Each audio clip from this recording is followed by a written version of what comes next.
So welcome everybody to the final working group meeting for the Territorial Sea Plan Part 4.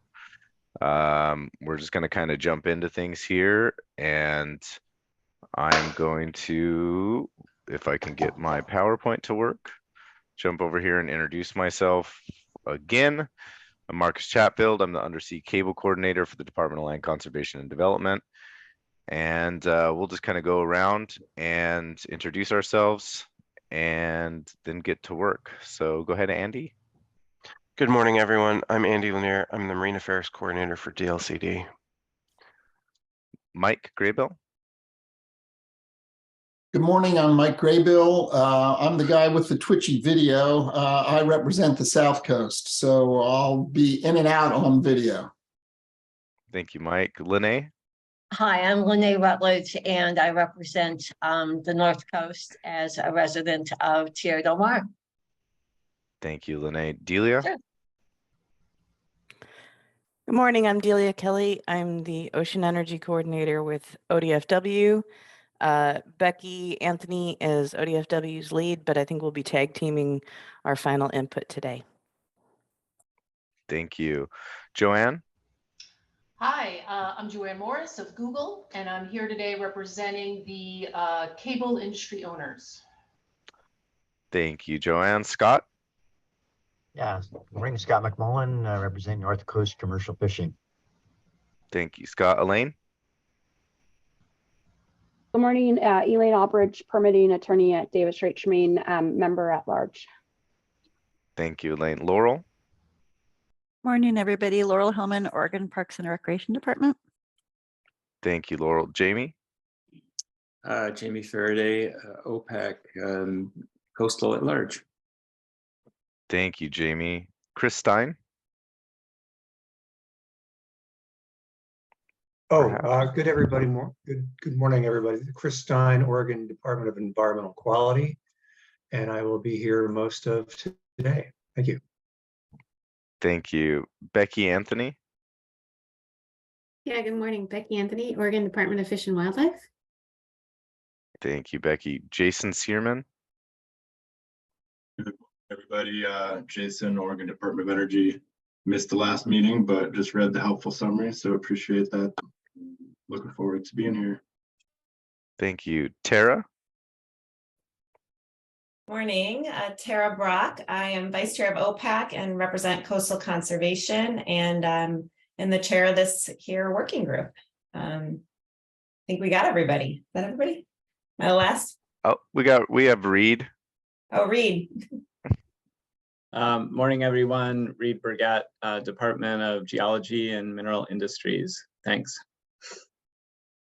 And Blake. Let's see. Oh, Blake. Yep. Hey guys, Blake Helm, Department of State Lands. Then I think Stan Dynack.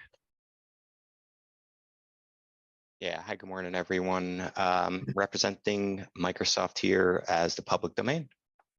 Thank you. Thank you. All right. Well, now that we have introductions out of the way. You missed Natalia. Oh, I didn't see her on. Natalia. Good morning, everyone. I just joined. So I'm Natalia Stranatka, Department of State Land and Submerged Cable Analyst. Thank you, Natalia. Well, welcome everybody. So we'll just kind of jump in, and we're going to look here at the review of the meeting summary from last month. I know that it was kind of sent out late, quite late. There was a lot to go through with that. So I just wanted to make sure that I captured everything. If you've had a chance to, if you were either at the meeting or had a chance to look at the video and also look at the summary, are there any revisions that anybody can think of? Would folks find it valuable to have a minute or two to just make sure that you've reviewed that? We can give people a little bit of time and space to do that.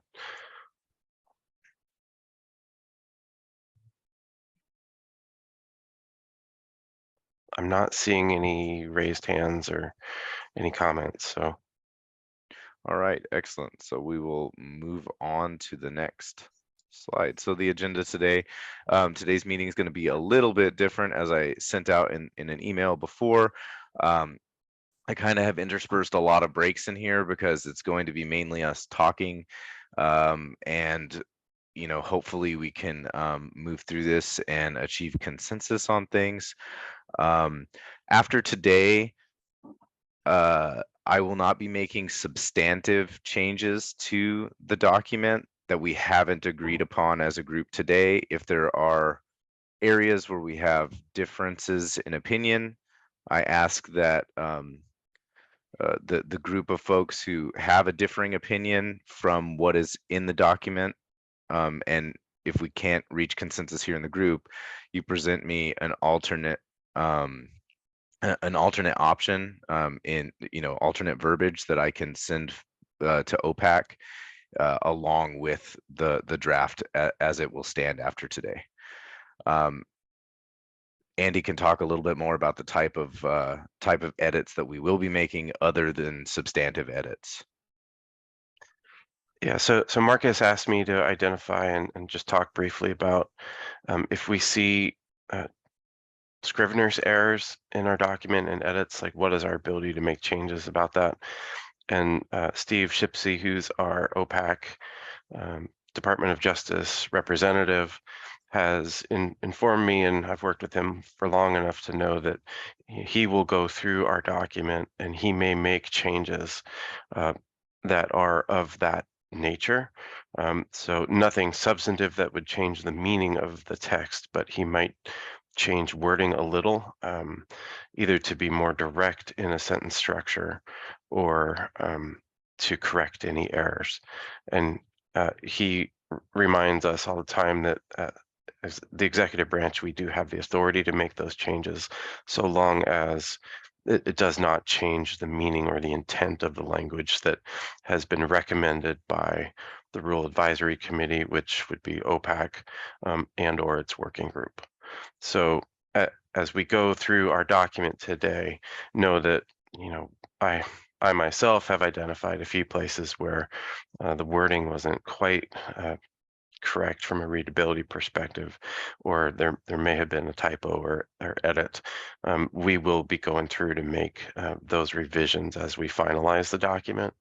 So what we need to focus on today is really the more substantive pieces of our recommendations and the big picture for what is the intent of the statements that we're making, rather than readability. So it's important to call that out right at the beginning so that we don't get stuck focused on wordsmithing unless that wordsmithing has a substantive impact on what's in the language of the plan. Does anyone have questions on that?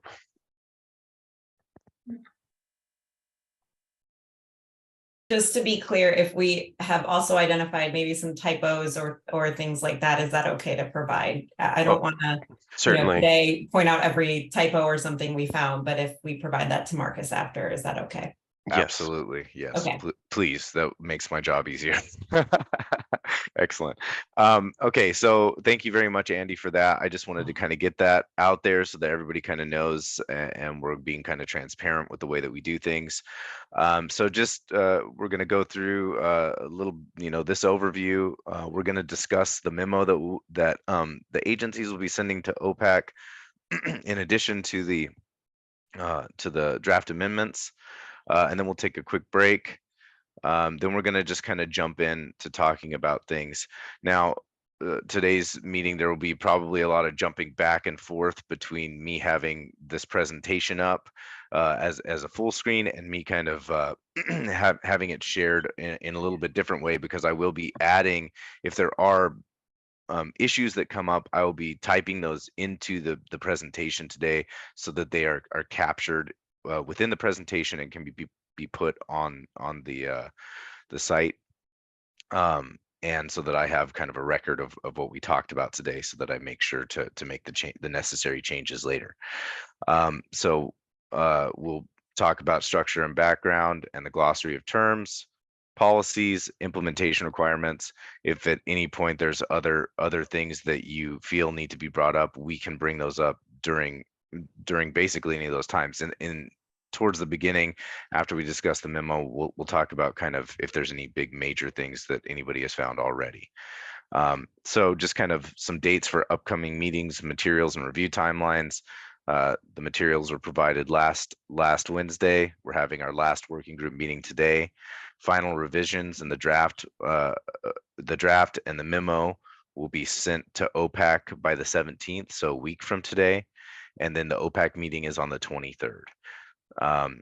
So if there are substantive changes that you feel need to occur that were not addressed today, and you didn't get a chance to write a different opinion to send to OPAC, you will have to send those comments then later to OPAC, because I won't be able to do anything with them.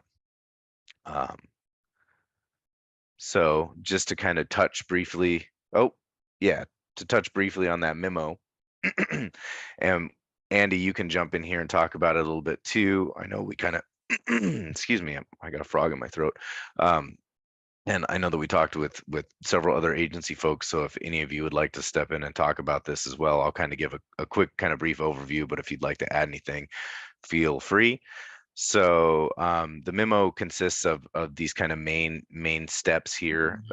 So fee structures that were talked about in the House bill, but that we can't really address in the amendment process itself for the territorial C plan.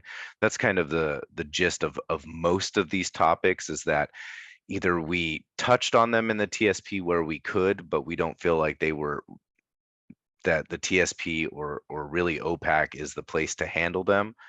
And so, but that were in our mandate from the House bill. We kind of want to make sure that we note the spots that we did touch on, how we touched on it, but that there is further work to be done, and that work should be done by a different body that has the jurisdiction to do those things. So fee structures and the rule changes that are needed, particularly DSL has noted several rule changes and some legislative action that will have to take place in order for them to recoup fees for the increased cost of the JART process. Permitting is another section that we'll be talking about in this memo, that will be needing more coordination between inland and offshore permitting in these large multi-jurisdictional projects. Onshore landing sites and shoreline drilling kind of have the same caveats, in that we need more coordination. We need to have some mechanism of avoidance of sensitive habitats, but it's ultimately under a different jurisdiction than the territorial sea plan. And then also kind of talking about some potential next steps, perhaps a GIS siting tool, the recommendation to amend the territorial sea plan part 5 to reflect some of the changes that we've made here in part 4.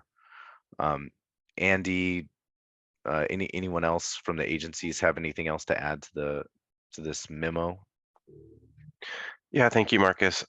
And Laurel, I see your hand, so I'll let you go next. I think the two things I would mention are, this is a memo from the state agencies who were on the working group and OPAC, and it would be directed to OPAC, but also used to inform our legislative members who were part of the sponsors of the bill, who helped to fund and direct the work that we've done. And the intent is that just our work that's encapsulated in amendments to part 4 of the territorial sea plan, we kind of get at, and we have addressed in broad ways the directives of the bill, but there's we wanted there to be a almost like a lookup table, so that folks could understand the parts that we felt like we addressed and could address in the amendments to part 4, and parts in the bill that we felt like we talked about, we addressed in an indirect way, but that are not reflected in amendments to part 4. So that was, I think, the broad intent of this. It is still in draft form. We are still working with our other agencies to finalize this. And that's the kind of bigger context for the need for and value of having this memo. Go ahead, Laurel. Oh, I just had a question about next steps, since I saw that you were planning on sending the memo on the 17th. Are we going to have another meeting? I've only seen the outline and we have some thoughts about that, but when do you see having a draft memo? If you're going to be sending it on the 17th, because I need folks to review it. I could have a draft. I could have a pretty rough draft sent out by the end of this week. So Friday.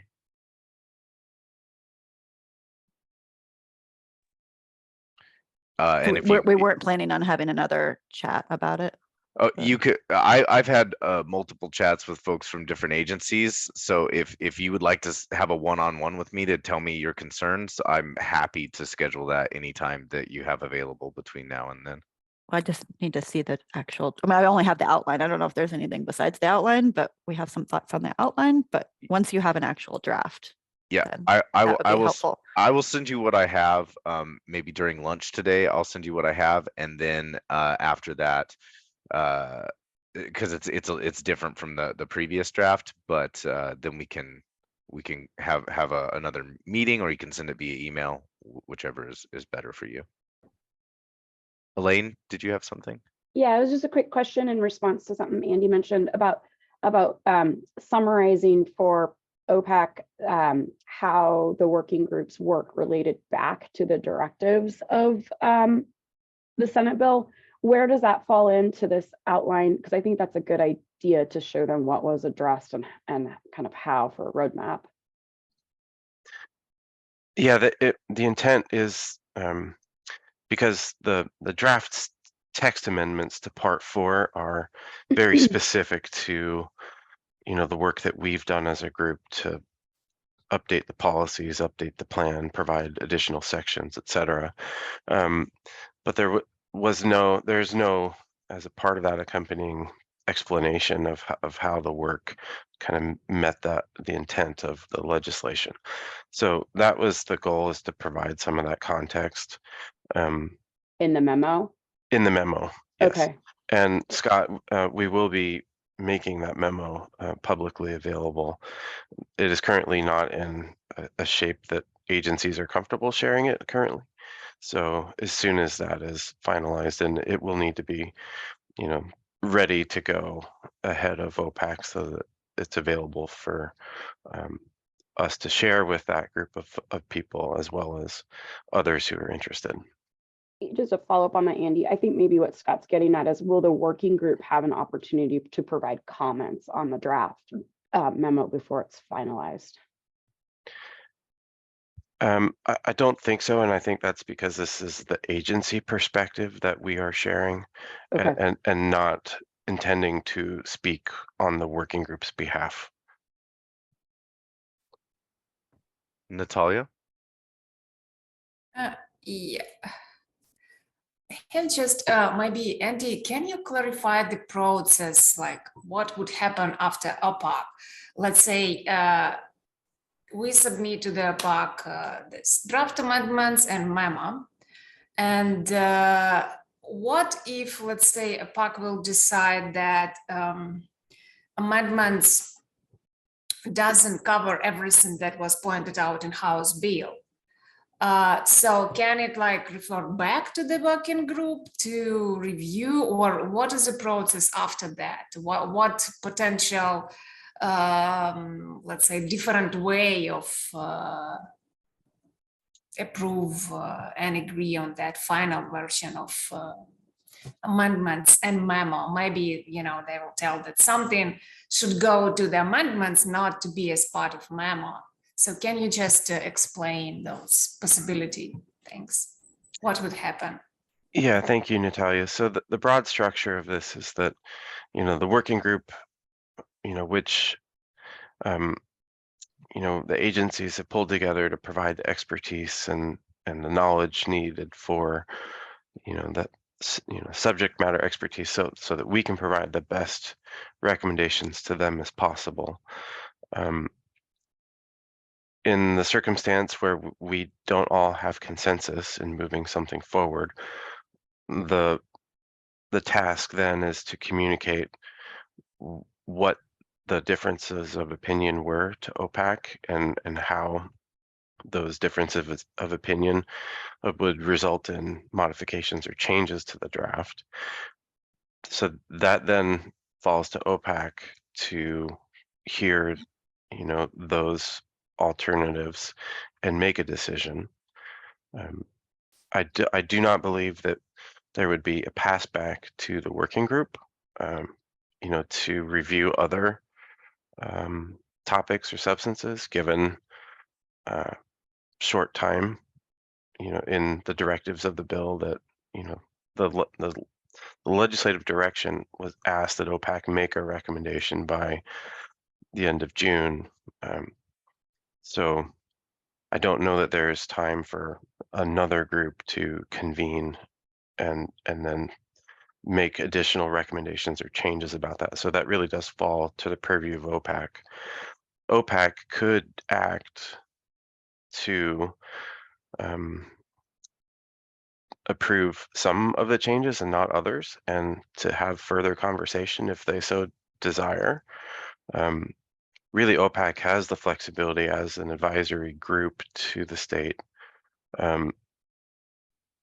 but the ball really is transferred into that arena, and it's up to OPAC then to figure out a way to resolve any differences of opinion or any pieces of advice that it would want to relay on the draft amendments or on any other future pieces of work. Okay, thanks.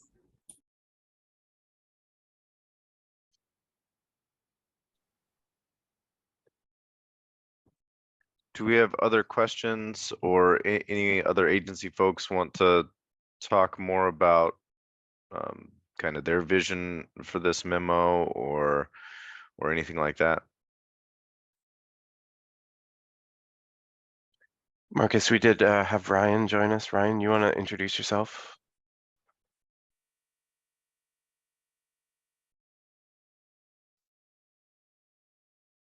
Yeah, hi everybody. Ryan Wapshall Consulting. I apologize, I missed the last few working group meetings, but I'm here for this final one. Thank you, Ryan.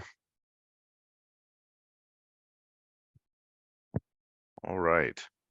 Well, we are a bit ahead of schedule, but we can kind of just jump past. We'll just take a break after I hit this kind of beginning point here. So I kind of wanted to talk about before we dive into the bigger sections, because this is our final meeting and we're striving for consensus. I kind of want to take a moment to just kind of check in with the group and see if there were any major sticking points for anyone, major disagreements with the text. And this is kind of where I'm going to, let me get out of this and go back. I got to move my, okay. If there are any major disagreements with the text and you know what they are, now would be a great time for us to kind of talk, just get them listed so that I can kind of capture them and we can make sure that we circle back on them and at the proper time later, and we can check back to make sure that these major issues were hit, and that they get priority. Delia? Yeah, so ODFW has a list of about 10 things that I don't think are anything that the group wouldn't agree to or reach consensus on, but we want to bring them up here for the sake of transparency. So there's no misgivings about something that ODFW wanted to see that somebody else might disagree with, and we're just not aware. I don't know. So we have, I think, one in the state perspective, one in the policy section, and then a short list of items in the implementation requirements. And one in the definitions in the glossary. So I'll take guidance from you as to when to bring them up or list them off, or however you want to approach that.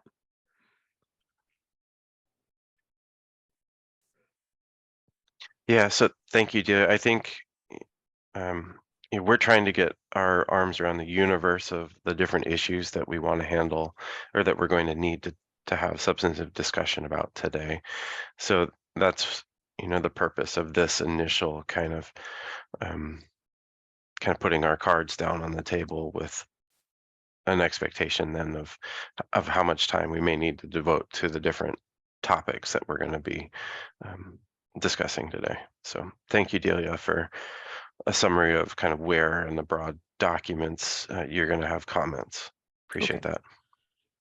Scott? Yeah, thank you, Marcus. Well, I have a number of points that I'd like to bring up, and I'll just try to do a quick overview. Some of them I think will be very quick and easy, and I think, like Dia said, this is probably, some of these are things that probably everyone will recognize.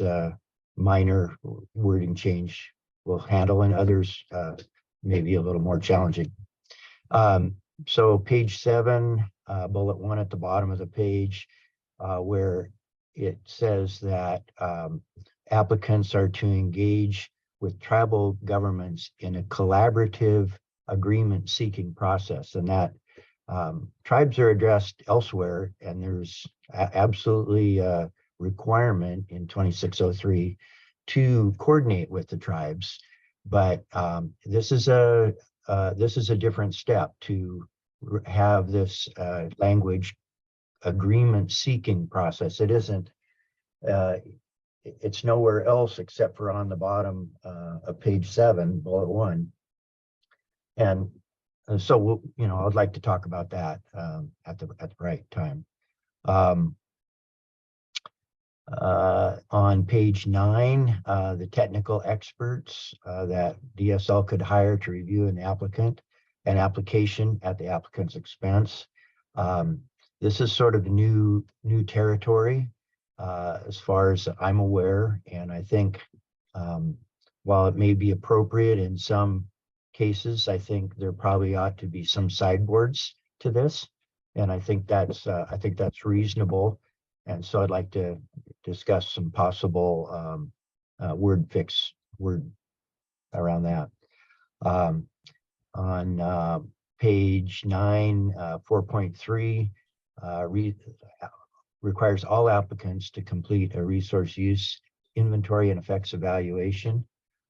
This is a huge increase in the volume and complexity of information required to permit a subsea cable or an ocean outfall.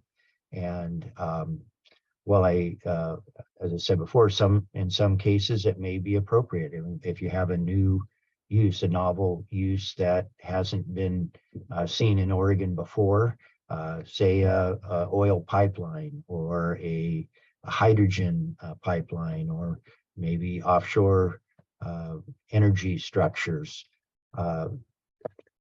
That clearly would require some new information, but I guess the way I look at this, we've been permitting cables, submarine cables for 30 years in Oregon without major incidents. We have had ocean outfalls permitted in Oregon for longer than that, decades and decades, ocean outfalls. And I think there should be an exception for existing uses. This is consistent with what we testified earlier in this process, is that there should be an exception for sort of known uses to not have the same level of information required as in the new novel uses.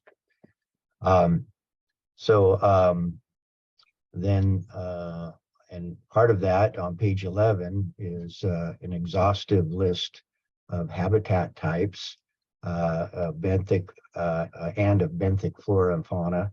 And And it also allows the state to tell the applicant the deficiencies needed before moving along. So all this huge information, it seems like it would require practically a study by the applicant before he could submit his application.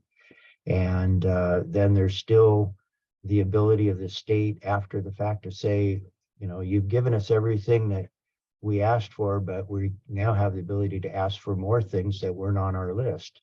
And it just seems like this is going to make permitting more expensive, longer for the applicant to prepare, but also longer for the state to review. The more information, more time it will take to review. And again, I think a lot of this is not needed for an existing use. When a cable is buried in the seafloor, we don't have impacts with in endangered species. We don't have impacts with social uses like fishing. So it just seems like this is excessive for the need that we have. The written evaluation, again, is another large body of work that would have to be completed for the applicant. It's probably going to take an environmental scientist to write this and to require including things like discussing catastrophic environmental effects of low probability seems way over the top for what would be a reasonable thing to include in a permit application. And then lastly, or at least one of the last things is on page 15, 4.5.1.3, it requires the applicant to verify burial to the target burial depth. And I think Ryan maybe can provide some expert, or Joanne, expert testimony on this, but a target burial depth is a target. It's not something that you expect will be achievable 100% of the time. In Oregon, I would say probably over 80% of any route is over the target burial depth.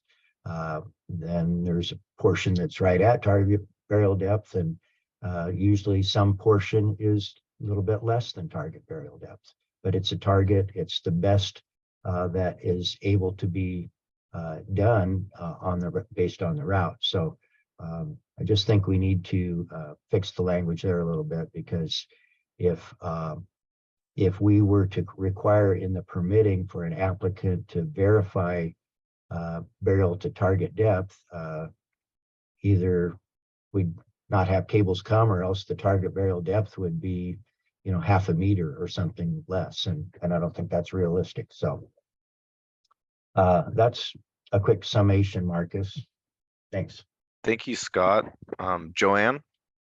Hi, yes, I just wanted to point out, so as someone who has participated in every one of these meetings and every minute of every one of these meetings, I do have an appreciation that we have limited time. And so I know here when you're making the notes, you're saying OFCC, you can say / cable industry, because I had a meeting with Scott yesterday so that we could go over the points that we wanted to make sure we addressed in this meeting.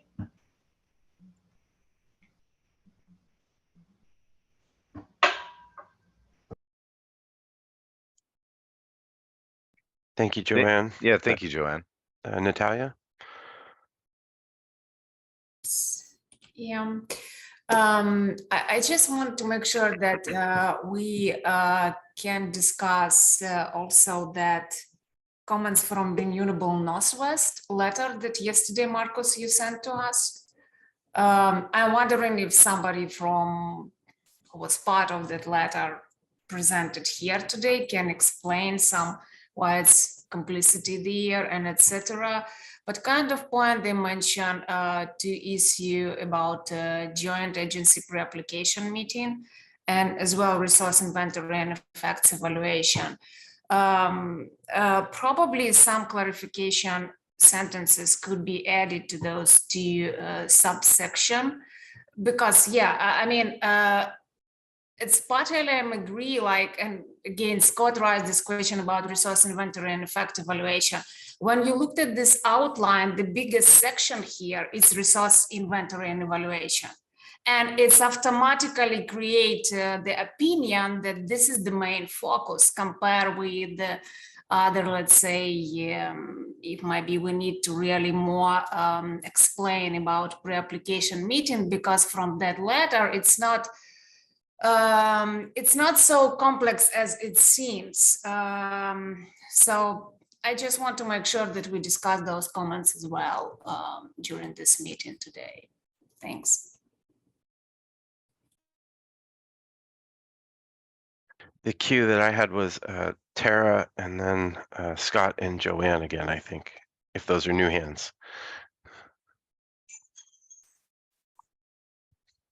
Thanks. I just wanted to flag one part that I want to make sure is also clarified that I think needs some sideboards is under 4.3.4, the inventory content. There is a phrase that says, unless the requirements are waived by DSL.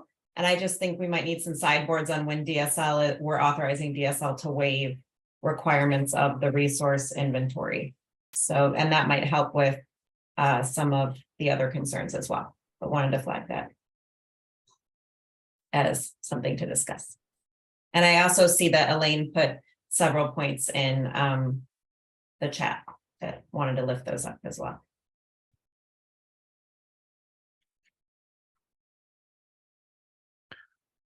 Let me look at the chat, sorry.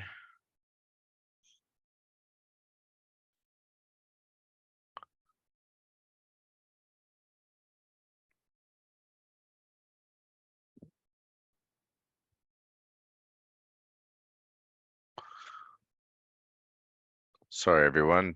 Bear with me for a moment while I try and capture all these things.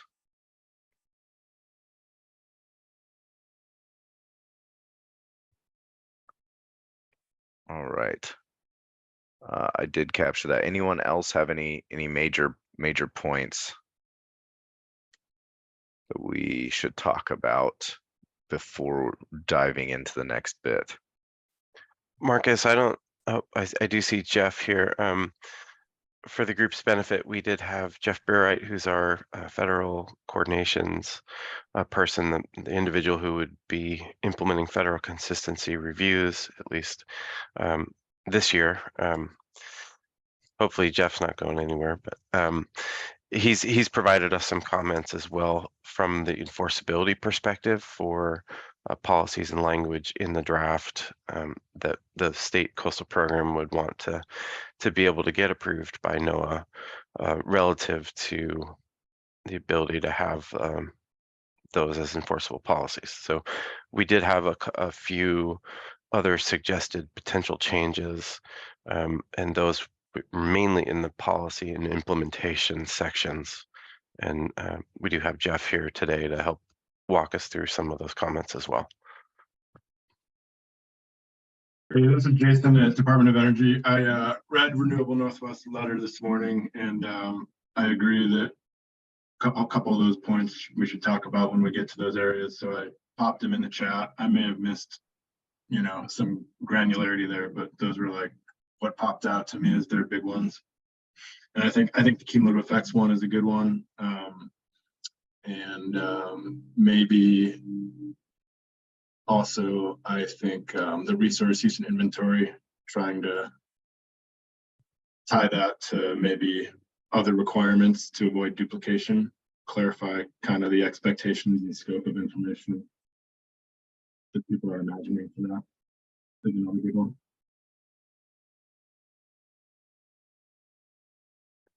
Thank you, Jason. I tried to capture what you had from the chat. So I think I have that here. You kind of petered off there at the end and I couldn't understand what you were saying, but okay, sorry. I thought it was helpful just to kind of, that was just my bullet points basically from the letter. I may have missed some granularity there, but And then I was just trying to highlight and echo and jump aboard like cumulative effects. I think they raised some good issues there. And then with the resource and use inventory, there were concerns about duplication and how that could tie to NEPA to avoid duplication and provide some more clarity around the scope of what kind of information people are expecting there. Excellent. Thank you, Jason. I think that we are, does anyone else have anything else to add before we move on? Because I think we're a little bit ahead of schedule, but I think we could probably take a break right now and then kind of jump back in with getting a little bit more granular about this after the break.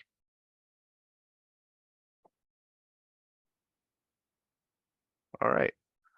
So let's take a break and we can come back here at let's see, 9:57 or something. Or 10. Or 10. Or 10. Thanks, I Marcus. think extra time for a break, nobody's going to complain about. So, all right, 10 o'clock it is.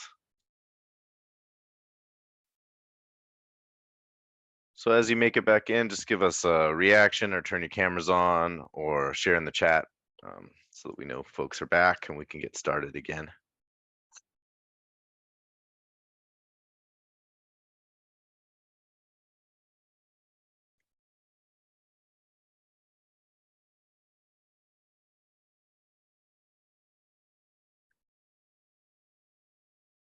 All right, I'm seeing quite a few cameras and some reactions, so I'm just going to get started here. Welcome back, everyone. I hope you had a nice break, got to stretch a little bit. We're going to kind of, excuse me, we're going to kind of dive back into this. And I just kind of wanted to put this slide up. It has this, the original, what would have been a table of contents if it had a table of contents in the Territorial Sea Plan Part 4. And then the one that we have from this document, just kind of wanted to orient ourselves around that. And we'll move to the next slide. I just want to make sure that everyone feels good about the structure of the document, doesn't feel like there are things that need to be moved around or that there are any big changes on the structure itself. So Marcus, can you clarify why we come back to the original one? I was just showing where we've changed, how it's changed from the original. And then I'm just kind of seeing if we all feel good about the structure as it stands right now. If we have no problem with it, I will move on, and that's great. I love seeing consensus, and I will take a lack of dissension as consensus in this case. All right. Moving on. So just looking, I also can bring up the document itself. I have it here with me.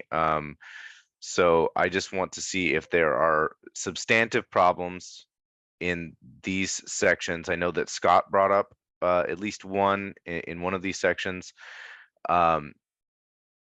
So under the state perspective and background, Delia? Yeah, if you can bring up section 1.3, I would like to suggest that we remove the word streamline from objective D and replace it with something like provide guidance around the permitting and planning. The Territorial Sea Plan is not a mechanism to clip the wings of rules and statutes regulating how the state does business, but it does provide guidance to state agencies. And so I would like to propose that we remove the word streamline and replace it with something more accurate of the intent of the Territorial Sea Plan. Is there anyone who feels that would be a mistake or? So Delia, the correction that you were thinking was instead of streamline to provide guidance for the permitting process, or something along those lines. Something. I think ODFW did share a draft. I can pull it up from my email. if that's okay, if ODFW is okay with me bringing up the draft, Yeah, yeah. yep. Yeah, Okay, I excellent. think so. Yeah, there's some editorial kind of shifting the sentence around. Let me bring that up and see if there's a change there. I'm sure that there is some. Okay, so, and I can show changes so we can see how it's been changed and what's been added. Elaine, did you have comment on this? Yeah, I was just saying maybe a word we could use there instead of streamlined, because I don't think the intent is to shortcut, but more to facilitate or create efficiencies, given that there's so many number of players and stakeholders involved in these types of projects. Thank you, Elaine. Chris Stein. Oh, yeah. Actually, we had some comments that were sort of directly in line with that as well, and I can talk about that later. But maybe a better way to approach, or maybe a better choice of words, would be to facilitate coordination. And I think you might have already said that, but I definitely agree with Delia. Streamlining would suggest the stripping away of certain authorities or certain rules that individual agencies need to follow. So I think we need to be a little bit more careful about that. Thank you, Chris. Scott? Yeah, I believe House Bill 2603 uses the word coordinated permitting process. And I think the idea was, for example, in the Tierra del Mar permit process, you had hearings for parks, and you had separate hearings for DSL, and each of which required notice, each of which required public comment period and whatnot. And I think the intent, if I understood it correctly, was that things like that could be coordinated. They weren't separate processes, but maybe one coordinated process could happen in a combined fashion. So maybe it could just read facilitate coordination and cooperation among agencies and tribal governments in the permitting and planning process. I mean, maybe it's as simple as that. So maybe. But I'm hearing general agreement to remove streamline and how are people's thoughts on just in the permitting process? Because I can just change that right here. I think that's a good change. Yeah, and I saw some thumbs up. So because you've got facilitate coordination and cooperation in the first line. Scott, is your hand raised again, or is that from before? Yeah, it's for the next item when we get done with this one. Okay, great, thanks. Chris, is this about this Chris Stein? Yes, it is, but it's also a different location. So I think it's the same issue in another location. In the second paragraph under background, and it's sort of a related thing there, where it lists a number of state agencies, including DEQ, that need clear policies and standards for reviewing and approving. And I think I know what the intent here is, but this is suggesting that we do not have those policies within each of the agencies, and I would push back on that. I think maybe a better way to phrase that would be, we need a coordinated policy to review and approve the routing of the installation or an infrastructure. The way it's written now, it suggests that the individual agencies do not have clear policies for reviewing this. So once again, I think we're talking about a coordinated approach for reviewing and approving applications. But I think the way it's written suggests that we simply don't have those policies and standards. Those are two different things in my book. Okay, I'm sorry, I don't know if I captured all of that in what I was writing here. So need a coordinated policy and standards for, and keep the rest of it the same, or? I heard a coordinated approach for suggest, reviewing. Coordinated approach. Yeah. So instead of, in fact, well, on my screen, I already highlighted it. So instead of the phrase clear policies and standards for reviewing and approving, remove that and replace with a coordinated policy to review and approve. Chris, could it say a coordinated approach instead of a coordinated policy? Yeah, I think that probably even says it better, because the policies are we have policies reflect individual rules and statutes that we have, and we must follow. Right. Policies, approach is gives us sort of a more flexible approach as a team. Thank Okay, you. so Tara? the hands I'm tracking, yeah, I think Scott had a separate issue and he's waiting patiently for that. And then I think Tara and Natalia, that's the order. Yeah, I'm struggling with this one a bit because actually what we are doing under this territorial C plan, part 4, is establishing policies for the siting, permitting, landing, decommissioning, et cetera, of structures on the territorial C. So I'm struggling with this. We actually are creating policies around this for state agencies. I don't think the intent was to say that agencies don't already have their own policies, but we are creating a new set of policies that will be enforceable not only on state agencies, but once they are incorporated in our coastal management plan, will also be able to be used in federal actions. So I'm struggling with this one a bit because I don't think it's about coordinating all the agency policies that are already out there. It is, we have an entire section labeled policies here that will be separate and distinct and might overlap with some agency policies that already exist. But I'm struggling with this one a bit. I'm not opposed, but I'm sort of struggling. What if we said something like need a coordinated policy to review and approve, etc., while applying their own jurisdictional authority? Again, I don't want to lose kind of the big picture of where we are. We're in see. the background here. So we're just trying to describe in general, I think, a vision for the state.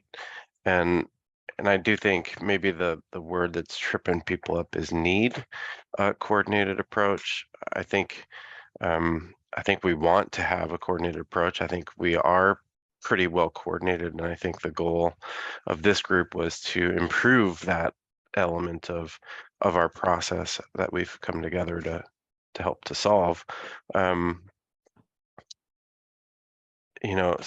and I think there is an improvement in the language with the suggestion.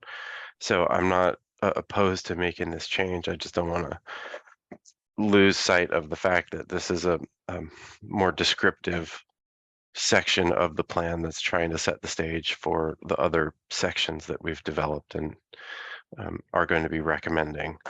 So, Natalia? Yeah, I kind of agree with Andy and Tara pointed out. So the clear policy doesn't mean, well, maybe we need to find some synonym for clear, but clear policy, it doesn't mean that policy, not existing at all. It's there. We just need really like to update or improve something, as Andy pointed out. But if we added here, need a coordinated policy or coordinated approach, it sounds like we really need something new and we don't have in place, because clear, it's already in place, but it needs some improvement. But here is, I'm like, I don't know, I think we maybe need to find some synonym for clear policy, but not like we need a coordinated policy or approach, because it's really sound like we don't have at all. Scott, are you raising your hand about this now? All right, excellent. Okay, if you go back to House Bill 2603 as adopted, under Section 2, Number 2A, a unified permitting process for the placement of undersea cables that allows for coordination between appropriate state agencies, tribal governments, and tribal governors and local governments. What if we just drop in here a unified permitting process?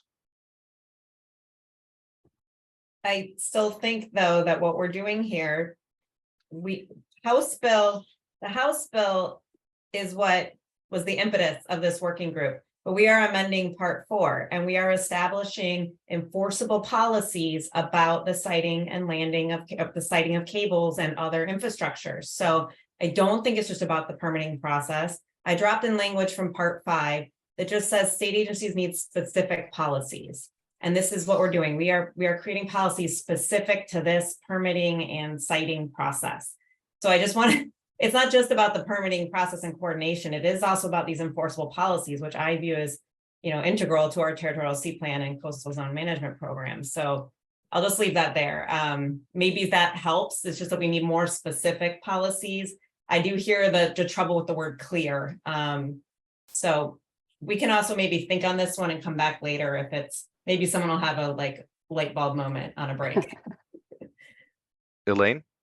I just want to say, I do appreciate the reference back in the context from Part 5, because I do think to the extent that we can try to create consistency among with the language in Part 4 and Part 5 and have, to the extent we can kind of provisions that mirror each other, use similar language, I think that just makes it easier for everybody to use this, to use the document and understand what's being requested. Particularly in the sense that, some language is used in Part 4 and some language is used in Part 5, and is that intentional in order to mean some interpretation and all of that. So to the extent that we can pull from Part 5 language for consistency, as long as it means the same thing we're trying to convey, I support that a lot. I was seeing some heads nod. Maybe the part of the sentence that begins with need could be replaced with the language from Part 5 prior to then the routing and installation of infrastructure, so that it is consistent language between Part 4 and Part 5. And I think the word specific is a good descriptor for what the state wants from the perspective of policies and standards for review. And I think it's a better use of language than clear. Yeah, I agree, Andy. Yeah, that sounds much more better, because again, this is just background section, and later on we have specific objectives that, and then in the different subsection that the goal is to facilitate coordination and collaboration. So we don't need to create here coordinated approach because it's already there, but specific policy and standard that makes sense. Thank you, Natalia. Delia?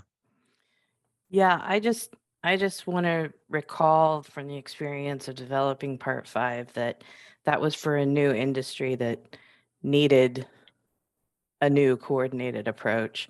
So it's not quite the same as Part 4. I don't have the same interpretation as far as creating enforceable policies and how that relates to existing rules and statutes.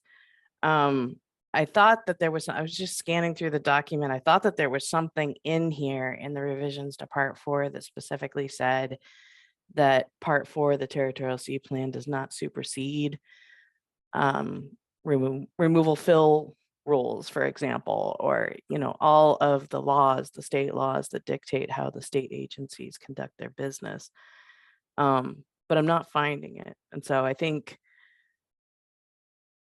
do we have, I don't even know if we have a common understanding of what the Territorial Sea Plan does in relationship to the rest of the regulations. And I'm finding that concerning. I think that that's ultimately the point that Chris brought up. And I agree with that. We already have a lot of stipulations on how business is conducted and how permitting gets done. It's not the role of the Territorial Sea Plan to supersede that or to conflict with that. Thank you, Delia. Chris? Yeah, thanks. And I'll just keep it brief, but I think what Delia is going towards, and I totally agree with this, is that, there to resolve that, many agreements that or policy papers and what have you that I've been involved with do include a clause regarding reservation of authority. So, there's an intention here. The way I'm reading this is that we need to approach this this revision to Part 4 using the to be consistent with the House Bill 2603, but also to provide, but none of those actions imply a relinquishing, if you will, of state statutory authority over its own resource interests. So, a reservation of authority type clause, makes that very, very clear that we are not we're not giving up any of those authorities that are required of us through statute and rule. So I'll just stand back on that one. Tara? Yeah, I agree with everything that's been said. But based on the changes we're making, I mean, state agencies might need to change their regulations and rules. We've already identified areas where that's happening, might need to happen. So I'm not trying, absolutely, we're not trying to supersede the agencies, but the policies and implementation requirements that we are putting in place here, will be specific to this and potentially require changes at the agencies and how they consider these things. So I think we can, this is background section. I don't want this to hang us up. But I do think it's important, and I have no problem with a reservation of authority clause. I think the only place I saw language similar to that is under the JART roles and responsibilities, where we do say that the JART is advisory and regulating agencies who are members still operate in accordance with their own rules and statutory mandates. But I don't know if we need something more specific elsewhere. And Andy, I would look to you a little bit on how we've dealt with this in other parts of the TSP if we have. Yeah, I think the language that we have in this paragraph now would suffice to provide the background information. I do think the state needs specific policies and standards as we review applications for use of the territorial sea in this regard. I don't think that's an incorrect statement. So I think it would be, I'm okay leaving it as is with the edits that have been made today, because I do think that they address the broad issue and the specific changes that we make in other sections of the document are reflective of the need that the working group has kind of determined. So Scott, did you have something else to add about this point? Sorry, I saw that you had re-raised your hand. Didn't know if it was still for the next point. Okay, great. Sorry, just wanted to make sure. Are we, excuse me, okay with the section as it reads right now with the addition of a reservation of authority clause or note somewhere in there? Do we feel like we need to have that additional language here for the background section? I'm thinking that even that is not necessary. I think we just create additional question with that. Yeah. It again, it's just introduction background section. Why we really do this amendment? That's all. All right. Is everyone feeling comfortable with it as it reads right now? I'm seeing thumbs up and head nods. All right, great. Scott, what's finally moving on to you. Okay, well, I'm not sure I even want to start another thing, but just under objectives, we talk about it. We have our goal 1.2 and 1.3's objectives, and I'd like to add an objective H at the end of just beyond G, which would be to continue to keep Oregon a desirable and viable place to land submarine cables. And this is consistent with what Representative Gomberg testified with regard to this bill. So I thought that would be not a real important thing, but something that should be noted is that one of our objectives is to continue to keep Oregon a desirable and viable place to land submarine cables.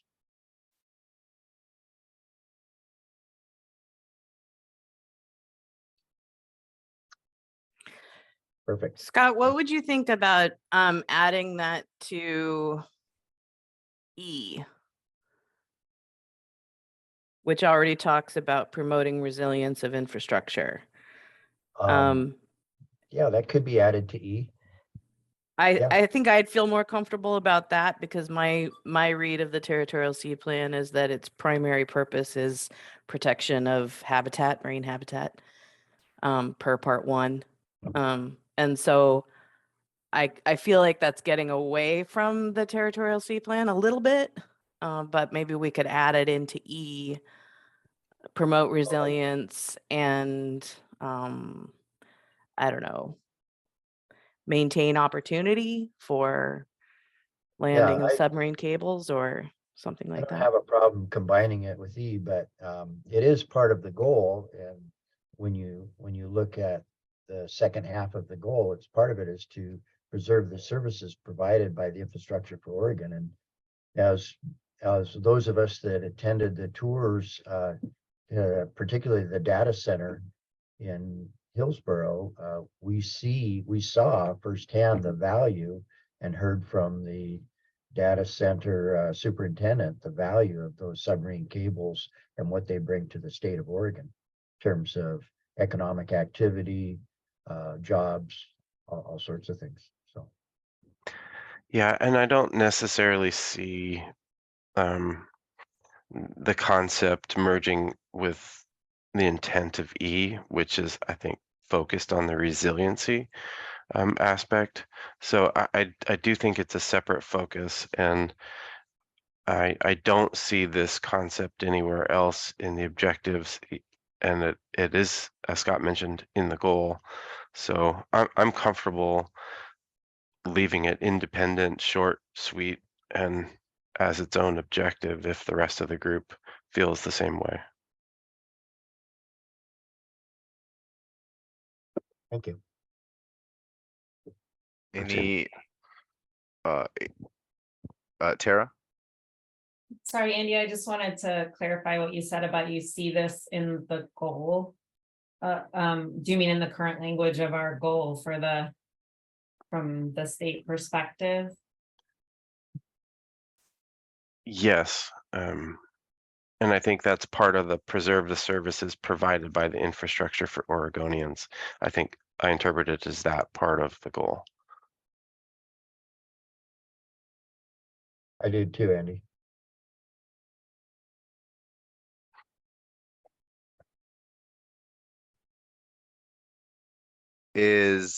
Chris?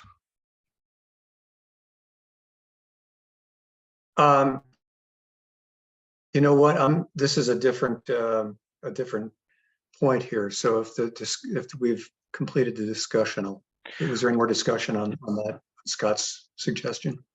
Just give me 1 second to just clarify to make sure that there's not any further dissension on this point of adding another section to our objectives with H. Tara, is your hand raised for that? Okay.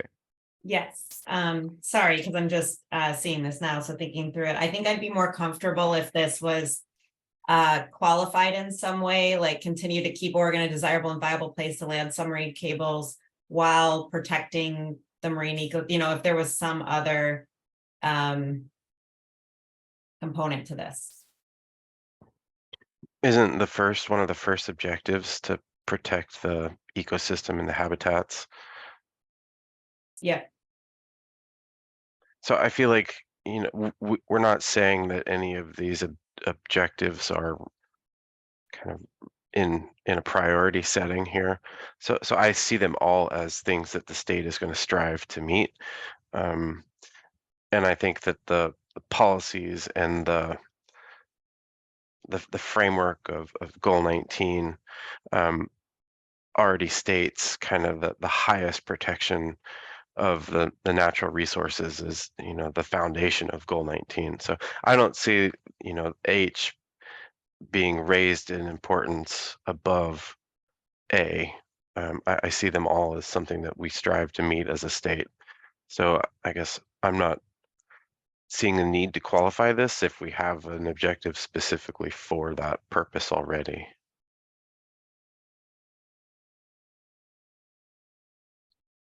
Any thoughts? I'm just wondering how this is, why the specificity for submarine cables beyond, you know, promote future compatible use of the seafloor.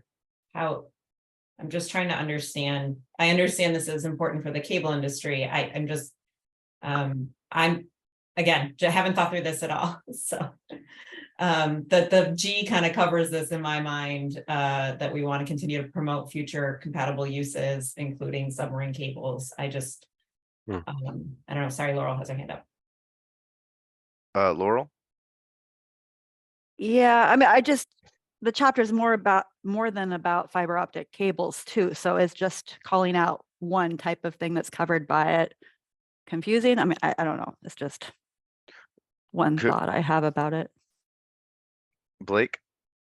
I was just going to agree with Laurel. I think that was one of the things that we talked about in the beginning, was that the previous plan was so focused on fiber optic cables when it was supposed to also include, you know, pipelines and other utilities. And it is one of the objectives for this update, is to provide that kind of clarity we discussed. So, you know, I don't mind, you know, pointing out that we would like Oregon to be a desirable place for this. And my thinking is, you know, these objectives can't be mutually exclusive. That would be, you know, we couldn't list mutually exclusive objectives. That just would be, you know, that would give us a plan that doesn't work. So I see them as, you know, if we were to add it, it has to be, you know, congruent with other objectives. But I would like to maybe see the removal of submarine cables and maybe viable place for critical infrastructure. I don't know, utilities. I don't know, something like that. So that's my point. Laurel mentioned in the chat adding it to objective G, and I could see how we could add that.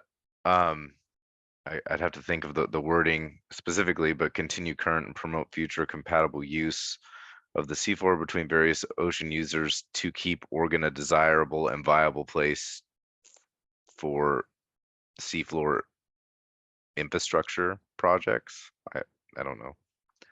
It's off the cuff.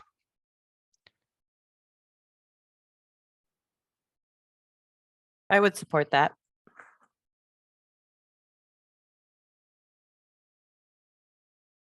Scott, does that achieve what you were looking for? For the sake of just getting along, I'm happy to accept amendment to H, amending G to include H.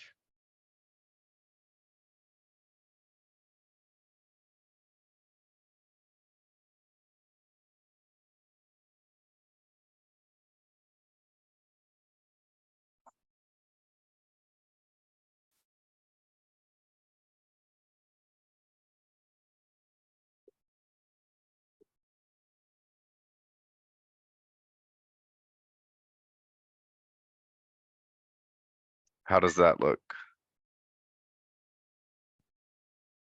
Thank you. Tara, did you have something more to say?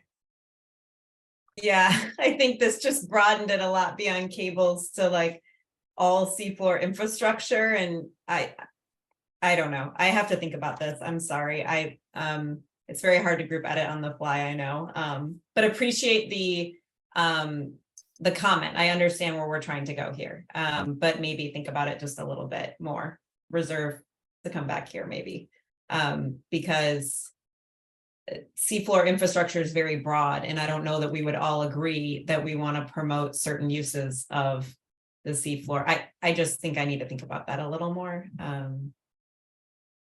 Yeah, Tara, let's I agree. Sorry, yeah, it just seafloor infrastructure seems like yeah, it's too broad. Maybe we just need to point it out the same as the name of that part 4. You know, when we have undersea cables, pipelines, and other utility or fixture, whatever we decide to use. But yeah, and also there is a 2 times seafloor appear in these short sentences. So seafloor infrastructure should be like, yeah, need some time to think what it should be there. I agree with the idea. Let's put this in a parking lot so that we can kind of think about it throughout the day. Come back to it. You know, I like having it as a separate bullet and objective. I think calling the submarine cable, fiber optic cable industry out, because they have been pretty good, stewards. They've worked with Oregon over time to really promote compatible uses of the seafloor. So I guess I'm thinking it, that's why I was more comfortable with having that as its own objective, because I do think broadening it does change the intent of that statement, and it's very different. So let's come back to this towards the end of our discussion, or at some point later today, so that we can think about our group position on this. Laurel? Just pointing out, the word cable doesn't imply just fiber optic cables. It could include power cables, and then that is not, Yeah. should it be very specific, or right now it's really, really general. So that was my only point, was trying to clarify what our intent is. I would accept a change to making it more specific to telecommunications or fiber optic cables. And I think there is reason for it. As we saw at the data center tour, these cables provide services to the state as a whole, in the sense a little bit different than, say, an ocean outfall that may provide services to the city of Newport or to Twin Rocks Sanitary District. That these in a more real way provide services to the state. So All right, we'll park it here for now, and we'll loop back on this a little later. Are there any other parts of sections 1 and 2, Chris Stein? Yeah, time for a softball edit here then. I was going to suggest in part F that we change the word wave to hydrokinetic. That's more consistent with how FERC refers to ocean-derived energy systems, and includes other, more than just wave. Let's put it that way. Yeah, I think that's a good edit, Chris. Thank you. We have agreement on that? Everybody okay? Excellent. Any other parts for the background section or the state perspective section? I think seabed is one word, but I hate to bring it up. I don't want any more controversy. That was a Scrivener's edit that I identified, Scott. And I didn't quite like the structure of that sentence, so I was going to try and make that a little bit more English friendly when reading. Tara? Yeah, I was just gonna say, I have several sort of edits to this section, but they're none substantive, all just sort of grammatical and otherwise. If the group is comfortable with me providing those to Marcus, or I can type them up and provide them to the group. It's nothing is actually substantive. I just think there is some clarity that could be provided in some areas. In particular, though, I did I wanted to flag in a couple of these, like on the local 2.4. we talk about most common permits required and permitting requirements. I didn't know if we wanted to be more broad there. This is just sort of background in my mind still, but you know, that special districts may have jurisdiction and may have their own requirements, period, not necessarily permitting. I mean, I don't know what other local requirements there might be. There might be approvals, licenses, etc. I don't know if it we could just broaden that a bit, but that was it. And then that'd be the only like sort of substantive change. Everything else is kind of just changes and little edits. Scott? I don't have real strong feelings on this. In my version, I've deleted some of the references to some of the United Nations conventions. The Law of the Sea, I don't believe the United States has ratified. I did want to keep the first one, the International Convention for Protection of Submarine Telegraph Cables. That seems to be a pretty consistent thing all the way through, but some of the others, I don't know that they add a lot to this document, and felt like it wouldn't. I would have struck through the next four United Nations agreements, and then further down under 2.5 critical infrastructure, I liked the first paragraph, but I think the remaining four paragraphs are really are not specifically directed towards submarine cables, and I thought just weren't necessary in this document. Just, I don't have strong feelings. If people want to keep them in, that's fine. I would have struck them. Thank you. Thank you, Scott. Any thoughts on what Scott just brought up? Chris, did you have thoughts on this, or Elaine? I saw that you had your hands up. Just seeing if that was. Mine was on something different. I don't have an opinion on Scott's. It seems fine. I've got just a couple comments. I would tend to agree with Scott on the just sort of the general applicability of 2.1, because but I'm looking at the language in 2.1 and 2.2, and it says the state should consider in both of those. Well, I think maybe in 2.1 that might be appropriate, but but once again, I don't know what you do once you consider it. You know, more to the point, when we're talking about like federal authorizations, I think we should do more than consider. I think a stronger language, or maybe more, you know, thoughtful language would be that applicants may be required to, you know, apply for and receive permits as necessary as issued by these agencies. Similarly, you know, the state 2.3, I mean, it lists the agencies, but it doesn't really list what those permits and authorizations and et cetera are, you know. And I think I wanted to maybe just maybe give a little bit more specificity about that, what is required, as opposed to you know, these agency types. And last, and then I'll stand back. The local piece is complex, and we really can't address all of the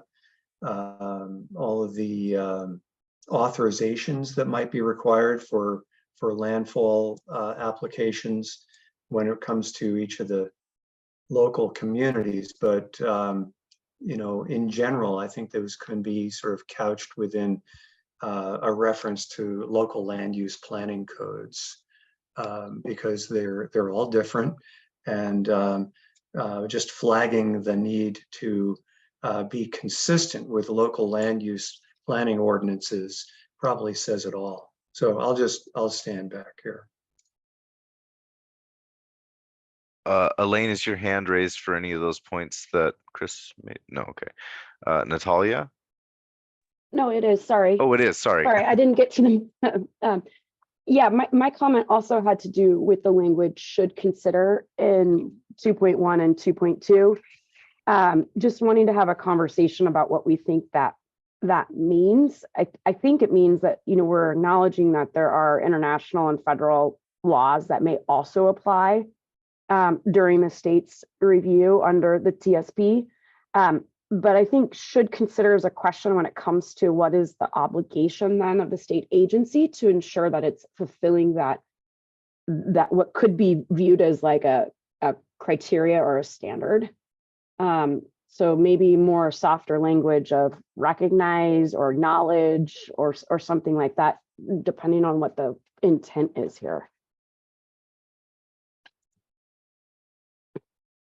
Thank you. Tara?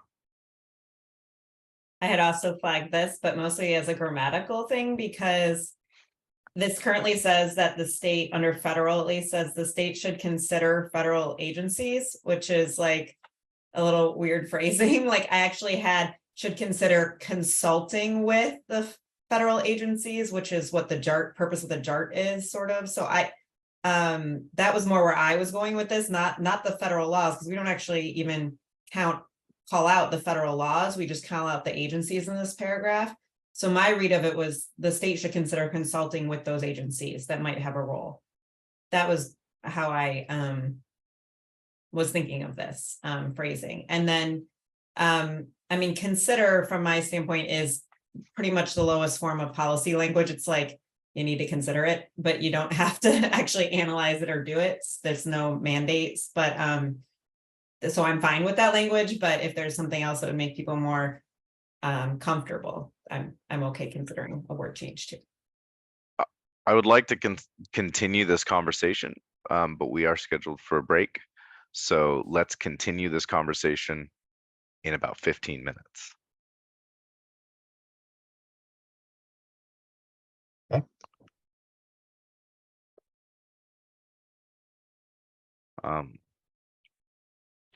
And we can kind of jump back into our discussion that we were having. We were talking about changing sections in especially federal and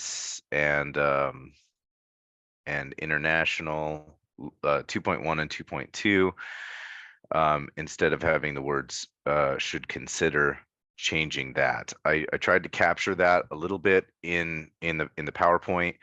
And I just want to note that we have about 30 more minutes to talk about this beginning section before I forcefully move us on, because we need to get to the more substantive parts of policy and implementation requirements. So I do kind of want to try and reach some sort of consensus on these points that we've already brought up in these sections. I see that Scott and Natalia have their hands raised. Scott, would you like to speak? Yeah, my only reason I really flagged it was it says the state should consider. And so that sort of implies that Natalia or whoever from the state agencies is reviewing an application would then, according to this, as I read it, they would be required to look through these different UN conventions. And it just seems like it's a lot of additional burden to put on the agencies to have to review these. You know, the law of the sea concerns an awful lot of things other than just cables. So that's why I kept the one in about cables and thought the rest probably we can pass on. Thanks. Natalia? Yeah, thanks for comments. Yeah, first of all, I want to agree with Marcos, like we now stuck again, this is our last meeting, and we have really substantial chapters that we need to discuss. Particularly, we have comments from this Renewable Northwest about JARC meeting and also resource inventory and evaluation. And now we start to discuss, and again, drafted language for just background section that was agreed, several meetings ago, which is not substantial. If something really very critical, OPAC can delete or, edit some different language. But I do want to talk a little bit about international law and treaty obligation. And again, I explained this before. when initially it was broader section where I added which convention was ratified or not. First of all, this section was added because, again, the process, any federal national policy designed based on what happening on the international level, what new standards and development are discussed there by delegation of different countries. And I'm familiar with that process because I was part of the delegation several years ago, and I know how it's drafted and happening. So the meaning of this section, and then we decided just to list the convention, which is good. It just provide information that this convention exist. And if something happening there, any federal or state policy will change. And regarding, Scott, you said that convention was not ratified by US. Yes, and it was initially that we decided to delete, just list the convention. So if US doesn't ratify convention, it doesn't mean that today, if it's not ratified today, it doesn't mean that US would not ratify it tomorrow. So it can, even any state can be just observer. It doesn't mean if it's ratification that you need to follow. Any state and US, they usually participate in any convention just to see the trend and which direction is going, and they have voice to propose something. So I would just leave the list of the convention because just to give the framework. I agree that maybe language consider can change, like recognize, more softer language, but I would not stop and discuss this section too much because we really have a lot for other chapters to discuss and to consider. So this is just explanation about that convention, and particular now actually, which we are following DSL and part of the joint task force under United Nations. There is a new task force on smart cables. So it's just really good to follow and see how the development is going and to recognize those international law and framework that are existing. So that's all. There is no meaning that this convention should regulate something at the state level. And particularly under the convention or any like international telecommunication union, they usually develop guidelines for the federal or state level how to follow. And again, this is guidelines, but it's just good to recognize and to know that there could be some policy there that we can borrow and follow. Yeah, thank you. But I really propose to move forward because we just will stuck again on the first two sections.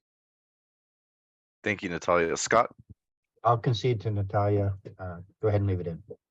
So should we change it to recognize as opposed to consider? That was something that Natalia just stated. Does everybody feel good about that in this section, just particularly the international law?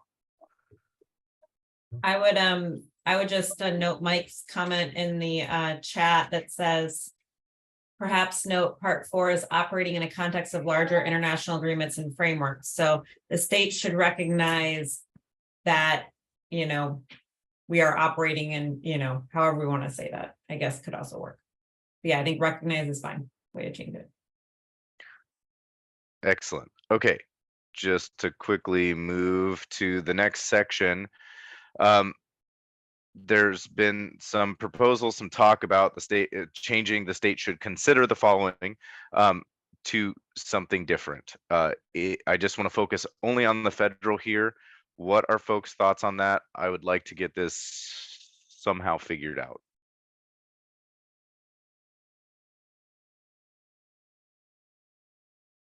Alternatives to the state should consider? I'm fine with drawing my comment on this to move on. And I appreciate the explanation Tara gave about like coordinating with the agencies. So yeah, I think we just need to add, and I was going to suggest in my I didn't think this was substantive, but the state should consider consulting with the following, you know, because that's what the JART is kind of, that is what we're doing, right? So if that's a problem though, it felt weird to say consult or should consider the federal agencies just grammatically. So if everyone's okay with that change, I think that might fix it. And then there was, does everybody feel okay with that change? Adding should consider consulting as opposed to just should consider the following agencies?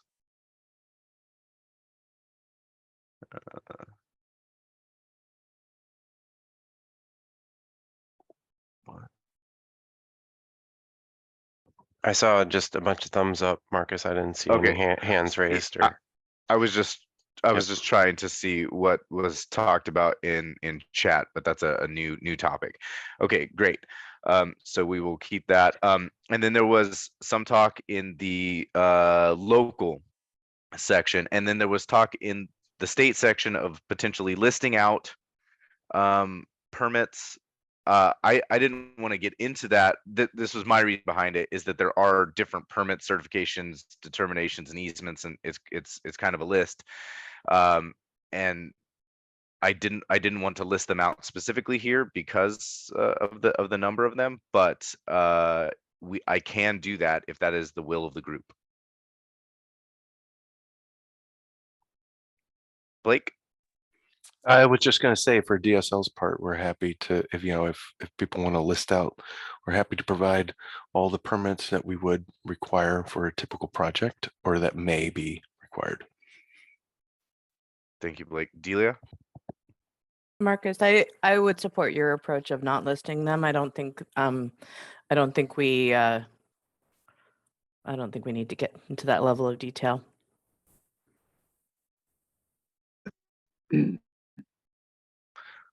All right. So Mike in the chat says, I see no need to include a comprehensive list here. Is that the thoughts of the group, that we do not need to change this section to include the list? I think Chris Stein from DEQ was the one who brought it up. What are your thoughts on this, Chris?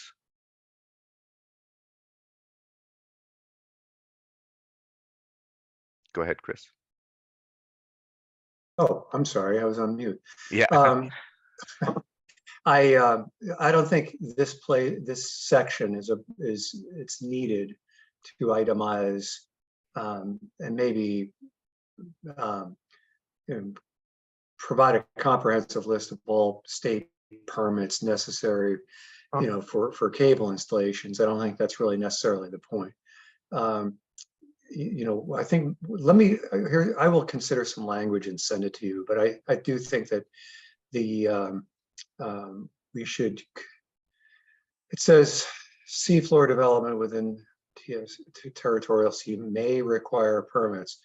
I'm happy the way that is. I think as long as we recognize that state authorizations will be required for these types of installations, I think our interests are covered. So I'll leave it at that. Okay, thank you very much. Natalia?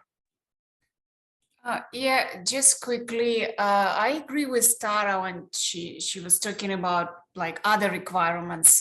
Maybe just to, it seems like you really focus just on permitting process. Maybe we can tell jurisdiction and we'll have their own requirements, not particular like permitting requirements, that they may have additional requirements for pre-application meeting or whatever. I don't know. It's not just permitting.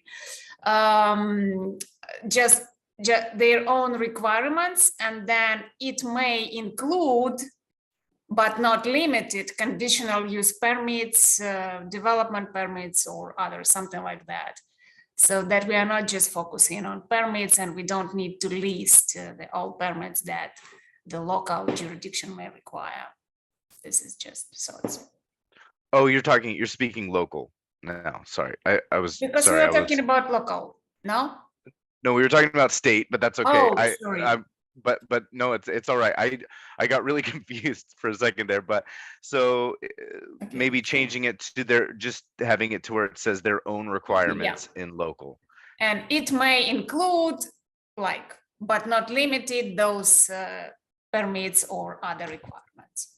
So that was my understanding Tara proposed when we start to discuss about specific local permits. Oh, sorry, I thought that we already moved to local. That's okay, Natalia. I just want to just jump back to state for 1 second, just to make sure that we have consensus here that as it stands right now, everyone's all right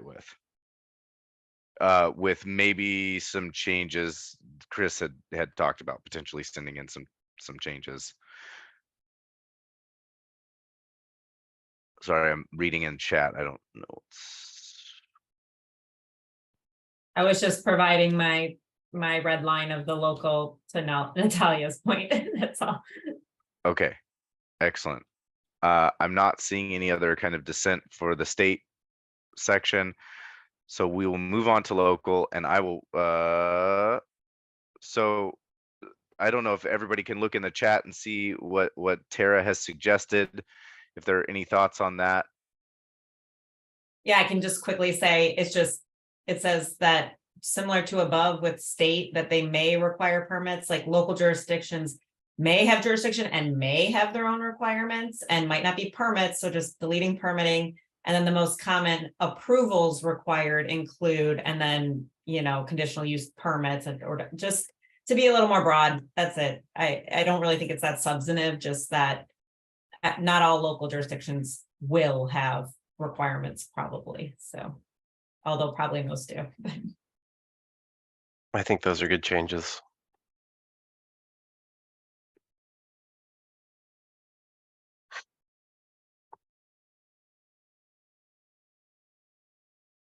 And one more, I just also wanted to second Scott's point on the critical infrastructure piece when we get there. I know he made some points there. I think 2 of those paragraphs could be wholly deleted I don't think they're very relevant here, but Okay.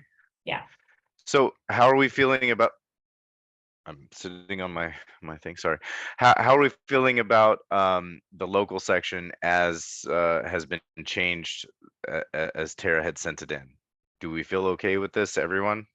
Marcus, it seems like you copy and paste. It's still like own permitting requirements. Oh, strange. Yeah, I guess it didn't.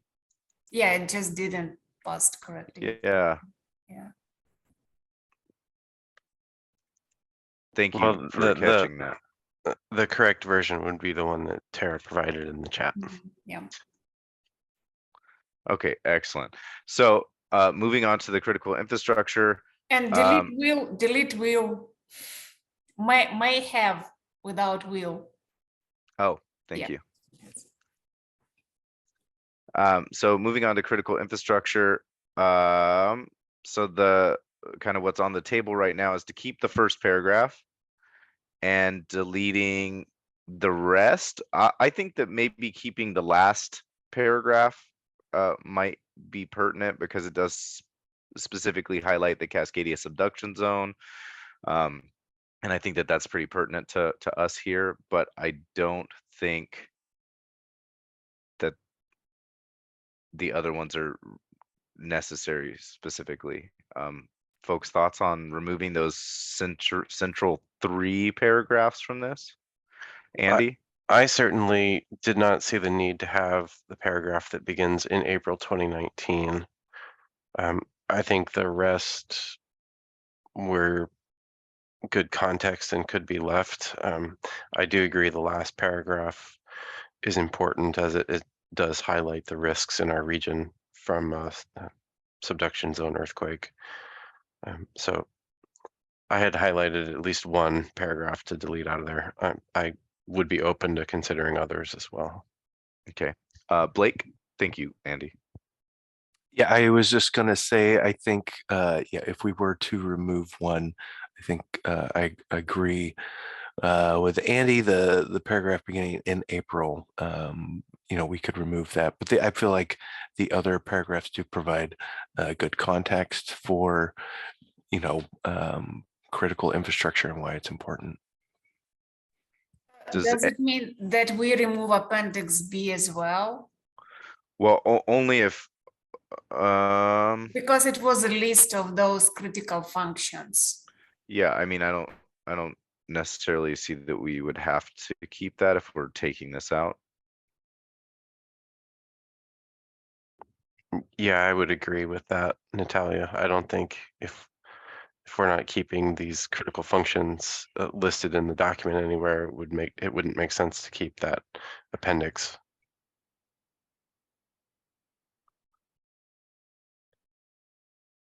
So does everyone feel okay with us removing at least this one paragraph? Laurel has a suggestion in the chat that we maybe leave a reference to that document someplace. So we could put a footnote in one of the places in this section to guide people to further information if that's valuable. I don't think that's actually think that's a decent suggestion. Okay, excellent. So remove this paragraph that I have highlighted. Everybody's okay with that? Great. Sounds good. And then add in a footnote or some kind of reference within the document. Yeah, reference to that table 55 functions, because it just really highlight and telecommunication there in the first place in energy sector. Because if we don't have communication, we cannot cooperate, like we cannot have this meeting. If something happen, this is why critical infrastructure. So if somebody want to know more, they can just go there and see those 55 functions. Yeah, just provide reference. Okay, great. So do we feel comfortable with how it stands now, leaving in the remaining 4 paragraphs for context? Any dissension on that? I'm not seeing any. All right, excellent. So we have 10 minutes left to talk about glossary. So hopefully there's not a huge bunch of problems with definitions that we have.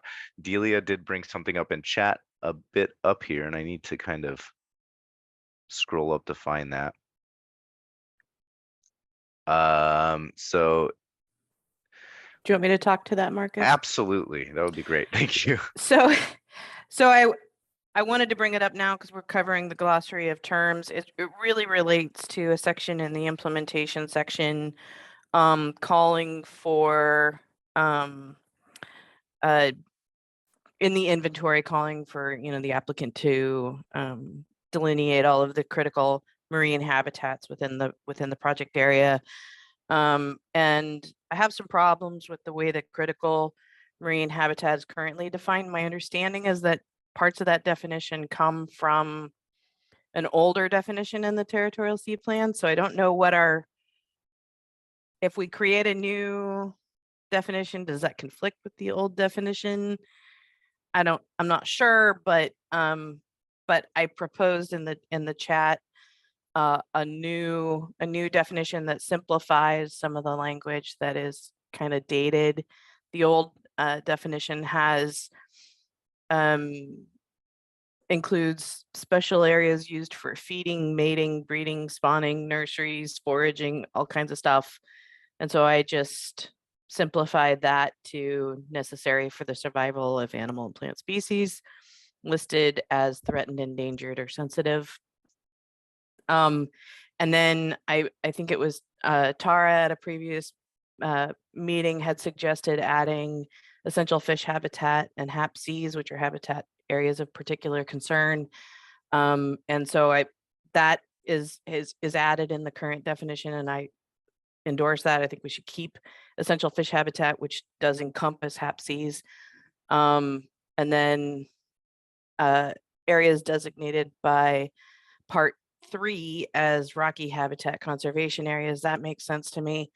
But anyway, so the suggested revision is in the chat so that everybody can see what it is that ODFW would like to see change for the definition of critical marine habitat, again, as relevant to section 4345 in the inventory.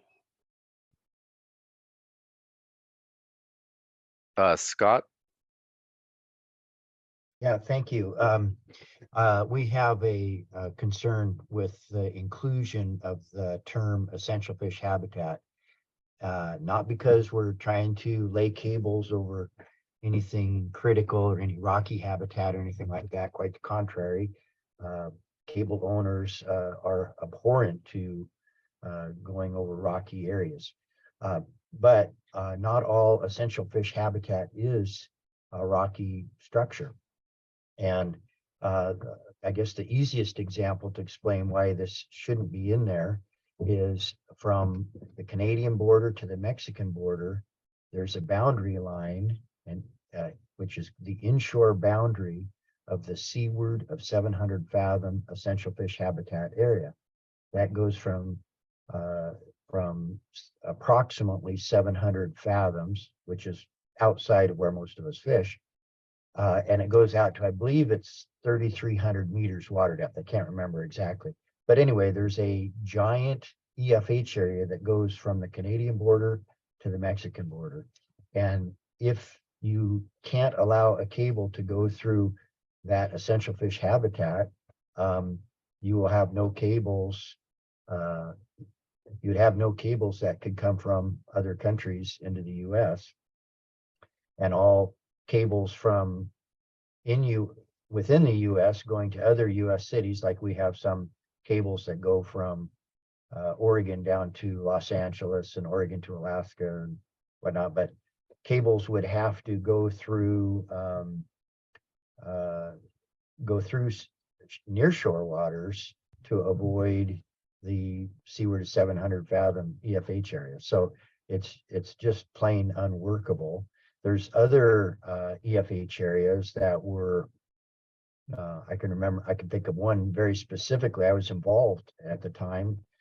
This goes a long time ago when EFHs were negotiated, and there was a proposal for an EFH for Astoria Canyon. It was an important area for the fishing industry, and so the Astoria Canyon, in a compromise, the Astoria Canyon EFH was moved to an area southwest, and so that area is still called Astoria Canyon, but it isn't really anything related to. It's not the canyon structure at all in the EFH area. And if you look at the sea bottom in that area, it's just a big, vast, maybe 40-mile long stretch of really nothing real. I mean, it's no seamounts, no special structures. It's just an area that was a swap for an area that was an important area to fishing. So anyway, this is all these areas, EFH areas are outside state waters anyway, but I don't think it should be included to have essential fish habitat, or we just stop cables from coming to the US. Thank you. I just kind of wanted to point out really quick that I don't know that it's that we're stating under the definition of critical marine habitat that it is something that is completely barred from use. We're just stating that it needs to be talked about and addressed in the resource and effect and use inventory and effects evaluation. So that's just a point there. Tara? Yeah, I think you're making my comment, which was just that having to identify EFH areas doesn't mean that they can't ultimately route through them. They just need to discuss the impacts to those areas. And I would think that through any federal, consultation, they would also have to, talk about impacts to EFH, because any federally authorized action that might affect EFH has to go through that in the federal process. So yeah, no prohibition. And the other thing I was going to mention on this, and I guess we can do this when we get to the implementation or the resource inventory, but this is repetitive. If we define critical marine habitat in this way, then I don't know that we need to list everything out in 4346 of state and federally protected areas, including, and then we list all these things that would be under critical marine habitat now. So just want to flag that from a definition perspective. So not sure when to bring that up, because it is about definitions or how we're defining terms, but Thank you, Tara. Blake? Yeah, just going to mention the same thing, that it doesn't mean that we couldn't put a cable through. For DSL, it would lower the threshold for the permitting process. You know, we have different thresholds for work in waters that are in state scenic waterways or essential salmonid have or are designated ESH. Excuse me, I got a little cough going, but and yeah, so that was just my point. Thank you. Thank you, Blake. Scott, did you have more, or is that your hand just still raised? Sorry. No need to apologize. So, Scott, does that address your concern? Well,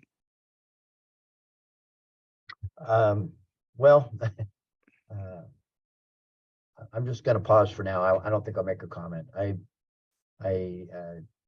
just hold my tongue. Blake? I forgot I was going to say actually one more thing. So for D, E, and F, would it help to say, state or federal, designations, so we wouldn't include areas that are, international? It seems like Scott might have some concerns there. I feel like the C plan should be perhaps focused more on state and federal. It's just a thought that I had that might be helpful to change. That was within the critical marine habitat definition? Yeah, D, so E, and F. D, E, and F.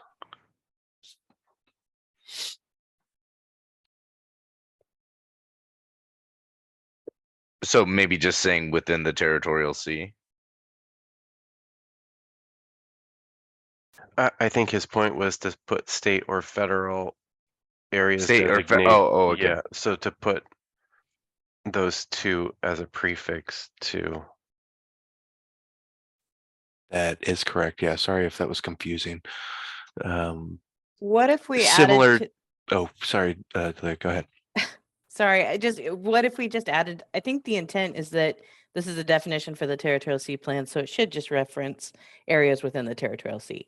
So could it just say critical marine habitat means one or more of the following areas designated within the territorial sea? And then we can remove that from A through F. I would sure support that.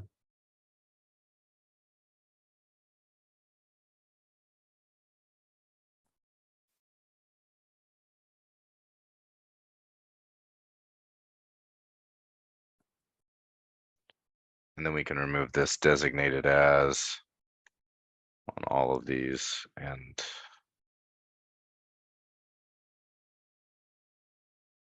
B can just start with rocky habitat conservation areas. Yeah. Yeah.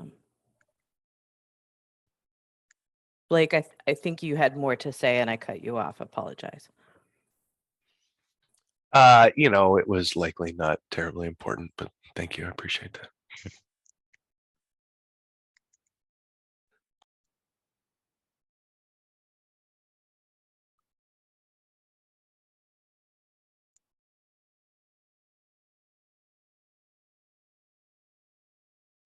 So this as the new definition?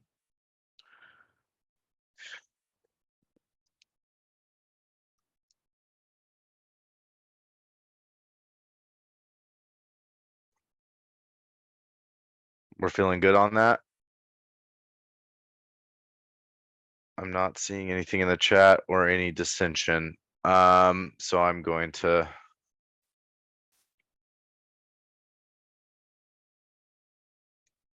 okay, great. So we're going to take a break for lunch and we will come back. Mike, did you have something to say?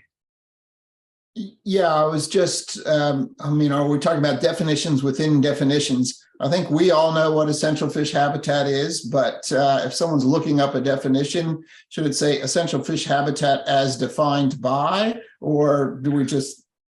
I think it's defined in the, I think it's I think we had designated as a designated essential fish habitat areas designated as essential fish habitat because it could be federal or state law that does that. So I think that would help because those are a clear defined things that are designated. Thanks. That's all. Okay. So we're going to break for lunch, and we'll talk for a few minutes after lunch, well, after public comment about potential other issues in the glossary, but I would like to move on to the policy section as soon as possible after the public comment.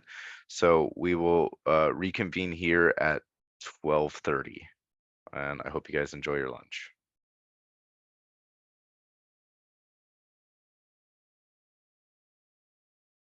So if there are any members of the public who would like to speak, please let us know by raising your hand. Stan Dynack. Yeah, hi, Stan here again. So as I've been commented a couple of times already, and just wanted to reiterate, some of the comments that have already been made. I do appreciate the open mindset as the final amendment comes to a close and the language that's drafted here.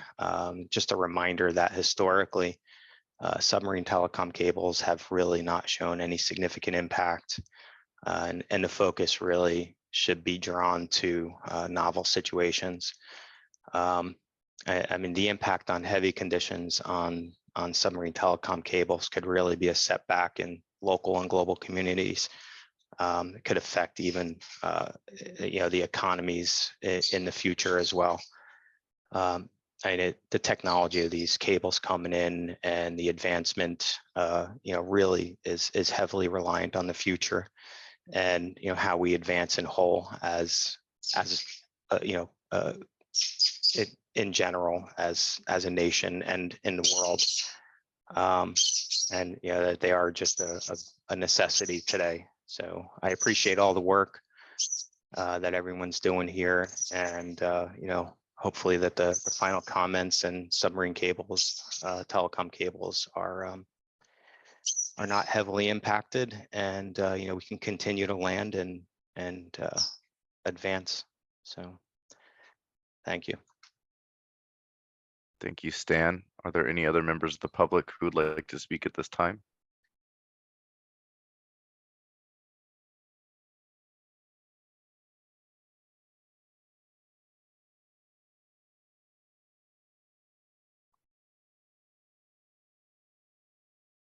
I'll give it about another minute here just to make sure that we don't have any stragglers coming in.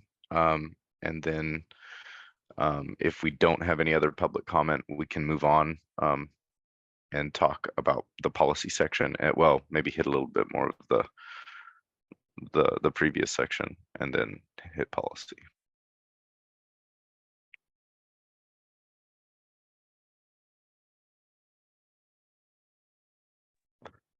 Marcus, if the group is amenable, if there is somebody who joins and who wants to provide public comment, then we can afford that opportunity. But I feel like we should use our time and move forward. Excellent. I think that's a good idea, Andy. So as long as everybody's amenable to that, we can move forward and continue talking about policy. Well, maybe talk a little bit more about the glossary, because I think we were still having a bit of a conversation on that. And if there are more public comments that come in, we can make sure to give them space and time. So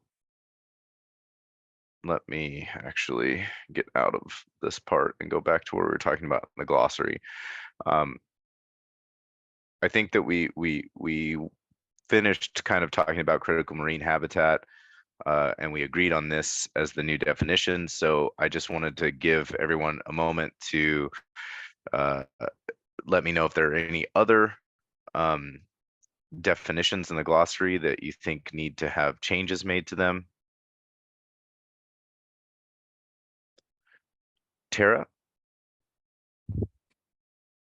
Thanks. I don't know if this is a change or maybe a potential addition, but I noted that we define impact, but not effect.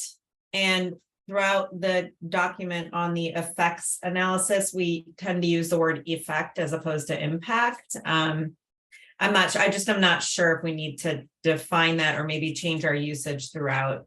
So just wanted to flag that because we don't specifically define effect, if that makes sense. But we do define impact. So we might want to think about changing our word usage. Okay, thank you, Use the Tara. one we have a definition for. That was all. Thank you. Scott?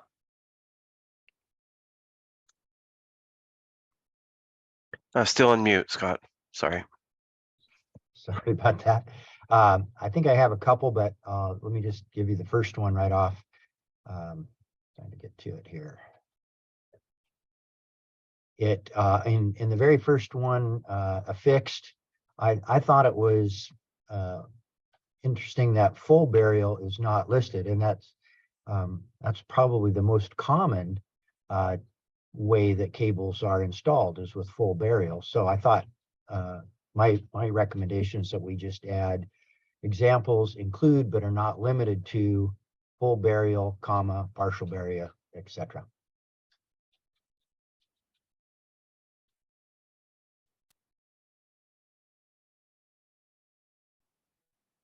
Tara, was your hand raised in response to the Yeah, suggestion? actually, I had some comments on affix too. I'm just looking at my draft. I'm wondering actually about putting burial here because when we say this, we say things that are, I'm sorry, what is our phrasing again?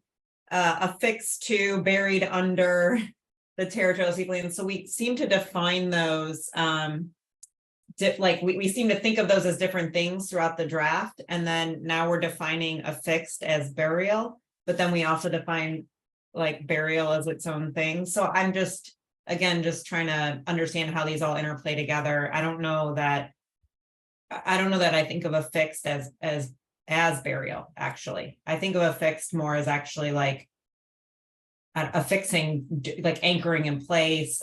We do know, I think even just from what we've learned, that burial doesn't actually affix it to the seafloor. It can kind of move and shift and go deeper, et cetera. So I just wanted to flag that. It didn't seem to quite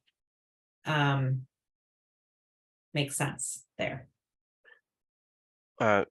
Scott, are you open to the idea of removing burial from the definition of affixed?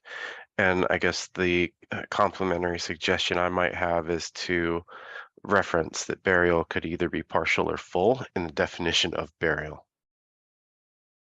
Yeah, I'm very amenable. I think Tara made a good point there. So I guess I hadn't been paying attention. I got hung up on the partial burial and on the first definition and didn't come back to it when I came to the burial definition. So okay, how does the rest of the group feel with those changes to remove burial from affixed and reference that burial in the definition down below could be either partial or full?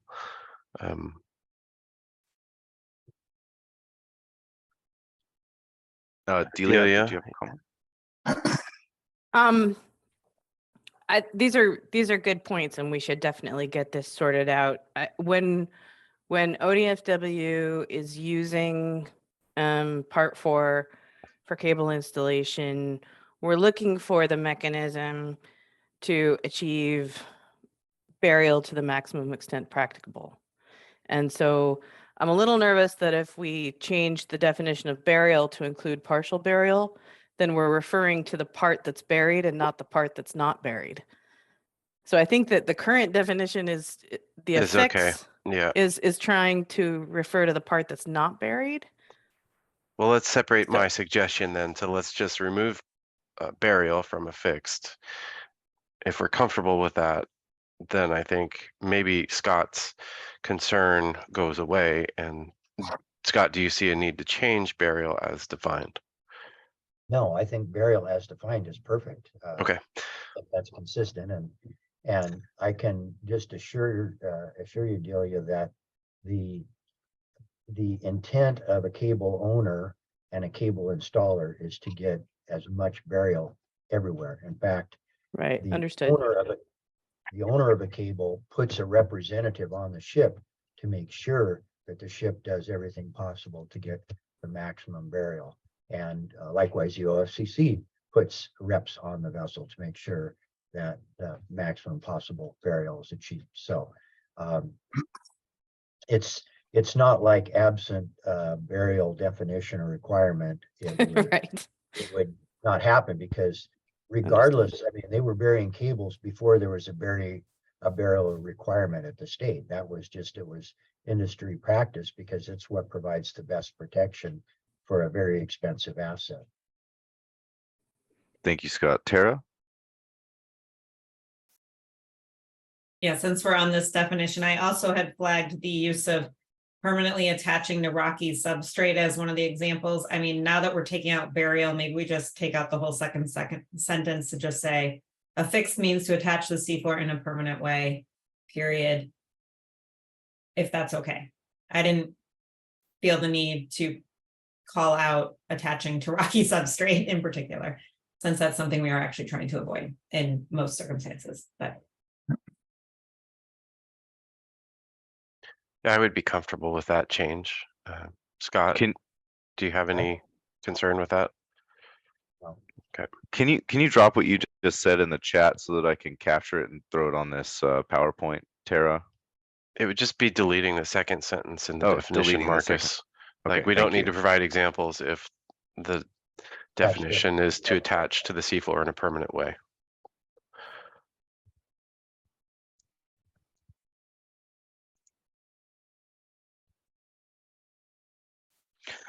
All right. And then let's see. Elaine?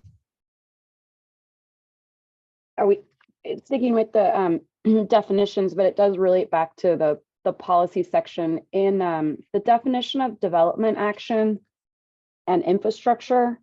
There's language in the definition that says it's, an activity related to infrastructure on, affixed to, or buried under the seafloor within, and then this is my language, or that I'm flagging, or directly affecting the state territorial sea.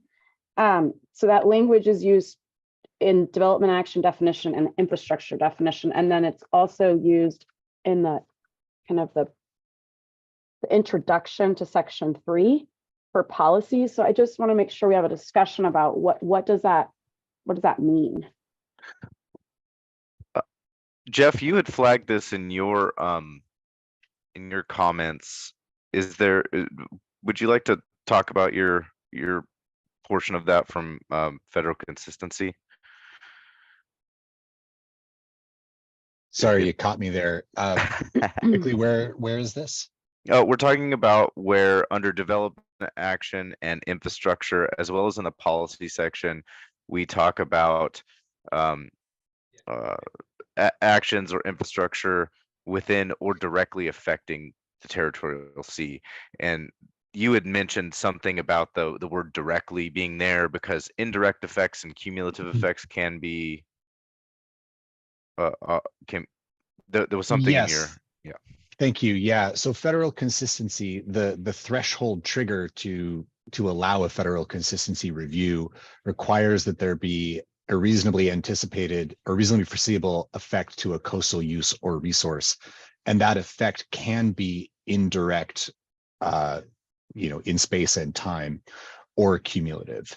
And so the question that I had put in that part of the document was, is this tying our hands in some way to say that we would not be exercising review authority unless it was a direct effect only, and that you could just strike that word entirely if you wanted to? Yeah, and I think my comment is like a bit of the opposite of, well, if it's indirect or directly affecting, how far does this extend beyond the territorial sea? Like, so are you trying to capture other Right. elements of a project under this by using this language? Okay. Well, under the federal consistency regulations, the state does have the opportunity, if there is an activity that is outside of state waters, but that we can justify has an effect to a state coastal use or resource, there are two options. One, we can establish a GLD, setting aside a geographic area, making the argument up front to NOAA and getting it approved that yes, there's a reasonably foreseeable effect. And then that extends our authority automatically out into federal waters for that particular activity. The other alternative is if it's kind of an ad hoc activity that we didn't have a GLD in place, but we still thought that there was going to be an effect to state coastal uses and resources, we can submit within 30 days an unlisted activity review request. And that basically makes the same substantive argument where we say there's something happening out there and there's a connection to an effect on a state coastal use and resource. And if NOAA agrees that we've made a good case, then that activity is also subject to federal consistency review.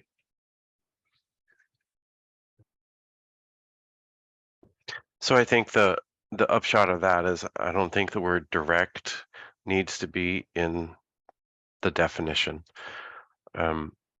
because I think the state would have interest in understanding actions that have effects on coastal uses or resources. And I think the intent is to ensure that we don't have unintended effects that the state couldn't address in some way through mitigation, as an example, or conditions that could help to resolve that, whatever that issue is. I guess I would say, like, I would not.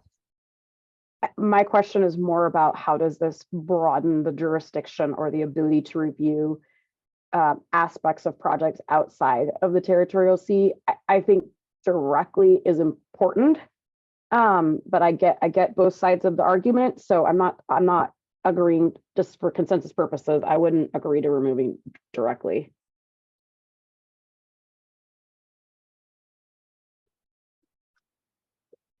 Scott?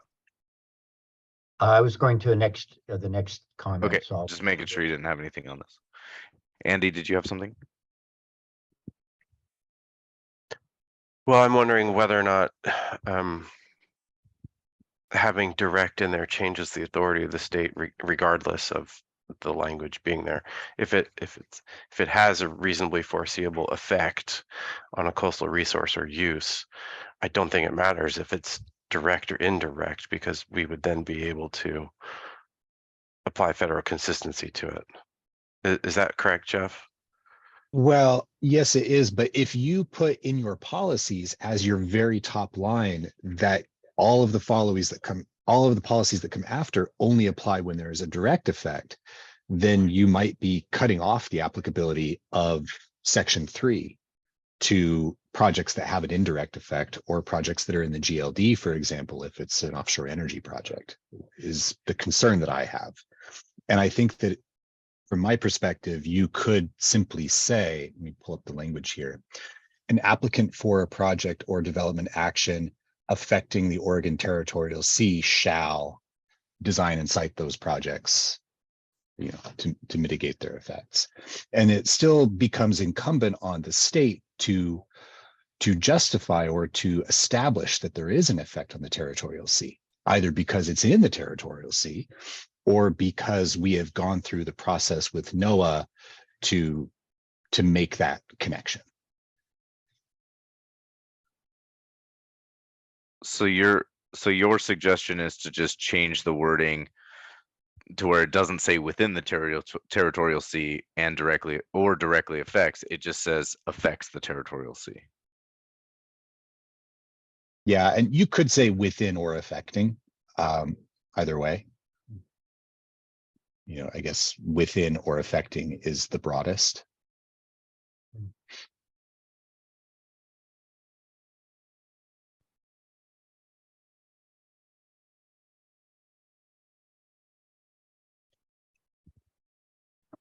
I guess my preference would be to have our policies be broad so that we have the ability to work with applicants for development actions to minimize effects to the coastal resources or uses.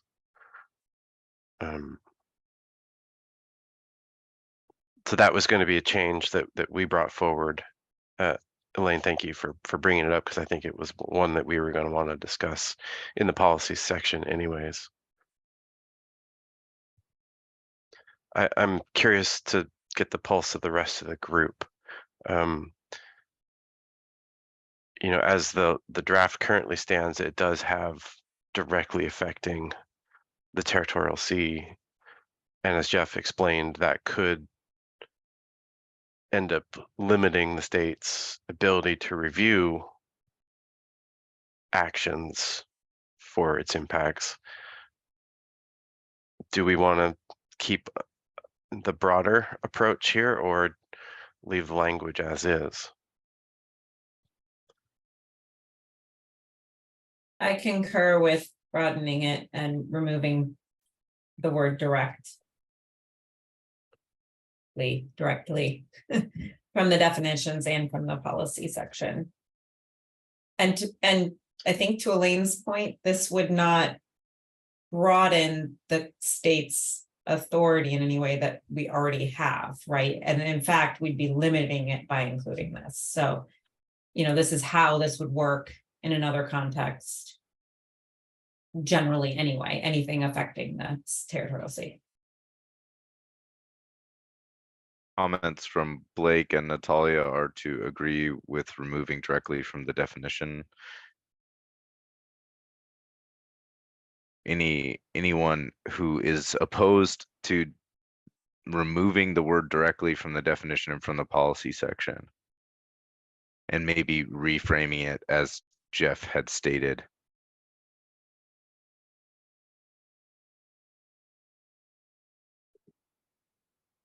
Delia? Scott already has his hand up. Scott, is that a legacy hand? That's for a new point. A new point, sorry. Okay. I lost track. I think I agree with everything that everybody's saying, but I don't think I'm fully capturing it. So on the one hand, there's just remove directly. That's one edit, but then Jeff had other suggestions that I'm sure I agree with, but I'd like to see them. Can we see them?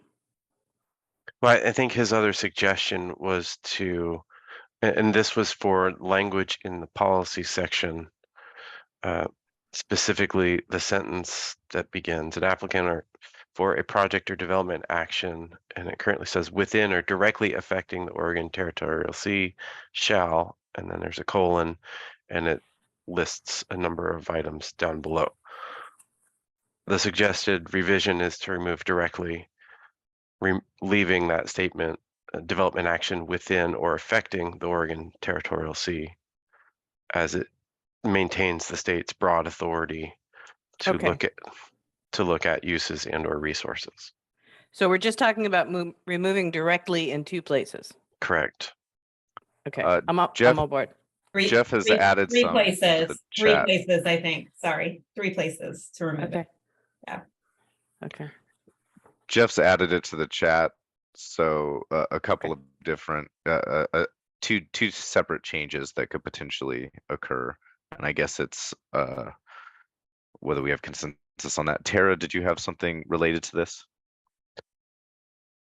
Yes. I guess I'm more on the definition side of things than the policy side of things. But I've just been looking at the other parts of the territorial sea plan and curious why we're specific. You know, I guess development activity as defined under other parts of the territorial sea plan does not specifically reference the territorial sea, because I think we're within the territorial sea plan. I don't know. It just says a use involving the planning, construction, modification, or removal of facilities or other structures. You know, these may consist of yada yada. So I just am trying to be clear about, you know, do we even need to specify affecting the territorial sea? in these definitions.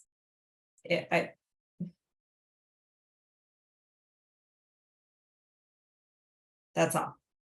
I'm just trying to look at other examples here.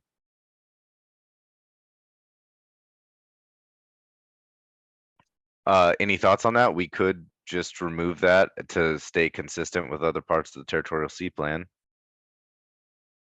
Marcus, I'm part of the cleanup and of the review.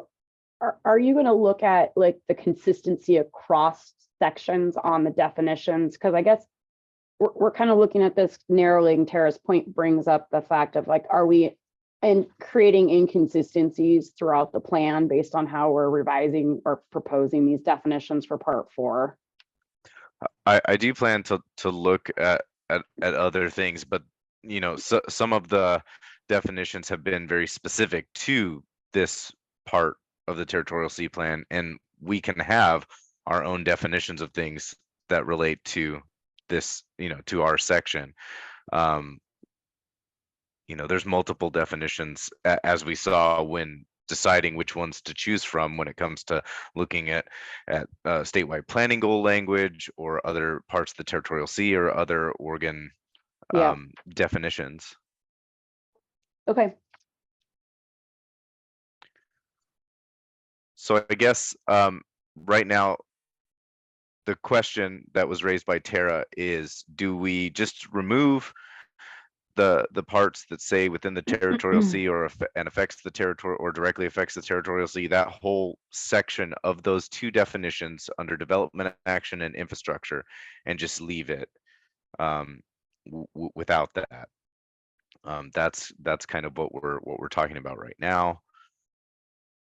So what that would look like, it would then, like for development action, for instance, say any activity related to infrastructure on, affixed to, or buried under the seafloor, which is subject to regulation by local, state, or federal agency that could result in adverse impacts to natural resources or conflict with other ocean uses. That's sort of what that would look like. And I don't know, from a consistency purpose, I'd look to Jeff maybe on that, if that changes it, you know, so. Well, it should be a lot easier if I could see it. Okay, I'll type it into the chat. And how about in the meantime, we could let Scott maybe bring up his, just for the sake of efficiencies, I'll type it in. Tara, my take on it is that having the territorial sea specifically referenced in the definition does not change anything. So if it doesn't change anything, then do we need it in there? Obviously, we're as a definition within part 4 of the territorial sea plan, we are talking about the effects to the state's jurisdiction. I don't see any harm in keeping it in there. So I really, that's something I think we can go and think further about and check for consistency with other parts of the TSP. But I wouldn't spend much more time worrying about it because I don't think it has a big impact. Thank you, Andy. Scott, let's get your point on here so that we don't keep skipping over you. Thank you. The definition of practicable, I was frankly a little surprised because every time that I've been aware of its use in this document, but going way back before this document, it's typically maximum extent practicable. That's a common phrase that you see multiple times in this document in different areas. And my understanding was always that there was some element of reasonableness that was applied to practical. But in the definition, I did not find that element of reasonableness. It just says, if is it capable of being put into practice? So this is, I think it's on page 19. If you look in your lower left corner, I know there's no page numbers on the document, but capable of being put into practice or being done or accomplished. And so there's lots of things that you could possibly do, but they aren't reasonable or in my word understanding of the word practicable. So I think we need to fix this, and I don't know exactly how. My quick edit was capable of being put into practice or being done or accomplished within reasonable means. Then you'd have to decide what reasonable means are. But I don't think, as we use it, practicable means that it's possible. If you say that you'll minimize impacts to the maximum extent practicable, and the definition is capable of being put into practice, one, you could say, well, we don't want any power cables to come from offshore wind, and the maximum extent possible of mitigating that is to just not allow them. So it seems like there's a problem with the definition as I see it now. And like I say, I don't think I have a great edit to fix it, but I think it's not a real workable use as we have defined it now. Thank you. Thank you, Scott. Delia? Sorry, I'm struggling with my buttons here. Yeah, Scott raises a point. We've gone over this so many times over the years. Possible, practicable, and it does have a legal difference in how it's applied. So I think the key word is reasonably. And so could we just change it to being reasonably done or accomplished?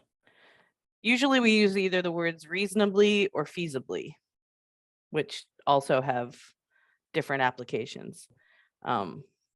So the suggested change would be capable of reasonably being put into practice or of being done or accomplished. I was capable. Well, I was going to say capable of being put into practice or of being reasonably done. Oh, that doesn't work either. Okay, I don't know. That's the extent of my suggestion. I agree. I understand the distinction. I think if Yeah. we're talking about it applying to being put into practice or being done, then you would want to modify it so the reasonable applies to all of those things that follow afterwards. So yeah, that would be my suggested edit if the group agrees to that broad idea. But I don't know that we all do. Tara has her hand raised. Yeah, I struggle with this one because we run into this all the time. And practicability is used as a reason not to do things. And usually it's economic justifications. So I want to ensure, and I remember we had a conversation at our last meeting about this, and I can't remember if it was Jeff or someone brought up that there are practicability like standards under maybe NOAA regs or something that I think we suggested we might look to, whereby like economic considerations were not necessarily can't be a major factor. But I would think I'd have to think about any changes to this definition. Because I quite like it being strong. So I will maybe I'll do a little side research here on that, other ways that practicable is defined. Well, I guess the other piece to this statement is that, we don't have to the maximum extent practicable, right? And that maximum extent is part of the phrase does carry a fair bit of work. So that's the other element here that it's not included in the terminology. Scott has his hands raised. Well, I know we have several lawyers on the call here, and yeah, just help me to understand if the definition that we have now means capable of being put into practice, being done or accomplished, doesn't that just mean possible? I mean, is there, I know how it's typically used, but we're talking about the definition here. So if the definition says capable of being done, then I think that, as I understand it, that would just mean, is it possible with spare no expense, spare no environmental damage, it would, if it's possible of being done, then it can be done. And so I guess I'd like to hear some legal opinion on what this definition would mean as is right now, without a qualifier. Thank you, Scott. Mike Graybill. Earlier, you suggested that Steve Shipsey was going to take a look at this. Every person who's responded to this has said that they've run into this before. So I trust there's court precedent for definitions for this thing. There's other definitions. And we are so far in the weeds in this discussion that I really think we need to move on. And I think we should defer to a state attorney that I'm sure has already done this and use a legally accepted definition. I would be in support of inserting the phrase in our glossary, maximum extent practicable, and have our glossary address that as it's used in this document. But if the term practicable already has a legal definition, then I don't think we should try and overcome that definition, because if it comes to a point where someone would challenge it, we'd lose.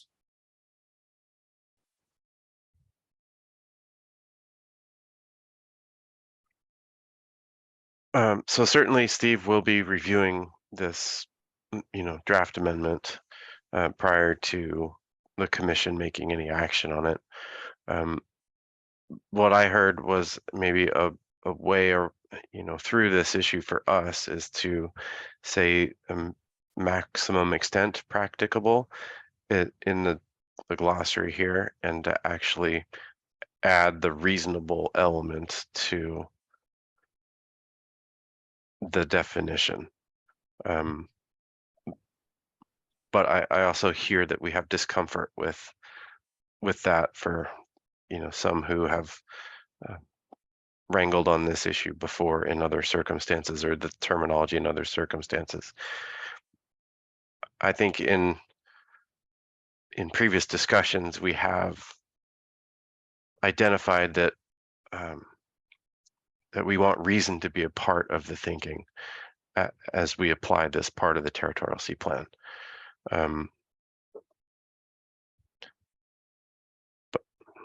And again, understanding where those reasons come from, I think, is the crux of the issue, whether or not it's cost or environmental impacts.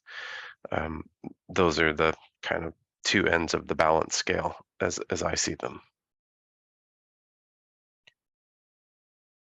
I think it's also come up in previous conversation multiple times that the uncomfortableness with adding reasonable to it, or it has to do with financial people using finances as a way to say, oh, it can't be done, we're not going to do that. And I think that Jeff had brought up that NOAA has that language that we had talked about inserting here, to say that lack of funding cannot be used as a general reason to not. Marcus, can I jump in on that? Because really, this is your policy and you get to decide the level of the standard. If you set as your standard that it is to the extent reasonably practicable, or to the extent practical, for instance, then that is what a person has to comply with all the way in federal consistency. Whereas if you say you must account for all potential effects and mitigate every single one of them, that is your high standard. And now you must meet that bar. And so it's really, like, you have discretion as a group what kind of bar you want to set. And the NOAA piece, that is really just to help understand how that term has been used in the federal consistency setting. But it's not to say that you have to do that in your own standards.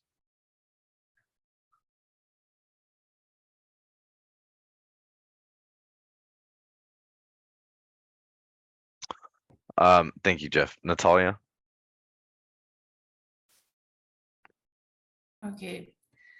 My question, why we need to go so deeply to this any definition? It's already, we have less than 3 hours to finish everything.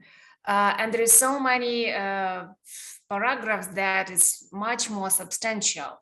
I mean, honestly, in my opinion, why we need to define each words like natural resources, all those stuff that's already known, because we created complexity for ourselves. And once we define and go deeply practicable, etc., we created this border for ourselves. So we don't have a space for like general definition that maybe something can appear in the future.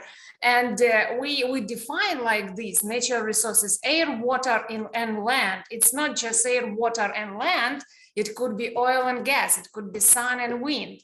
So, I mean, we just created an, making focus for definitions that's already known. And, already somewhere in goal 19, and no one, I think we have the longest glossary in this part 4 compared with other part of the territorial sea plan, because it should not be the focus like that. I mean, usually glossary is maximum 15, 20 terminology that most often used in this text. We are talking about cables, utilities, other infrastructure. So probably if something new appear, we need to define some technical issue and not something that from resource inventory and evaluation that already known in other parts or other legislation and rules. So I do propose just to move on, because we will ending up with the policy. There is a lot of question again and JART, and this is just my opinion, because we again stuck here with those definition, and we create border for ourselves with those definition. Thank you, Natalia. Natalia, I think the reason is the details matter, because when the state sits down and negotiates with an applicant, they look at the language in the plan, and therefore there may be conditions or actions or costs incurred when trying to meet the standards applied therein. And it is important that we are specific in our language as we write these policies, so that it's clear what is expected and how the state is going to hold to those standards. Yeah, and I agree, but you see, we have option. I mean, I wish we had another couple of meetings, but if we need to reach consensus today, we just stuck on terminology again, and we have 2.5 hours to finish. So it would be not the case if we will continue to talk about terminology right now, because other section would be without consensus at all. I agree, but I also think that when we get to those sections and these issues come up, if we have agreed on what we intend in our terminology, then we will be able to at least get to the crux of the issues that come up later in a more efficient manner. So I understand we need to get there. We need to get moving. We do have a fair number of other things to tackle. But I want to be thorough when we're talking about these with industry on the line, because they're the ones who have to, at the end of the day, comply with these policies. So I think this is one where we have a couple of alternatives that we can relay to OPAC if we as a group don't have a consensus. We had one other item in our parking lot to come back to. I'm not sure that folks are comfortable yet modifying the definition of practicable. I heard the alternative was to specifically include a longer statement, maximum extent practicable, and define that in the way that we want to define that. But I heard that adding the reasonable element to that, some folks were still uncertain about. So unless that has changed, as folks have listened to the conversation, I think that this may be one that we put on our list for OPAC to think about, and for our DOJ to give us some guidance on, maybe ahead of OPAC.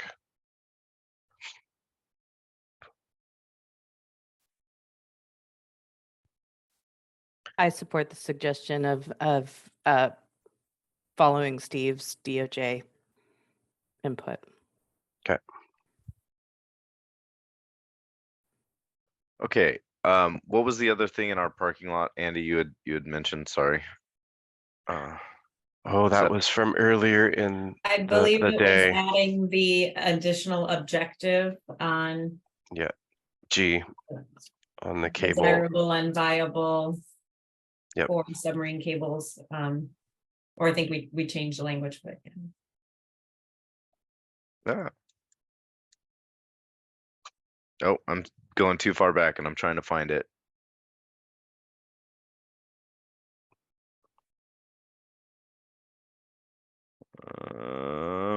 you just passed it.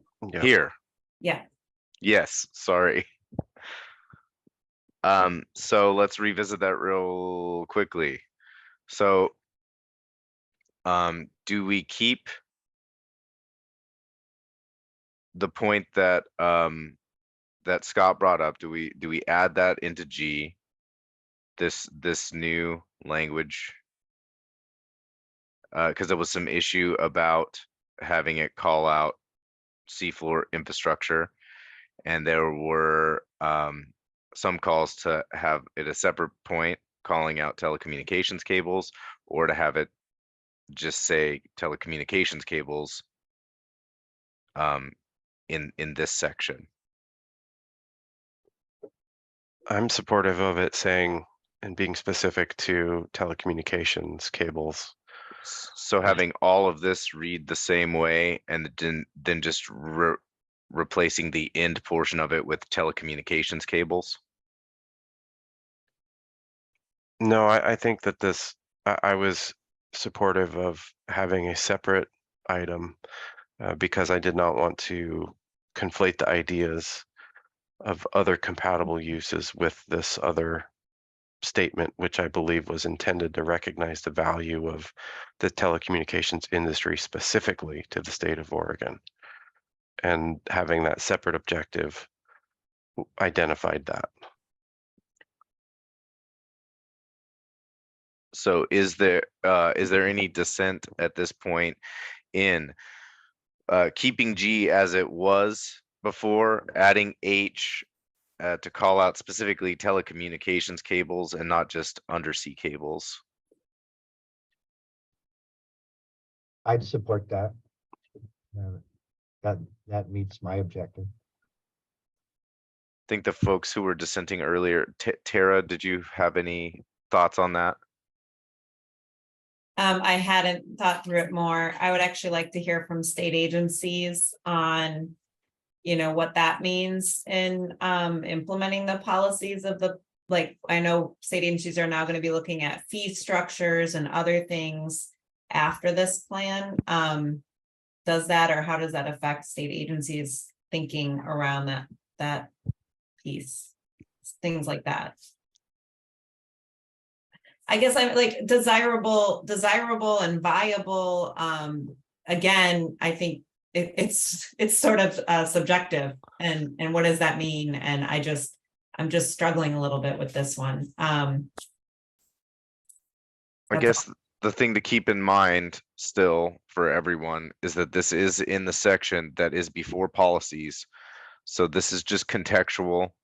It is not going to affect the policies as they stand below the policy section and below and implementation requirements. So that's just a point. Any thoughts from state agencies to speak on what Tara just brought up?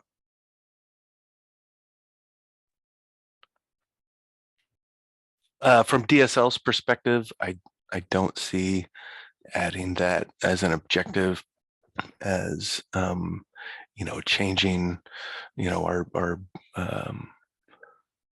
any of the future actions that we were looking at as far as rule changes for fees, or how we would authorize easements or removal fill permits. Our Division 83 rules already say that cables are a conditionally allowed use. So I think that I don't see this making changes. And like I said before, these objectives aren't mutually exclusive. So I don't see it being an issue.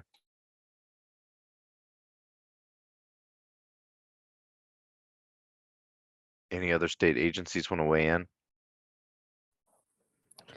I'll just reiterate for the group of the sake of the group. I'm not gonna object to adding this, but I don't think it's really in line with the tone and tenor of the territorial C plan.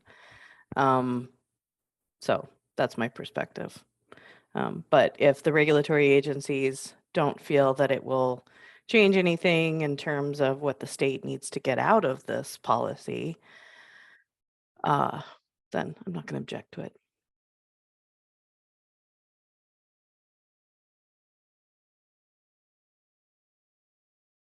Any other thoughts? Okay, so I guess, is there something in chat? Sorry. Chris said he just agreed with the Oh, I was audience. just agreeing. Yep. I really, no more discussion from us on that. Laurel? Don't really have discussion. It just, I mean, I don't know that it would change anything about what we do. It's not, it wouldn't change how we apply our existing statutes and rules to permitting and our overarching responsibility for managing the ocean shore as a state recreation area. So I don't know that that's part of our objective as managing the ocean shore is to do that, but it might be the larger state objective. That's not our role though, to say that or not. So I guess the point to bring up now is there objection to adding an objective H that is to keep Oregon a desirable and viable place for telecommunications cables?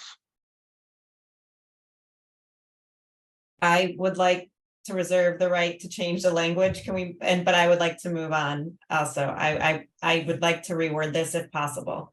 Yeah, I don't think Scott had a desirable and slightly different viable- version.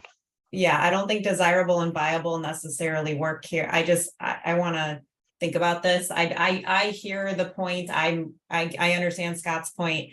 I just want to maybe reword or use some other language around that. I think it's too subjective. I hear that this objective, if it's meaningless in this section, then it probably doesn't need to be there. We already have a point about promoting seafloor uses.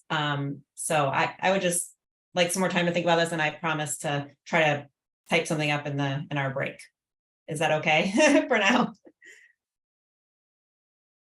Okay, so we will table that until the next break, until after the next break. So if there's no other things to bring up for definitions, then I would like to move on to policies at this point. Mike? Earlier on in the chat, I just raised the question as to whether or not we need to define permanent. And that's because when we talk about removal of structures and those sorts of things, it's then becomes the question of, well, if it can be removed, is it permanent? And so it just seems like if there's a plan to take this stuff out, then nothing's permanent.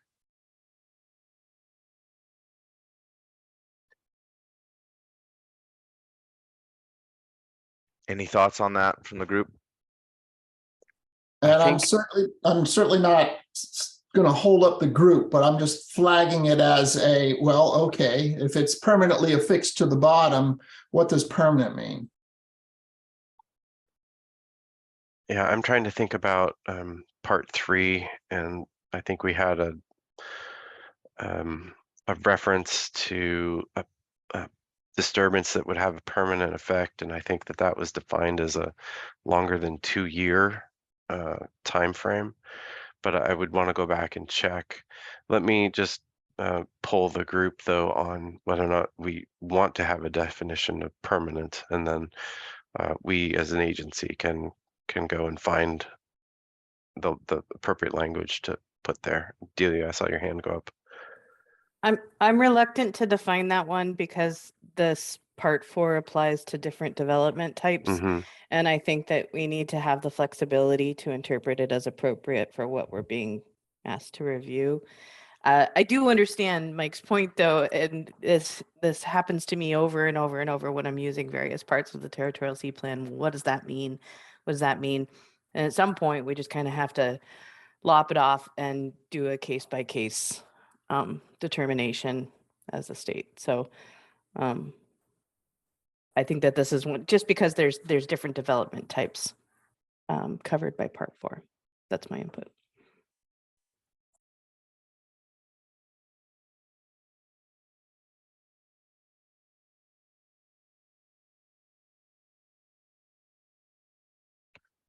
I'm okay not defining it here and allowing that discretion to the agencies to determine what a permanent fixture is.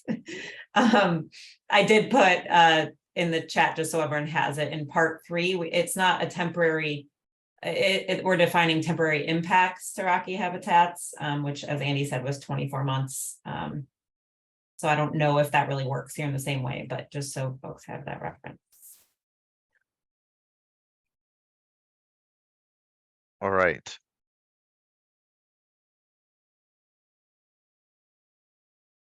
So, any other thoughts on whether we need to include a definition for permanent or not? I've heard I guess several. I'm swayed by Delia's argument that this is something that we should be able to define based upon the proposed action or use. So is everyone okay with us not defining permanent?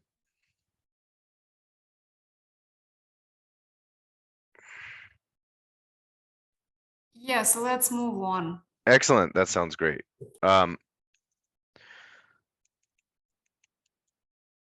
So on to policy section.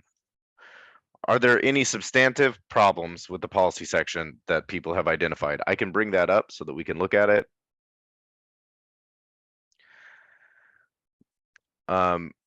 Delia, I'm going to bring up the section, but you can go ahead and start.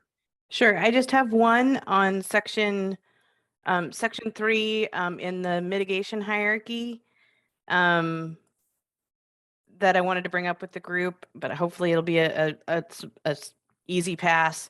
Minimizing impacts by limiting the degree, magnitude of the development action and its implementation.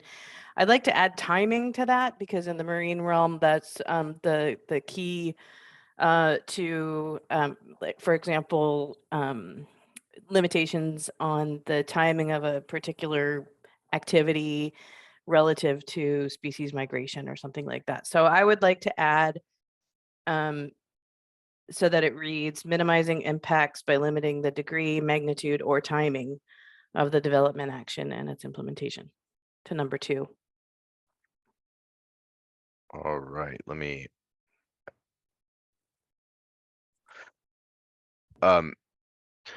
Tara or Natalia, is your comment directly related to that suggestion?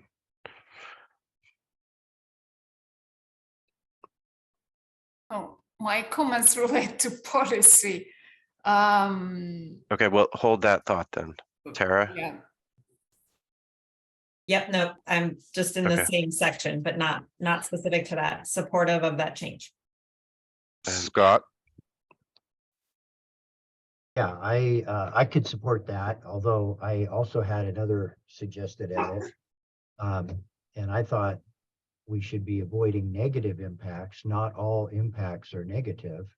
And I don't think we should imply that all impacts are negative. So I think there should be a distinction. So I think Delia's addition is fine. So your suggestion is minimizing negative impacts by limiting the degree, magnitude, or timing of the development action and its implementation. That would be your suggested change to kind of piggyback off of what Delia has suggested here. Blake, did you have something to say about this or a different? Just supportive, but I did have a broader comment about the mitigation process. But I'll wait. Right.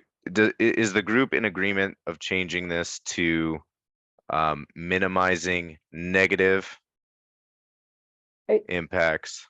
Go ahead.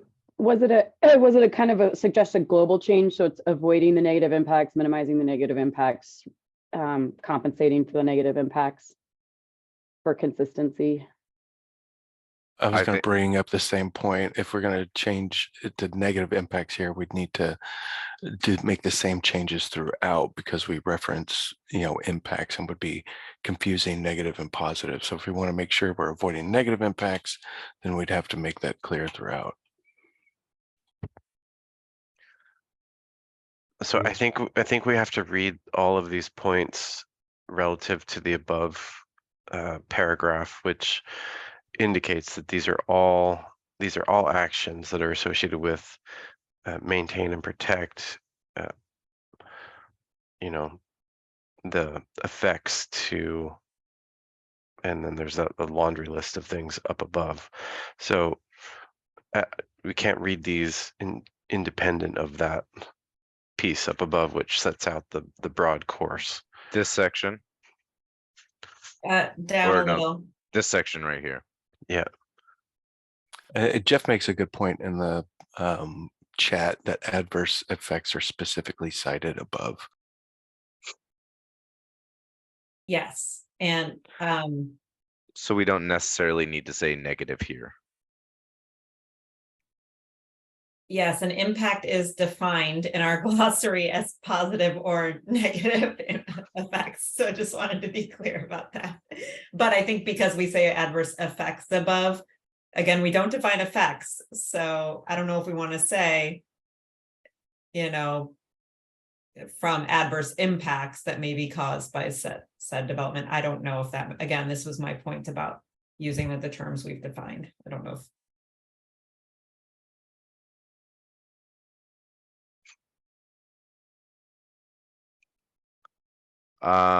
Scott, did you have more to say on this, or is this a separate policy? I'm sorry, I should have lowered my hand. No worries. Blake? It is just not to this specific point, but about the mitigation process. When we, so I don't know if you want me to hold off or. Let's hold off for 1 second on that. Delia?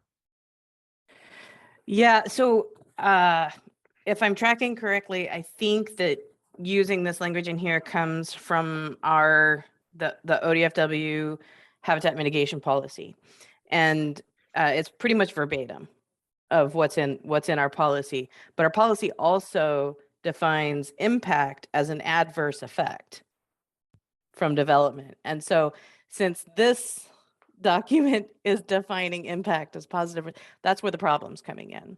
So one solution would be to redefine impact as I know we're done with glossary, but we could define impact as an adverse effect, and then we're done. Or we have to kind of mishmash everywhere it's used.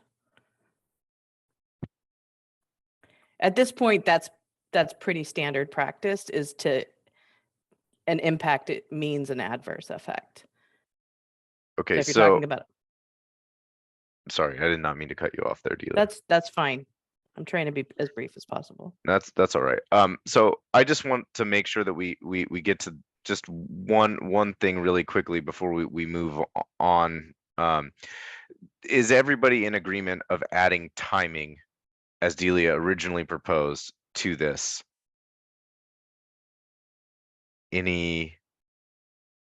Everyone's good? So what does it mean? What does timing mean? Like seasonal restrictions? Yeah, it would be different species. Yeah, It would be actions to avoid like the migratory period of marine mammals, or appropriate in-water work windows to minimize the potential impacts to species in the area. Those would be the kind of timing things. Do you think that's not clear, Natalia? If it says limiting the degree, magnitude, or timing of the development action? You see, well, I have comments regarding to this paragraph started from design and side project, and it's related to all those points. Okay. It's a lot of contradiction here. I think we need to start from there. So first of all, I pointed out in the, I think last or couple meetings ago, that usually mitigation is reduce harmful actions or effect or like negative impact for something. Here we have design and site project, blah, blah, blah, proposed seafloor development actions. So we already knowing that applicants come to us and propose some actions to do on the seabed, seafloor. So it's already impact. So, and then we have number one, avoiding the impact altogether by not taking a certain development actions. My question, what does it mean, certain development actions? If we already pointed out that applicants come to us with a proposal of development actions. So I propose to delete avoiding the impact, because if you avoid impact, so basically you don't do anything. You live in the status quo. So if you do something, it can have impact, positive or negative. So if it's negative, it's related to mitigation. And then we have this, the same paragraph, maintain and protect means following the process of mitigation by taking one of the following actions. We already know that we are not able to avoid the impact. So we're already talking about mitigation, saying that follow this process of mitigation, and then we put avoid the impact again, and not taking certain development actions. So it's a lot of questions I can imagine that applicants may have to us. And let's say if DSL will be responsible for pre-application meeting, let's say the applicants come to me and ask, can you explain this? I cannot, because I'm confused myself. Because avoiding and mitigating is completely different things. It's not avoid, it's not part of mitigation.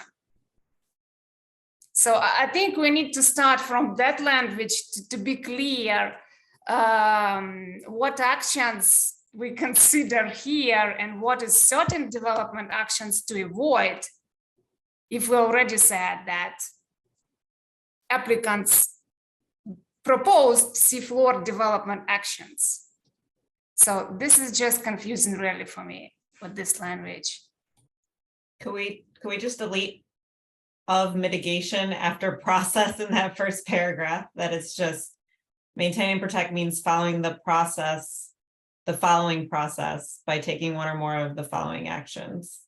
Although I realize now that's probably poorly worded, but you know, we're already talking about mitigation. Again, if you do anything, particularly on the seafloor, anywhere is natural resources, you already interrupt natural conditions. So it's already impact. It could be different level of impact. You can minimize, you can mitigate, but it's already there. You cannot avoid this if you already start to drill something.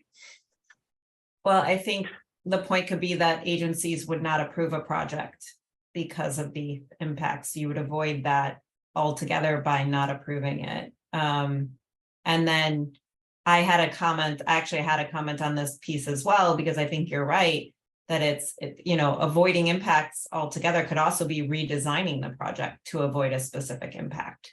So you could redesign, which I think should be added into this first one, that's not necessarily mitigating by limiting the degree or whatever. You could fully redesign to avoid the impact, or recite to avoid an impact. So I don't know that I agree completely that just because of an application has come to the agencies and to the state means that we can't avoid it by not doing it. But that, I don't know.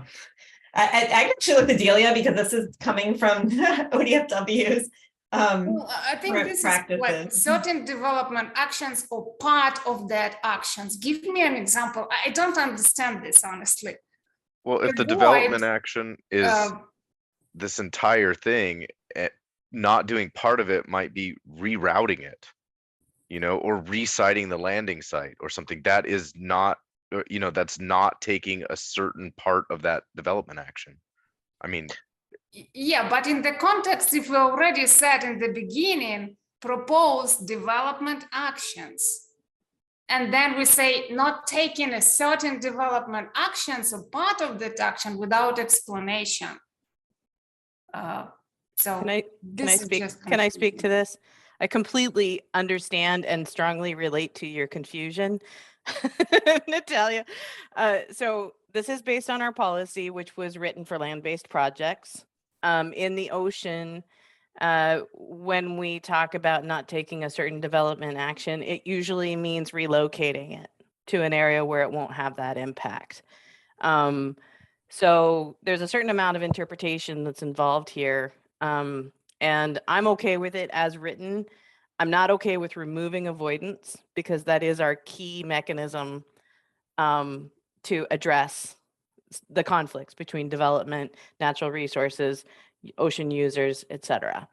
So Delia, so you have this already in policy, yeah? This avoiding as language. We do. I was just drafting up a couple of, so it's OAR 635415 is our habitat mitigation policy, and this whole is this whole 1 through 5 is verbatim.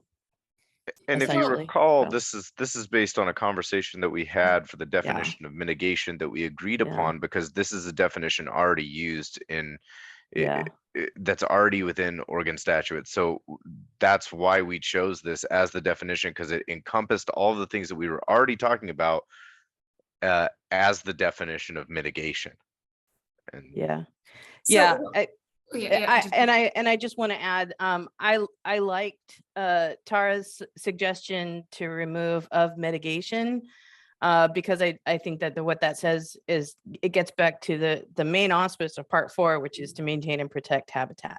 So for the purposes of this section, maintain and protect means following the process of taking one or more following actions in order of priority. Avoidance has to be number 1. And then you minimize. Number 3 doesn't really work in the territorial sea, and I know the ODFW has already made that point several times to this group, and it's still in there, so I'm going to let it go. But basically, what we're looking at when it comes to effects is first you want to identify them and try to either tweak the project so it doesn't have that effect. That's avoidance, or find a way to minimize that effect as proposed, or maybe you can reduce or eliminate over time. We often prescribe monitoring to try to, or some sort of adaptive management, or you're left with compensation, compensatory mitigation. So that is the mitigation hierarchy. I feel strongly about keeping avoid in there as the first step. But if there's other things that we can do to tweak the language to make it more clear and reduce the confusion, I'm on board with that as well. Well, I mean, after you explain, it's clear. So if it's avoidance there, that's okay if it's in the policy. So the confusion was really because we are talking about different scenes that, you know, applicants propose actions, and then we talk about this maintain and protect. Maybe it's really, as you said, if we remove this mitigation and just mean following the process by taking one of the following actions, that may make sense, but not following the process of mitigation, and then we talk about avoidance. And maybe regarding certain development actions and part of that action, maybe we can add just, in the bracket, for example, just couple of examples. That would be clear for applicants who, let's say, doesn't understand anything. Because it's right, the first question, certain development actions or part of that actions. Anyone ask, can you give me an example? Yeah. We propose some actions. So that makes sense, but we need really to reduce or to delete those contradiction here with those development actions language. Okay, well, if the group doesn't feel strongly about keeping this verbatim to the existing habitat mitigation policy, then I would suggest that, basically, number one could read avoiding the impact altogether by modifying the development action location or other, I don't know, something. Basically, it's a relocation. That's typically how we would avoid within the territorial sea. Couldn't or a design be not doing the project? That that could it could be disapproval of the permit. So I would want it to say still that maybe at some, and we're talking all manner of, pipelines. We don't know what's going to come down. I guess I would want the avoiding upfront might be not doing the project. It might be relocating, changing, not doing parts. Yeah. So could it say avoid the impact altogether by relocating, comma, modifying, comma, or not taking a certain development action? Modifying, relocating, or not taking a development action. I would love to continue this conversation after a short break. Okay. I'm trying to keep us going here, guys, and I'm trying to make sure that my legs don't atrophy as we do so. Okay. So let's come back at 2 o'clock and we will continue on with this conversation. Okay. Back to talk about this policy section. I can't remember who was talking last. I feel like it was Delia.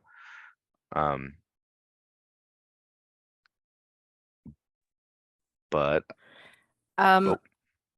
can we just have, I think the easy solution would be just to remove of mitigation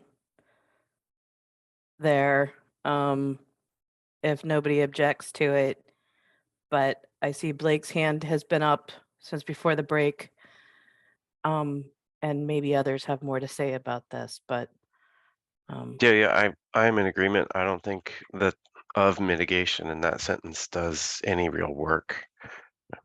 So Yep. But we have a definition here of mitigation, so just to be consistent through the text.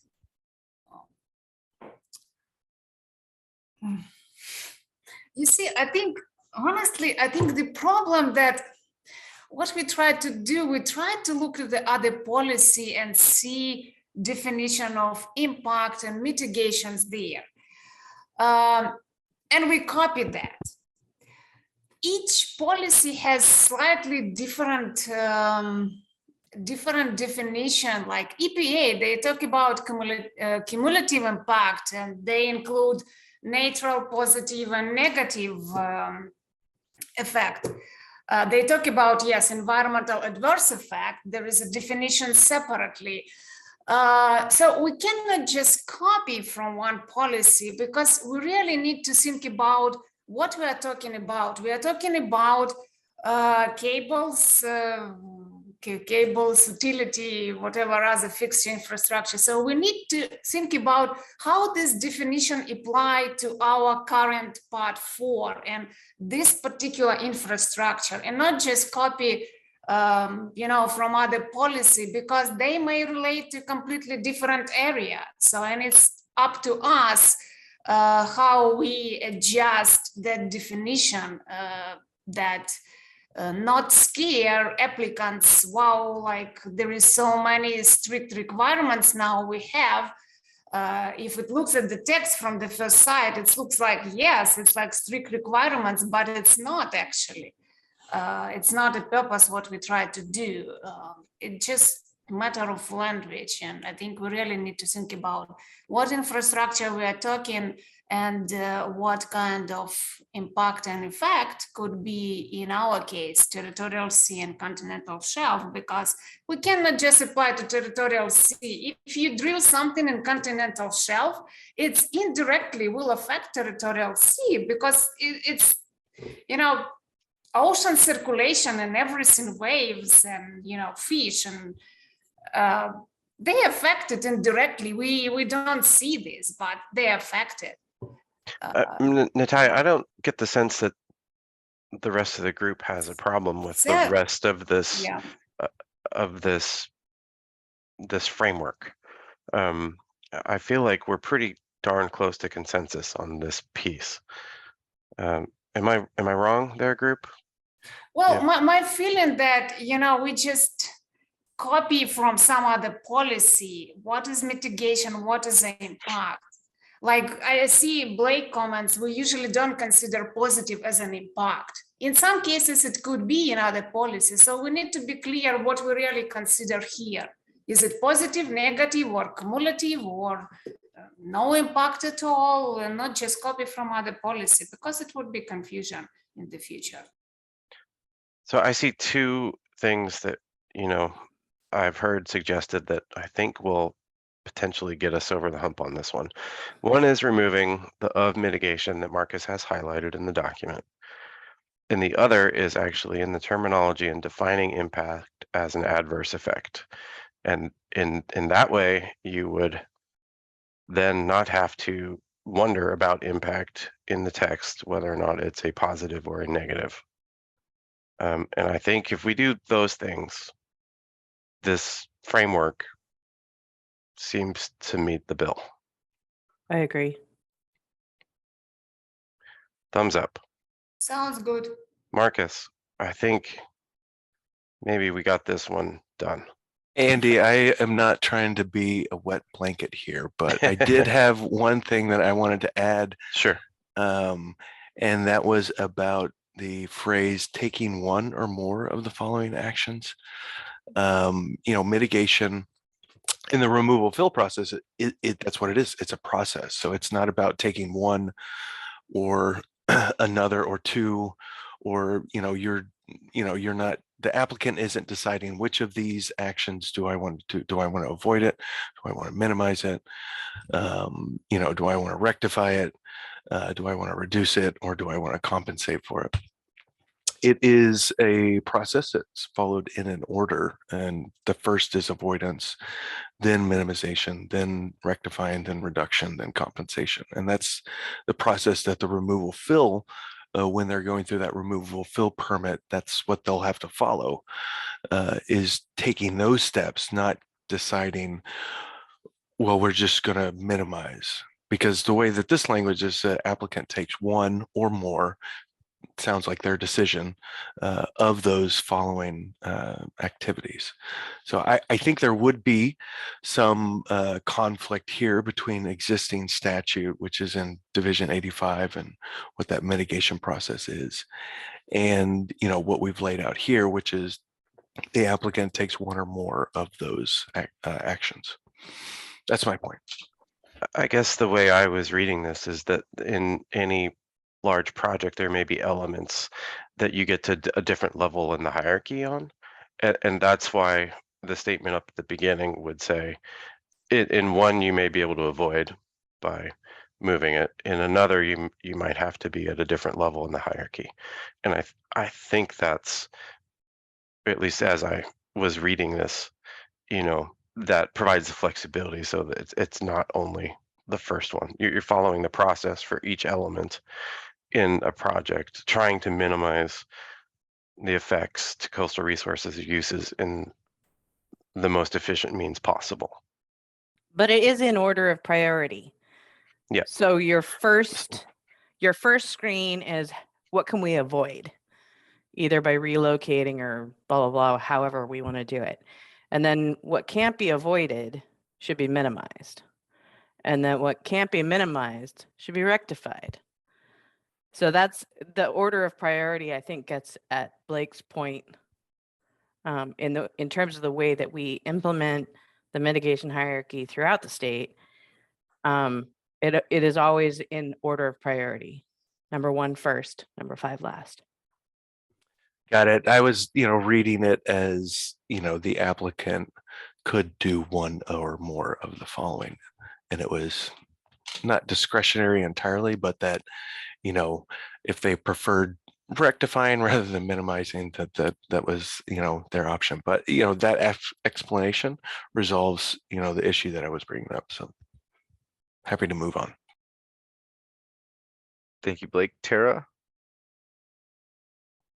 I actually, to Blake's point, I was gonna just say that sentence doesn't read very well now. Just so maybe we can rethink that altogether. But maintain and protect means following the process by taking one or more. What the process of what? I don't know. It just feels a little weird now. So I was gonna suggest we just say maintain and protect means following the actions listed below in order of priority.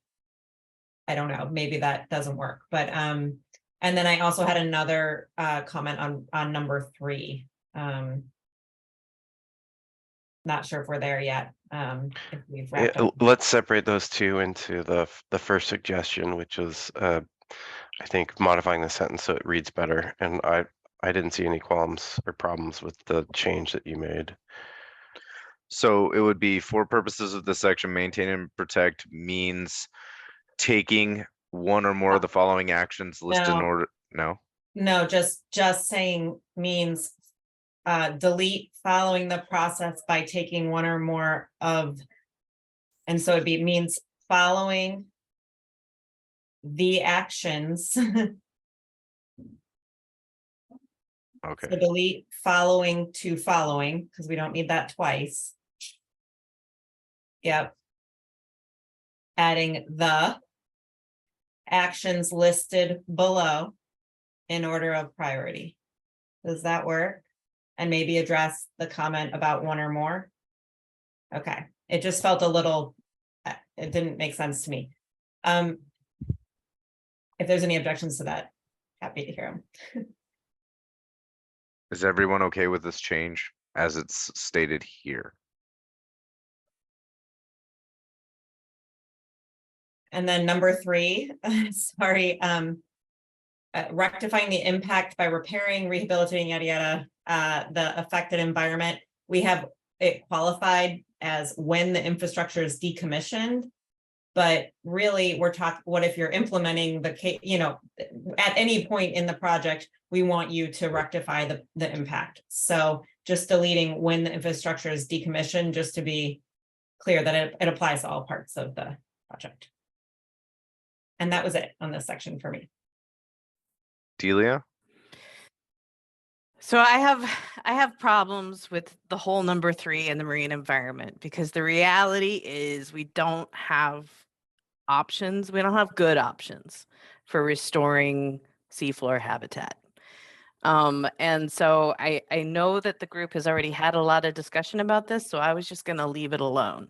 But basically, decommissioning and removal of the equipment is the only restoration activity that we can take. The rest of it is just natural restoration, resettlement of sediment, etc. So my problem with number 3 is that it's in order of priority above number 4 and number 5 that are actually more essential actions for us to take during the permitting process. And so it may be, an alternative approach would be to remove 3 from the list of actions to be taken in order of priority and add on a sentence at the end that talks about restoring seafloor habitat at the time of decommissioning. So just take it out of the mitigation hierarchy. And make it an isolated statement at the end, that the expectation is that we will see restoration of the seafloor habitat at the time of decommissioning and removal. But I'm also okay with leaving it in as written, if that's what the group has already discussed and debated and kind of negotiated. Scott? Yeah, thank you, Marcus. I had proposed an edit in the glossary about passive passive restoration, and I think maybe now we should return to it, just because in the wording of the glossary it talked about removing the source of the disturbance or something along that lines, when in fact the reality is this passive restoration occurs all the time on existing cable routes without removing the source of disturbance. In fact, removing the source of the disturbance would introduce new disturbance. So it seems like we may want to, if we want to keep this passive restoration in, and I think it's good, we should clarify that passive restoration can take place without removing the original source of disturbance.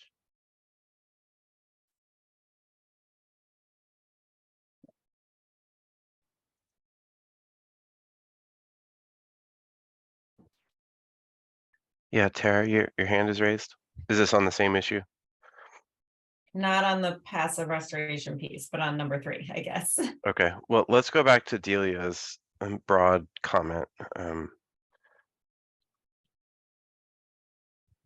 How does the group feel about leaving this in as is, or whether or not the suggested change from Delia was acceptable?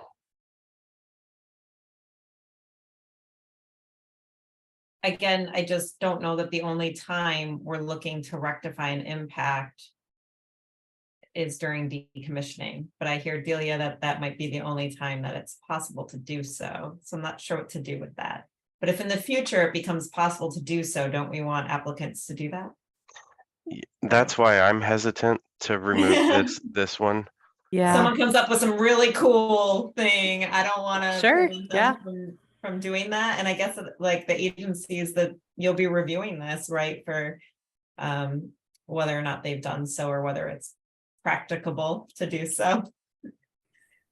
Yeah, I mean, the reality is that, you know, ODFW has an advisory capacity, and we are applying this mitigation hierarchy every time we provide our input to a project by project. We're doing that. And we, for the current existing mechanisms and impacts and what we're looking at right now, we skip across 3. We don't have mechanisms to achieve that. But whether we want to keep it in there for future projects, you know, I'm fine with that. I'm on board with that. But right now we have a heavy emphasis on avoidance.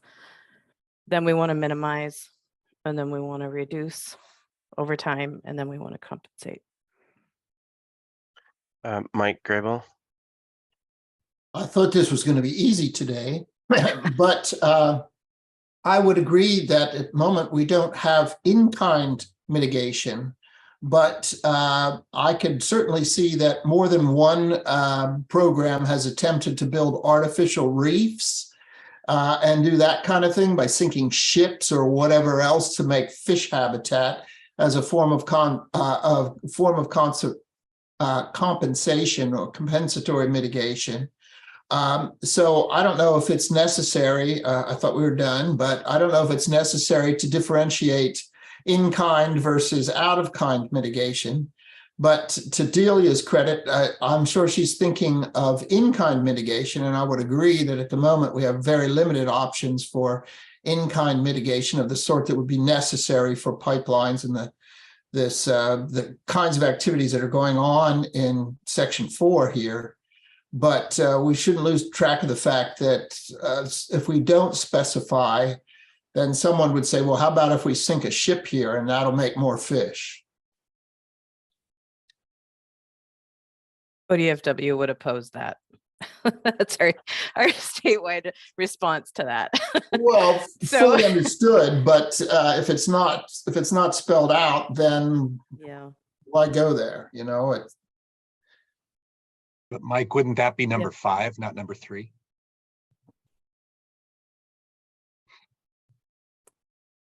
not necessarily. It would be considered mitigation to say, well, we have a habitat impact, we'll create a habitat. So that would be, I guess, compensating. Yeah, I guess it might be number 5. Well put. Okay, well, let me take us back to the suggestion that Tara had, which I think was a good one. When the infrastructure is decommissioned, removing that modifier to the sentence, because there could be other ways that this action occurs beyond being associated with decommissioning. And I want to get the group's take on that change. Are there any issues? I'm seeing thumbs up for confused. Marcus. Sorry. Yes, go ahead. I'm confused on how we're working through the hierarchy for the mitigation. Like if we're going to revise 3 to include more than just decommissioning, but we're rectifying the impact by repairing, rehabilitating, or restoring, isn't that captured by minimizing or mitigating already if it's not related to decommissioning? Delia, do you have? I'm sorry, I was reading the mitigation policy. Can you repeat that, Elaine? Yeah, I was just saying I'm kind of lost in this how we're navigating the hierarchy of mitigation, in the sense that if we apply 3 not just to if the affected environment when infrastructure is decommissioned, but to just all aspects of the project, if it's, you know, signed construction operation, aren't we then looking though more at minimizing measures or mitigating measures already that would be addressing the impacts, repairing, rehabilitating, restoring the infected environment? Is like, I think you could do that through mitigation, but that gets to the in-kind factor. So I guess, yeah, if we're not understanding how this is going to apply, it's trying to make it practical so people can understand it and apply it. So I hear you. I think so. Most of number 3 was added on to our habitat mitigation policy, which just reads the rectifying the impact by repairing, rehabilitating, or restoring the affected environment, period. So the passive, active, and all the rest of it was added on for the purposes of part 4. And I may not have been there at that meeting. I don't really, I'm not sure if that was somebody's preference or what the purpose of that was. But one option would be to go back to the habitat mitigation policy,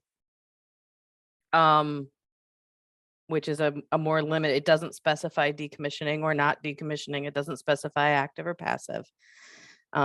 We still have the problem that I'm pointing out, which is that we don't currently have mechanisms to repair, rehabilitate, or restore the seafloor. But we could do that. You know, we could just go back to the existing definition of rectifying, or not definition, sorry, that number 3. And maybe that would solve all the concerns around potential confusion in the future. What does the group think about that? I'll just throw that out there. I think the more that we try to like hone in on what's appropriate for the territorial sea, the more we're like, well, what if this and what if that? And these are all valid points, but maybe we just want to lean back into the original policy statement, which doesn't go into that level of detail. Again, ODFW would still weigh in on that level of detail, project by project, regardless of whether or not it's in part 4. Laurel and then Tara. I would support Delia's suggestion about simplifying number 3, but I would also point out that there are portions I agree with the seabed piece of it, but there is a portion of the territorial sea that includes the ocean shore. So I wouldn't want to exclude the ability of doing something to the effect of what's described in the more general language under number 3. I don't know what the situation would be, but I can't predict the future. But there is a portion of the territorial sea that includes the beaches and shoreline. So for that point, maybe there is something we could do for some unknown effect in the future. But I would support what Delia said about simplifying it if the group was amenable. Okay, it looks like Tara dropped her hand and then Blake raised his. So Blake, go ahead, and then I'm going to try and get to resolution on this one. I would also support, reducing or, taking out the extra language. That's how we have it defined in Division 85. It is just simply rectifying the impact by repairing, et cetera, the affected environment. So put a period after environment and the statement there. Yeah, I mean, we also don't have with either active or passive restoration on there. I did want to comment on Jeff's comment in the chat. What if you plow through a kelp bed? I mean, I am not an aquatic resource coordinator. Yeah, Scott's shaking his head. You're not going to plow through a kelp bed. You would avoid it. That's the very first thing that you would do. You would reroute it, at the very beginning. You would just say, well, that is not plausible. That's not reasonable to plow through the kelp bed. And I don't want to speak for industry, but I mean, that's, we would not, if we saw an application that said that you want to plow through the kelp bed, we'd say, well, that's not possible. You're going to have to reroute it. That would be our response. Yeah, especially because you're not going to get a plow through rock, which is where it would be the kelp would be growing. So I think there's multiple reasons associated with that one that it wouldn't work.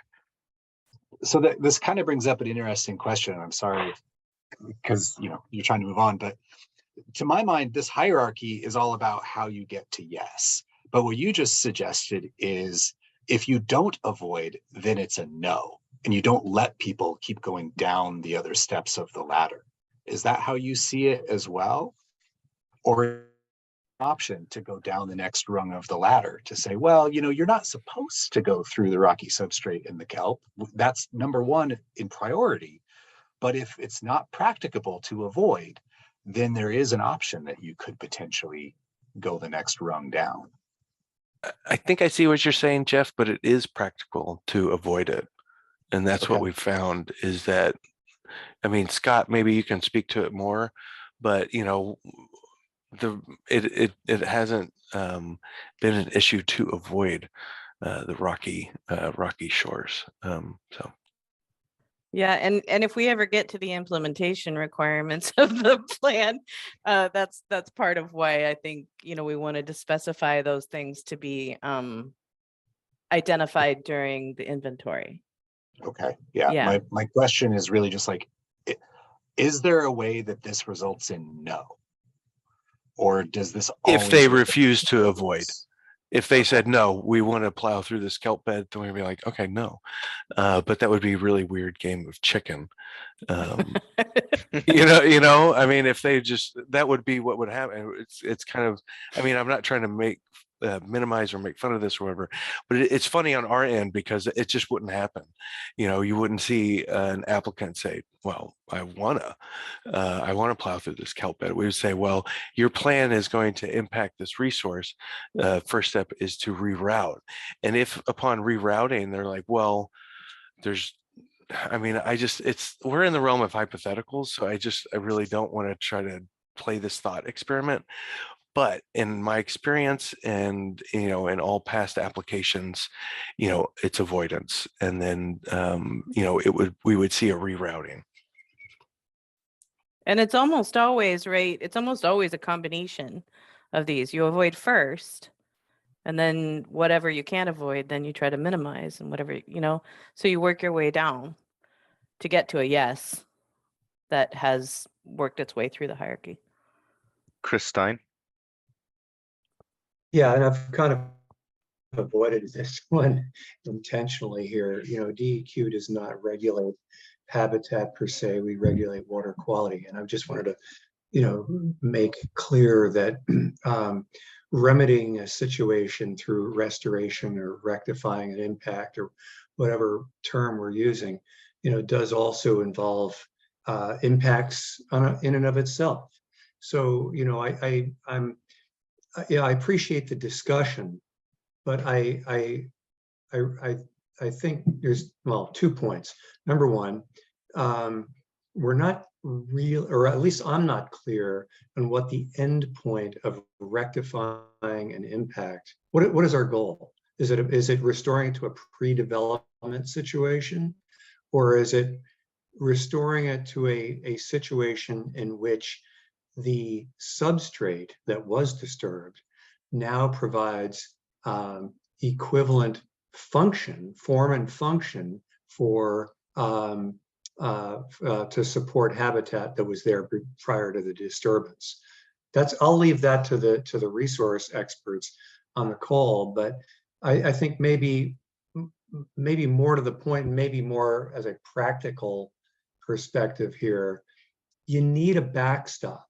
You need a backstop that says, if you do these prior 2 or 3 actions and none of those are achievable, then you got to do this.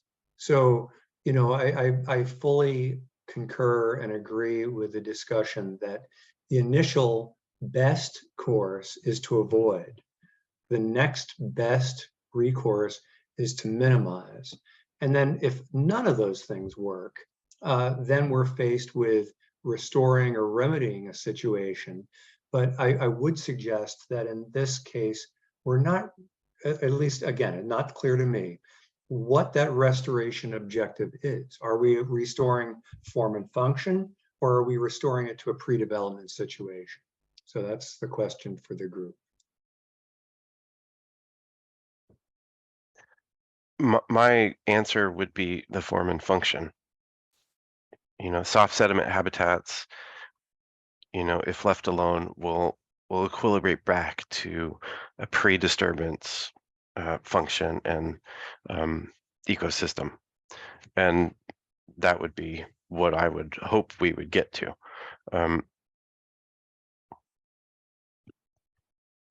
I would agree. I mean, just from our perspective and our perspective of working with other resource agencies, that is the goal. We want equivalent form and function to support the habitat and the beneficial uses that rely on that habitat. So is it worth considering maybe altering number 3, say restore to the area to support equivalent form and function prior to the disturbance?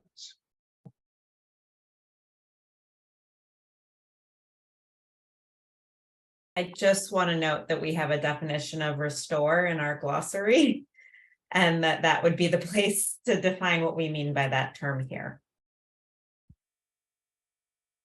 And if we don't like that definition, or it doesn't meet our purposes in that way, then we should look at changing it.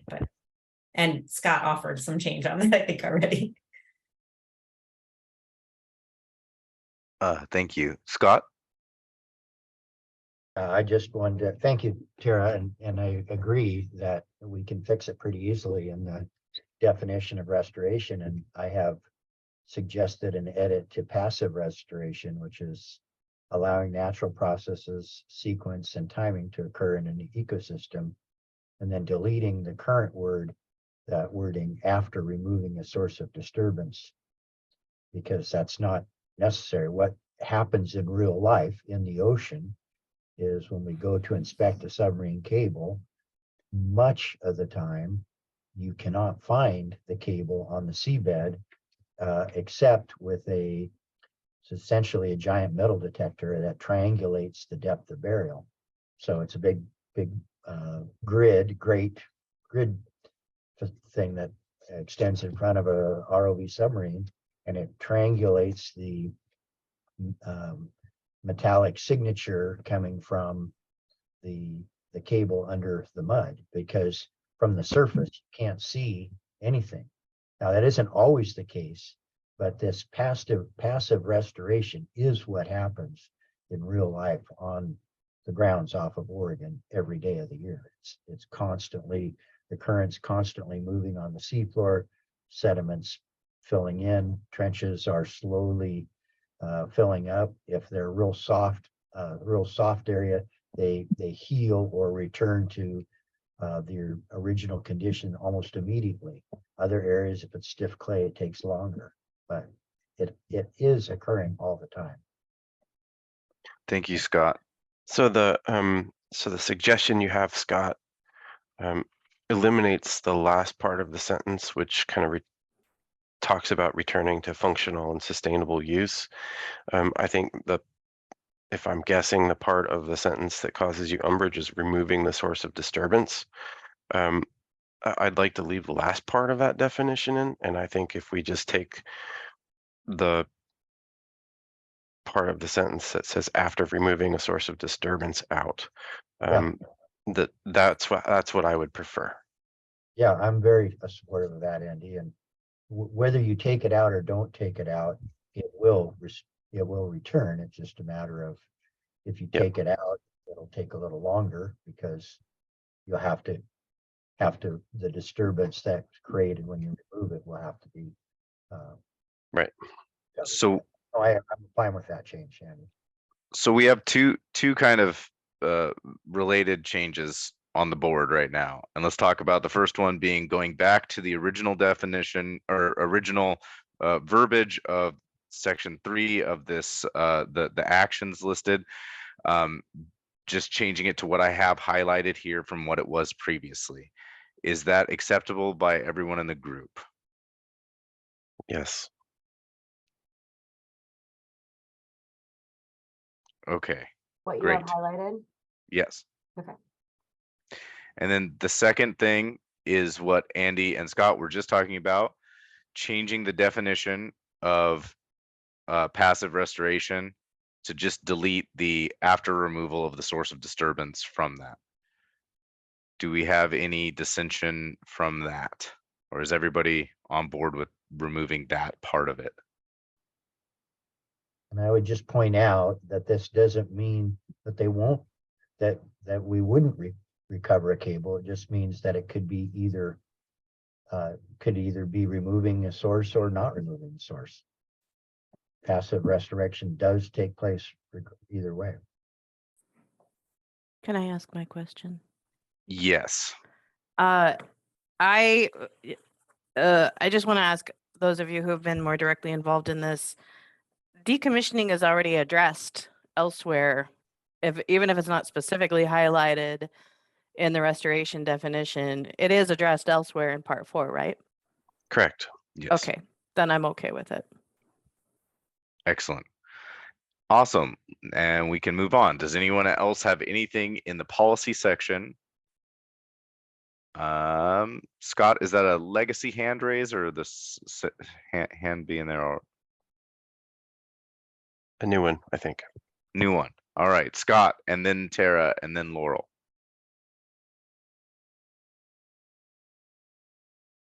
And Scott, you're on mute. If Tara wants to go first, I just have to make sure I find it before I speak. So okay. Tara. Mine was just a quick note on the definition of restoration that sorry, my dog is having a reverse sneeze, if anybody can hear that. Where at the end of the passive restoration, it says to return a site to functional and sustainable use.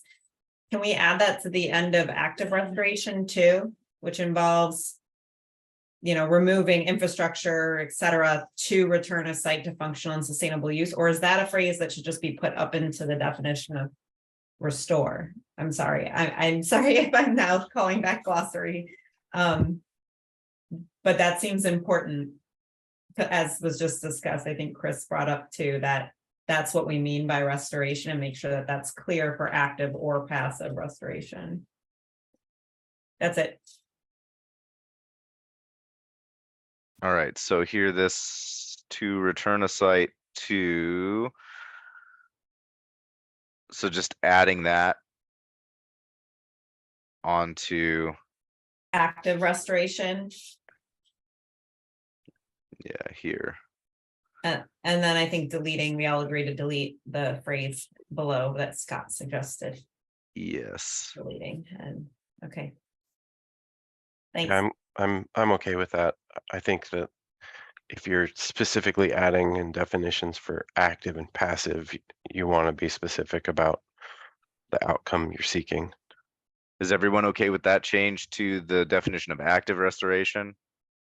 I'm Cool. okay with it, but it does seem a little redundant because the top already says to revitalize or reestablish functional characteristics and processes. So it feels a little like we're just kind of like, we're talking about function. We're still talking about function. You know, Yeah, I think I'm to okay be with equal that, though, but yeah. okay. All right. Did we skip some? I thought there was another hand I raised. think but we can go to Scott. Scott. Okay, this is on in the policy section. Number 3, going down, there's the first 5, and then we start again, making decisions to approve projects. Agencies shall, and then number 1 says require applicants to engage state, local, and federal agencies, community stakeholders, tribal governments, and affected ocean users in a collaborative agreement seeking process. And my proposal is just to simply strike the agreement seeking because I don't think there's a lot of these things don't require it. If you work with a county government, you're not seeking an agreement, you're seeking a permit. Certainly the House Bill 2603 says we need to coordinate and we need to communicate, and all those things are included. But it doesn't say that we have to, that cable owners or permit applicants have to have an agreement with every agency, with all community stakeholders, and with tribal governments. So I think that's just a fix that minor edit, agreement seeking, strike that, everything else can stay. Thank you, Scott. Jeff, is your comment to this? To this number, but not this particular suggestion. All right. Delia, is your comment to this suggestion? It is, yeah. So it relates though to the last part of part 2. I'm okay with the suggestion to number 1 here because the number 2 here says that we would require written evidence to ensure communication and memorialize agreements. So if we keep part number 2 as it is, I just want to make sure, like, do we know what agreements we're talking about then?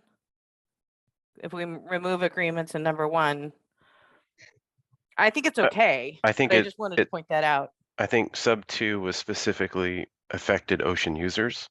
In the case of telecommunications cables, it was the fishing industry that required written agreements for what happens in accidents or other circumstances where there are questions about cable infrastructure versus fishing gear, etc. So I think that the 2 items here were meant to be a different focus and a different set of users. So they're not designed to be equivalent. Laurel, Okay, was your, oh, go ahead. Sorry, But my Delia. question is then, do we know what agreements we're talking about at the end of number 2? I'm okay with it staying that way, removing agreement seeking from number 1 and keeping the written evidence of agreements in number 2, because I strongly support there being written evidence of those agreements, something that both parties agree to, right? So I just want to make sure that there's no conflict there, like removing it in one place doesn't. No, I think it's Okay. consistent with the thought process that we've had all along. Great. I'm good with it then. Laurel, is your comment to the removal of agreement seeking? No, but it's about that item. All right. I guess first, before we move on to other things about this item, let's see if everyone is in agreement that it's okay to remove agreement seeking from this to where it will now read tribal governments and affected ocean users in a collaborative process prior to formally requesting authorization to initiate.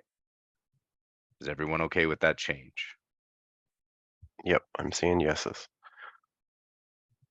All right, Jeff. Okay. I'm on number one. I may be overthinking this, but I have two potential concerns here. First, as far as making this an enforceable policy, NOAA, the feedback that I've received from them is they tend not to approve process-based policies, but they do approve criteria-based policies. You may not have this effect. You cannot put it there. Not you have to submit for a permit, or you have to, so it's, I guess it's a coin toss whether they will accept this as an enforceable policy, but that doesn't mean that it can't still be used by state agencies in their processes. And I can seek some guidance from NOAA on that before we all go to OPAC, just to see what they would say about this one. But my second concern relates to, if you're requiring state agencies to require applicants to engage with these types of entities in a collaborative process, does this open the state up to a lawsuit by an affected party who believes that they should have been contacted about this but weren't? Can they then sue the state by saying, hey, you didn't comply with this particular piece of the plan? And are you opening yourself up to some potential vulnerability and liability here, just from simple not knowing that there was somebody out there who considered themselves to be an affected user and who wanted to be in that conversation? Just a real quick question, Jeff. If we moved this and just had it from here and put it as a number 6 here, because all these things in the first part are directing, or wait, not as a number 6. I'm sorry. That doesn't make sense in that process. I'm just wondering if there was a way to just have it to where instead of having state agencies shall, if it's just like applicant shall engage with. I actually have a comment on this later, which we haven't got to implementation part yet, but we already have a communication and collaboration part under implementation requirements that goes to applicants that is pretty close to this. And I had a question about, it's very repetitive here to that. So that we might want to look at that language and see if that we might not need this here. Well, we still need this in the overarching policy section because the policies are what guide the implementation requirements. So we need to have that policy in place to state what, why that was the purpose of the policies in the original. And then moving into implementation requirements, how do we implement those policies that are in the policy section? Does that make sense? I don't know that. Sorry, Jeff. I was going to say I thought policies were for the state agencies, not necessarily applicant, but I'll defer to Jeff on this one. It's generally for enforcement policies. They are intended to guide public uses of resources. And it's actually cleaner to specifically say this action may or may not occur on this land, or this impact may or may not occur on this land, or applicants must do that, rather than having it be through a state agency. Because if the policy is directive toward state agencies, it's not actually, like, you have to take a bit of a leap of logic to say that it is directive of public uses of natural resources. So it is just cleaner to say, if you want applicants to do this, or if you want there to be an addressed impact, just say that.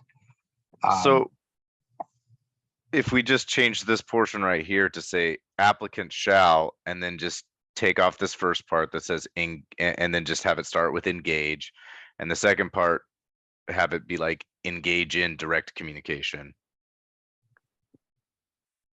Would that? You could do that, but it doesn't really address the concern of is there an implication that an applicant must identify and engage with all affected ocean users? And is there a reasonable limit to that to prevent, because I would then make a federal consistency decision to say, yes, you did comply with this or not. And would that decision then be subject to a legal challenge if any ocean user who had not previously made us aware that they felt they were an affected ocean user then comes out of the woodwork and says, hey, wait a minute. And again, I'm not an attorney. I just saw this and it made me think that it's kind of broad and made me a little concerned. I think that's why the language of strongly encourage was originally there, and then it was changed to require. But I think that was the original language was strongly encourage applicants to engage. In terms of liability to the state, Jeff, could we add this to a list for Steve Shipsey to look at? If we're safe in the viewpoint of DOJ, then I would prefer to just keep it as written.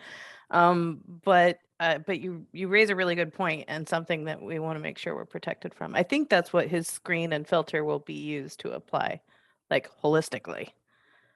That works for me. Thank you. Andy, right? Yeah, I'm comfortable asking Steve. It did stand out at me that tribal governments are also in here, and that's usually left for consultation between governments. And that was the other piece in here that I was actually a little bit uncomfortable with. So I think we need to ask about both of those parts.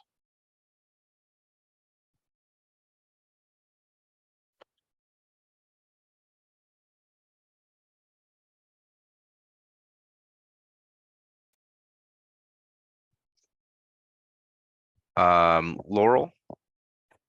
Some of my concerns have been discussed. I just don't know, as a regulating state agency, is the intent of this to apply to like each individual process, or was the intent for this to apply sort of to the JART process? Because I don't know how we would implement this other than what we currently do already as part of our mandated requirements to do a public process for permitting. So I'd like to see where it goes, I guess, with DOJ, but is this an additional process that we would need to engage with to make sure all these folks are included as part of our permitting process? Or is it supposed to be something more collaborative with with DSL, for example? I don't know. Tara? Thank you, Laurel. This was just another comment on one. Hopefully a quick one. I would recommend we replace the word stakeholders with either interested or affected parties or some other term to just more common now not to use that term. So I think interested or affected parties or groups. I'm not sure how you would want to phrase that. I think the most common has been interested or affected parties usage. Are you saying communities should be left in there, and that the community is a prefix to that, or in my view, it may be not necessary to keep community in if you're saying the interested and affected parties? I think that's fine. You could also say community groups, interested and affected parties, or affected parties. So the question on board right now is replacing community stakeholders with interested or affected parties. Is everyone okay with that change? Laurel? It's not about that change. I just didn't really get an answer to my question. Like, what is the intent? Is the intent of this to go to each individual agency to ensure that the applicants have done all of this stuff as part of their permitting process? Or is this intended to be sort of directed towards that other, more collaborative JART process that we would then collectively look at whether or not they've done this before they apply for a permit? Yeah, I also had similar questions. I just didn't want to go on, on and on. But what would this look like? Is this, how do I require an applicant to engage collaboratively with these? Is that a public information hearing? Is that, I need to know what that's going to look like so I can go back and tell our coordinators when they receive an application, this is one of the things that you should be looking for. I have no idea what that means to us, like as a permitting agency currently, like how do we implement that? So we would just need more discussion. It's one of the only things I flagged as an issue. So Yeah. could we just put something in brackets that states like through the use of informational meetings or I don't know, suggestions from anybody? If you want to require an informational meeting, then I would say just require the informational meeting,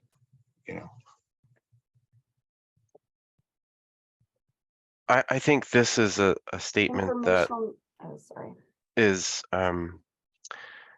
in line with the reason we have chosen to establish a JART. To me, it's a policy that's coordinated with the implementation requirement of standing up a JART to improve coordination, to ensure that there's opportunities for the public, including the mentioned parties, to have some sort of opportunity to learn about the project prior to the project being applied for and going through the more formal process. So I think that was the intent. I think that the way that it's written now does not make that clear. Yeah, I'm not disagreeing with the idea behind it. It's just Yeah. how do we actually do that? Is it supposed to be part of the JART process? Like, we should just clarify that. Because right now it's like, okay, regulating state agencies. So DSL, parks, we have to somehow come up with something I think this that goes checks those to boxes. Tara's comment that this may be already kind of mentioned or referenced in the implementation requirements, and might be duplicative. And certainly, I think there's problems relative to this being an enforceable policy, as Jeff mentioned. Although I will add to that, I'm sorry, Andy, I will add to that I think 2 could be an enforceable policy to the extent that those agreements are necessary data and information for our review. So you do have that, there as something that can be required as necessary. Delia? I flagged the relationship between this section and 4.2.2, the JART roles and responsibilities, number 5 and number 6, say that the JART shall identify affected ocean users, communities, representatives, applicants must consult with in order to mitigate potential conflict.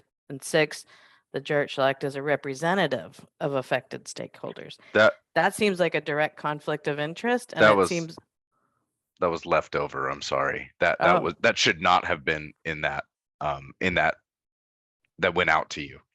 That number 6 should not have been there. That should have been taken away. Okay. Just to be very clear about that. So that solves part of it. Can you scroll down a little bit further there under 4.2.2? So number 5 says that the JART's going to identify who all the parties that the and number 5 still in, right, Marcus? It is. Okay.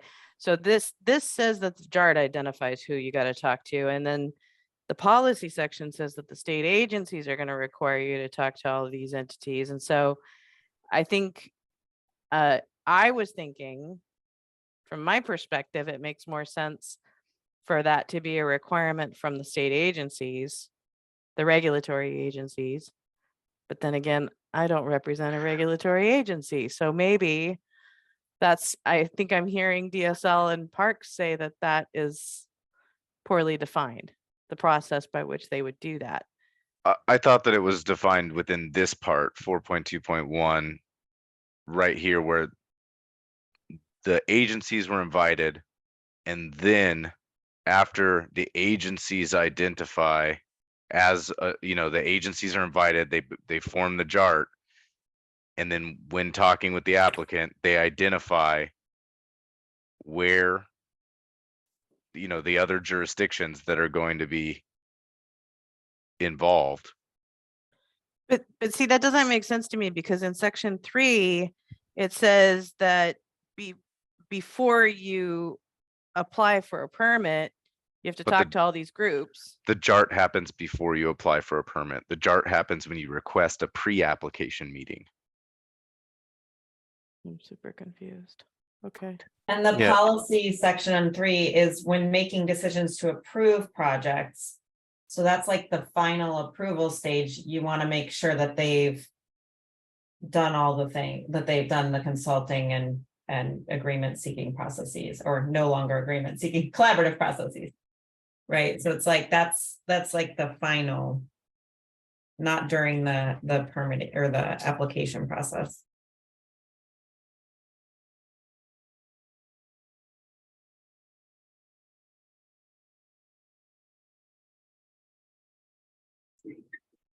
Okay, well then might need a flow chart. I'm right. serious. Who's doing what at what point? Yes. So then back to section 3. I guess I would suggest that maybe if Parks and DSL feel like they need clarity on number 1, or we remove number 1 and just talk it and just say that the state agencies will promote direct communication and require written evidence of it. I mean, that seems like something we can do. Yeah, I mean, I could see how 1 is kind of redundant with 2, and seem, you know, in that we're still promoting direct communication and when necessary requiring written evidence. Because this seems like the same, you know, the communication and collaboration, since we took out the agreement seeking, you know, portion of this, it seems repetitive, since this is, you know, collaborative process, and then this is communication and collaboration between. So, I mean, we could just take out all of this and still have the same effect, I think, if we keep the other portions of the implementation requirements in. I don't know. Thoughts on that? I see your point, Marcus. I think that there is a lot of overlap there, and I think the language in sub 2 is clearer.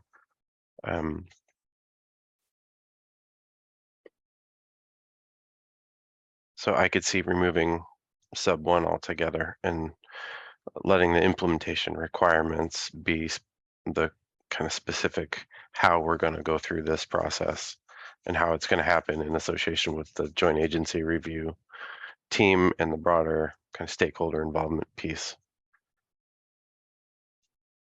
Natalia, did you have a point to this, or was it a separate?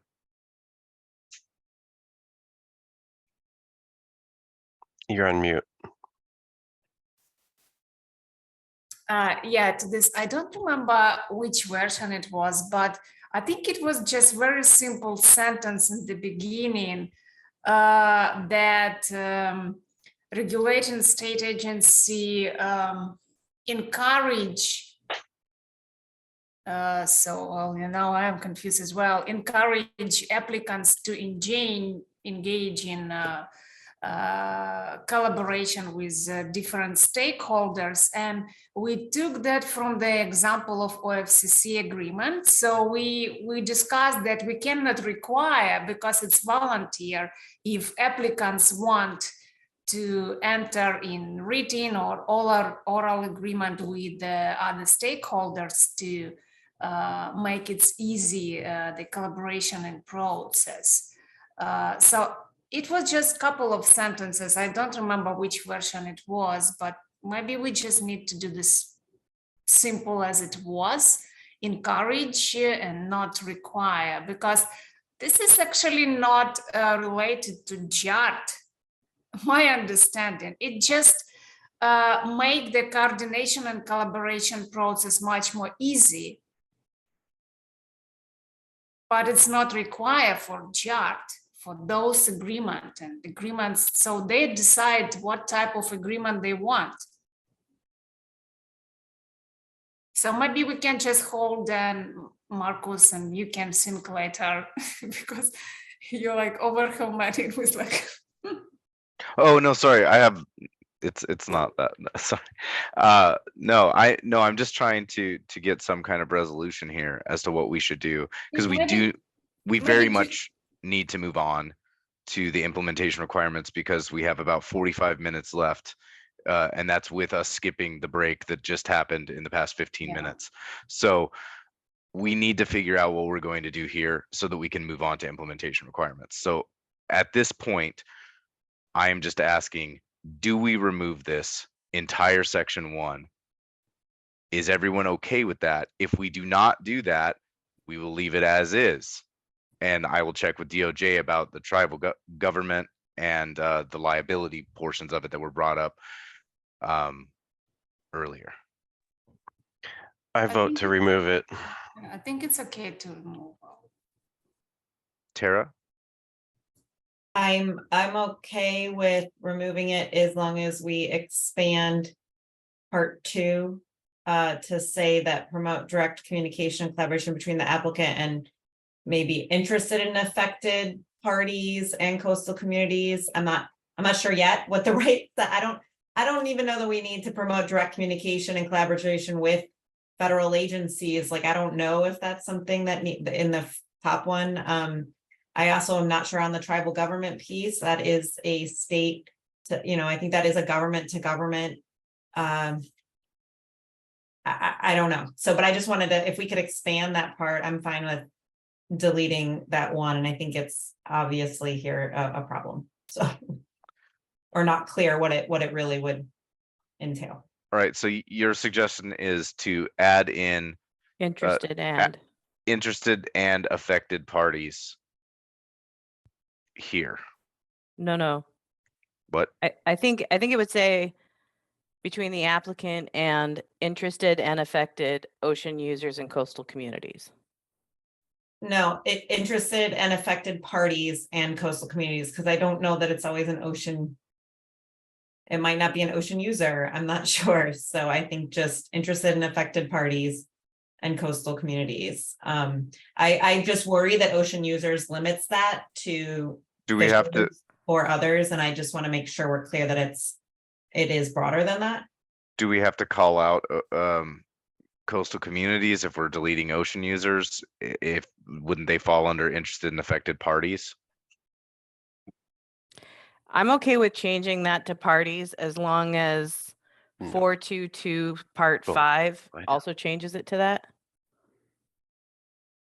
Because what we're saying is that the JART's going to identify who they have to talk to, and then the state is going to make sure it happened. Right? And so if we change it here, we need to change it in the other place. I hear that. Is everyone okay with doing this combined change? We delete 1 in this section and change this to the applicant and interested and affected parties to resolve or avoid conflicts. Elaine? No, I'm concerned that I get the point of using that language, interested and affected, but I'm concerned that if we put parties instead of ocean users and coastal communities, that opens up the universe drastically.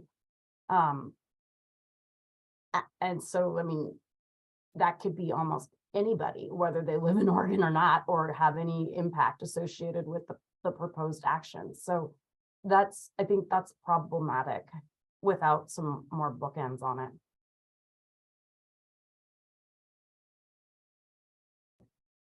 Mike? But in this case, aren't we just promoting that communication? It doesn't necessarily mean that the communication has any binding outcome, because that's still the outcome is still going to be driven by the regulating agencies. It does though, because the following, talks about to resolve or avoid conflicts and then require written evidence of a conflict avoidance. So it's almost like, going through a challenge to the project ahead of time and reaching a settlement, which I get is important for ocean users, coastal communities, but not the whole universe of potentially interested and affected parties. So in that sentence, we have promote as the lead, whatever it is, verb, adverb. And then within that sentence, we have require. Is it promote by requiring? It is no, promote and require when necessary. Yes, okay. And I think in this case, the agencies would define the when necessary. And I think it would likely be more directly targeted to the affected ocean users in the case of cables at, the fishing industry. So I think the language as is flexible enough for the state to be able to give clear guidance to applicants, while also, making a standard known that, for specific users, there does need to be a written agreement on how conflict is dealt with and handled between the parties. So there were two. Oh, go ahead. Well, if we do make the change to interested and affected parties, could it say interested and affected parties as identified by the JART in section 422? Would that satisfy it, Elaine? Because what we're saying is that the JART's going to identify who they have to talk to, and then the state's going to make sure it happened. Yeah, I don't think I could agree to that right yet. Okay.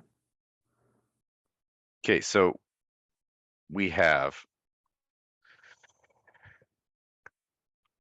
on the table right now is to remove section 1 of this, and then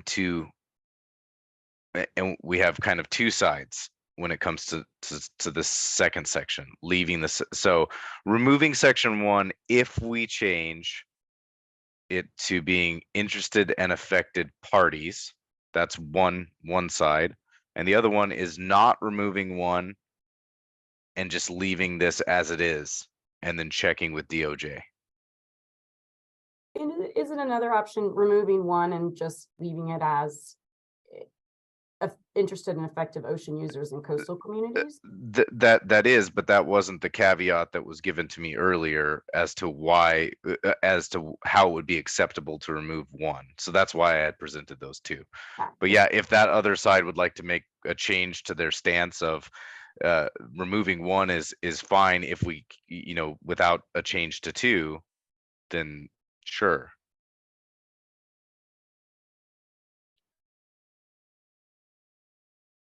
Laurel?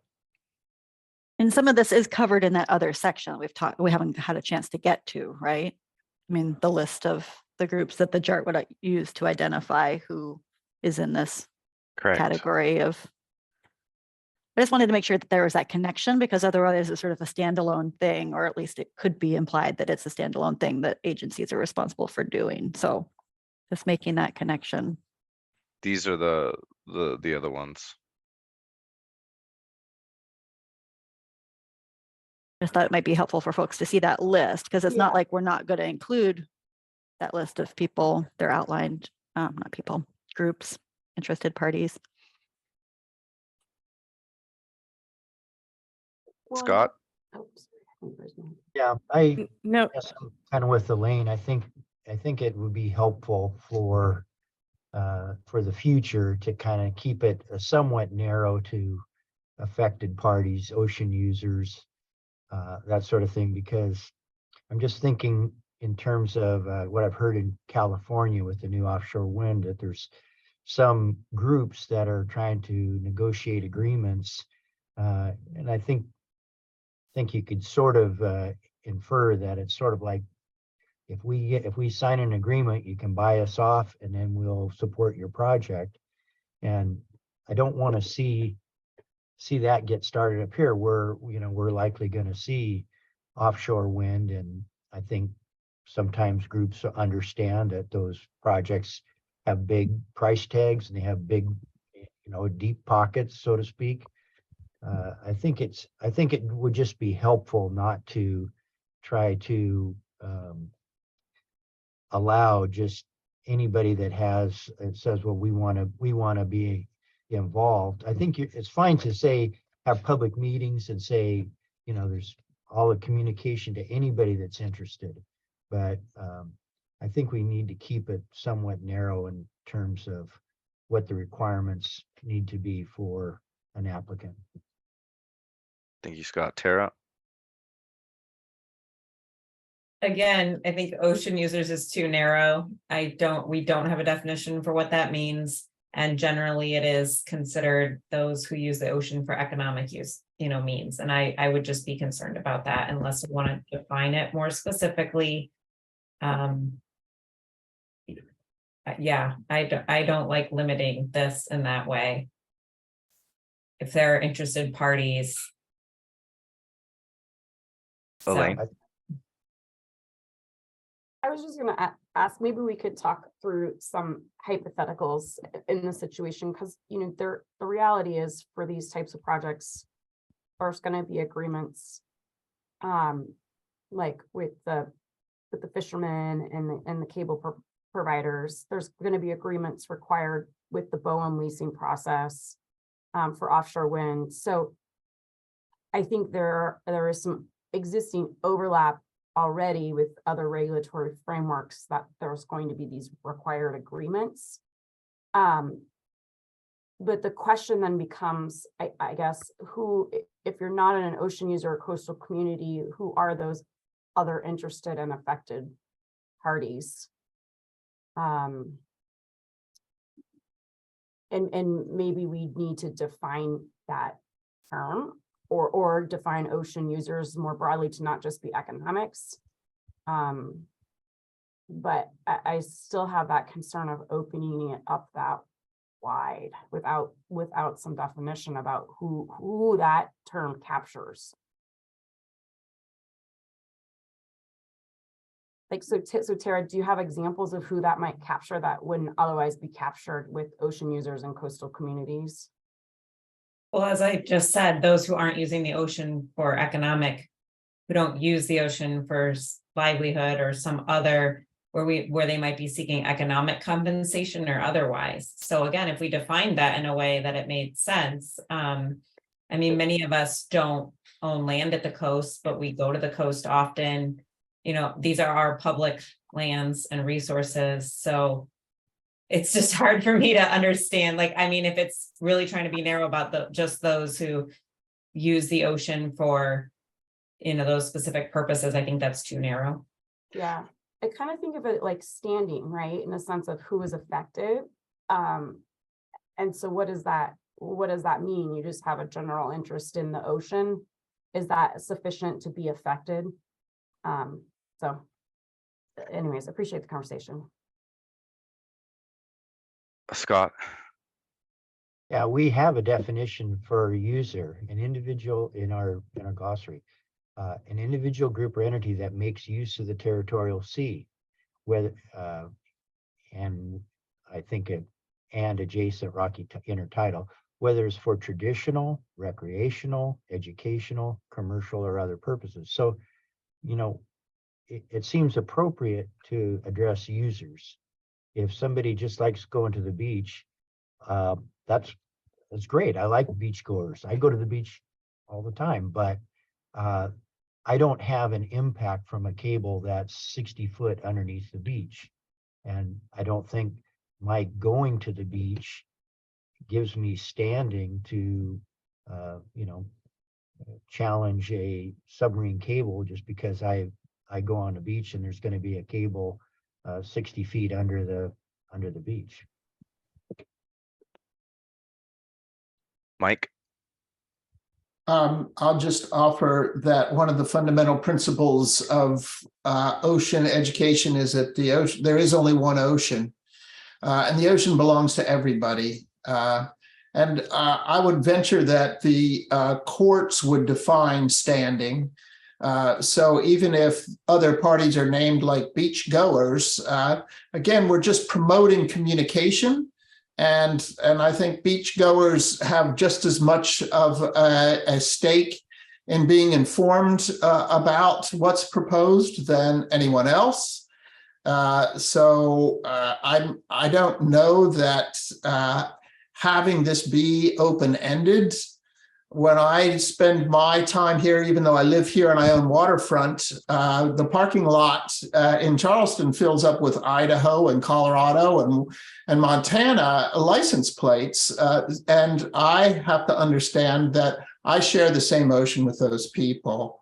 And so those if there's an interested party, then state regulating agencies should make sure that interested parties are informed about this. I totally agree with that, but that's not what this policy is requiring. This policy would require an applicant to enter into agreements with the interested and affected parties to demonstrate that the conflict has been avoided. It's not merely just engaging the interested and affected parties in the process and having them comment and then responding to comments and then adapting as the review is happening. It's requiring, it essentially could be hostage holding in the sense of anybody could try to go get an applicant to have to enter into one of these agreements. And I don't think that's the intent. But that's based on the state deciding that it's necessary. Because it is require. Is that defined? I think that's part of the chart. I think that's up to the regulating agencies, isn't it? But then you never know what you need to do in order to make sure you're consistent with this policy, right? Including reference to the JART in this is, I think, essential. That was my original point, is that it doesn't do that currently, so it would be helpful I if think that's the that would intent, we solve should make this. that connection. I think it would help clarify things. Yeah, I think that the statement above sub 2 specifically calls out regulating state agencies, and they would be the ones that identify the required written evidence of the conflict avoidance. Again, I think when we think about this, it would be those ocean users, somebody that would have a potential economic impact or harm from basically an incompatibility between an ocean user and a proposed action. And the JART would be the entity that would help to establish what that universe of agreements would be.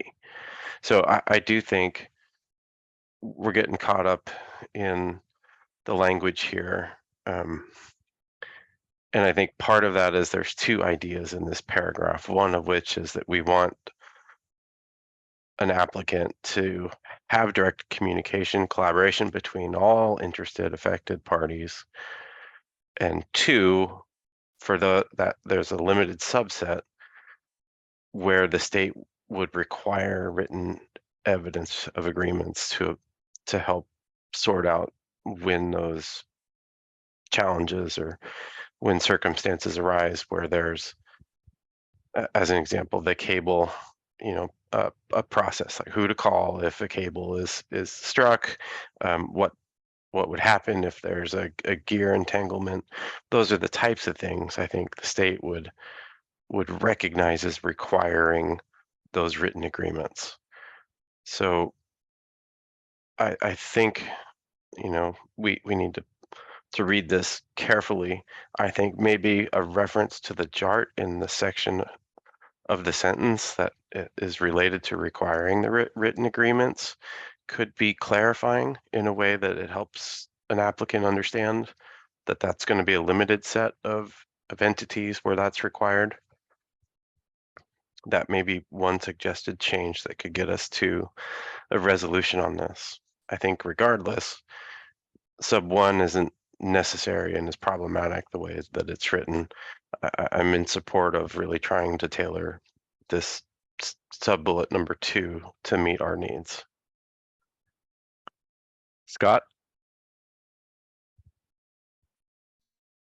And I guess that's legacy hand. My apologies. Oh, Natalia?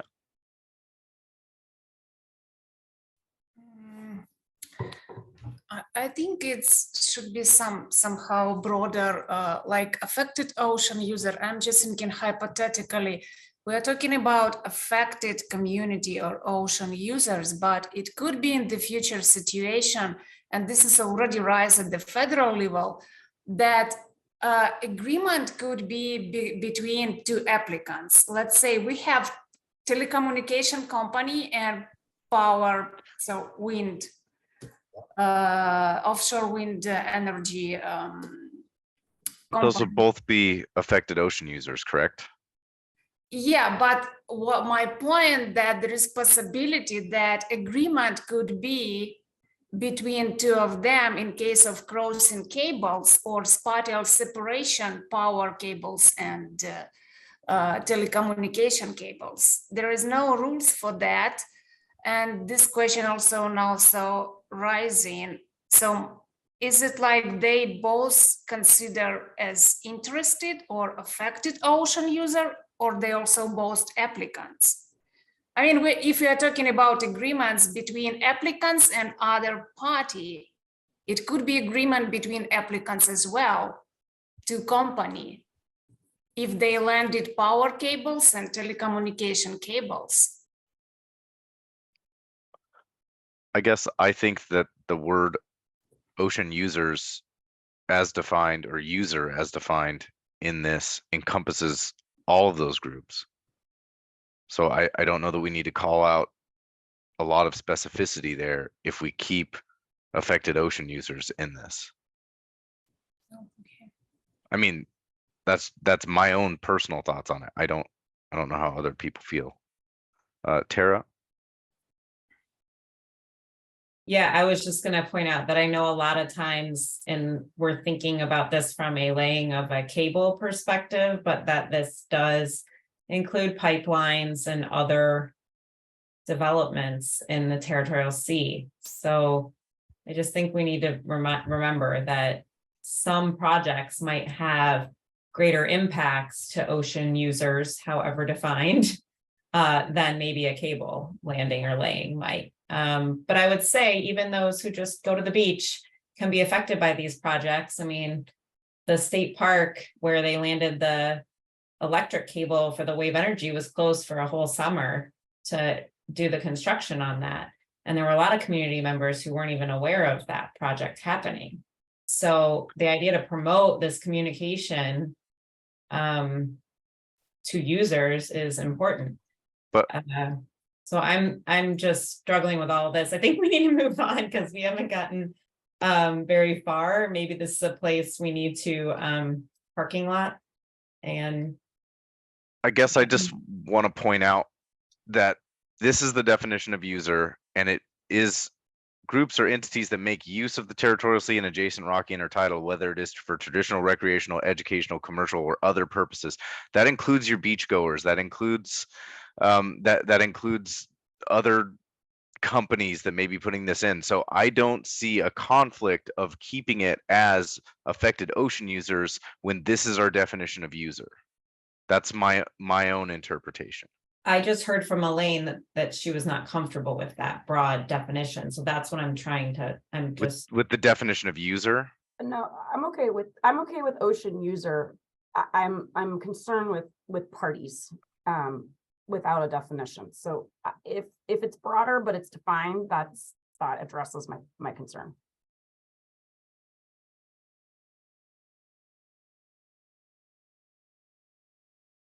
Can you go back to the second bullet there? There's sorry, I was reading chat. Yeah, I just dropped in a definition from chapter 141 on the OARs.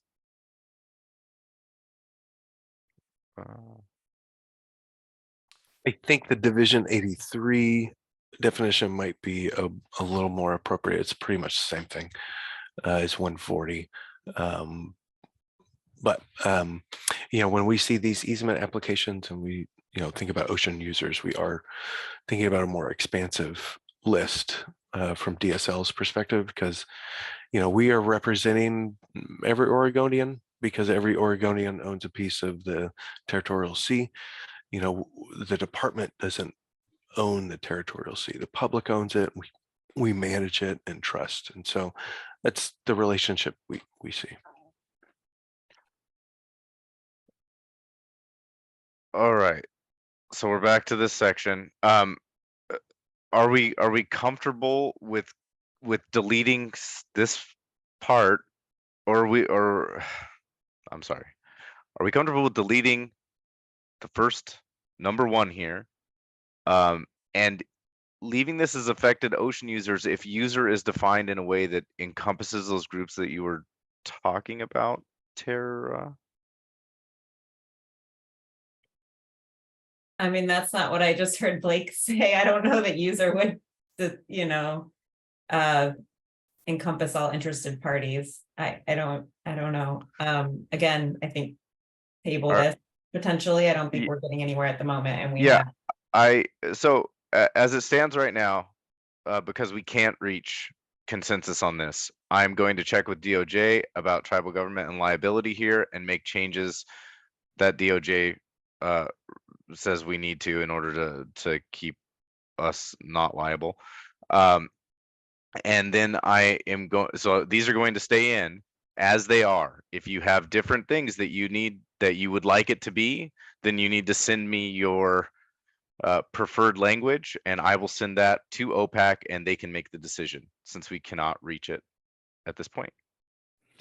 So does that mean then that all of us who agreed to remove the first part here need to send you an alternative to remove the first part? I understand. I think that's what you're saying. Since we couldn't get consensus, that's where Okay. I mean I can do that. That's fine. The second, yeah, it would just be, this is how it needs to be. If this is removed, and then this would stay the same, that would be one side, and the other one would be it stays as it is, unless Tara would like to bring something forth that says number 1 being removed and this changing in the second part. Okay. Okay, on to implementation requirements. We have 30 minutes, 15 minutes, but we can do as much as we can. Are there substantive changes, since we are now here in the section 4, 4.1 and 4.2? Are there specific changes that folks would like to see here? Delia?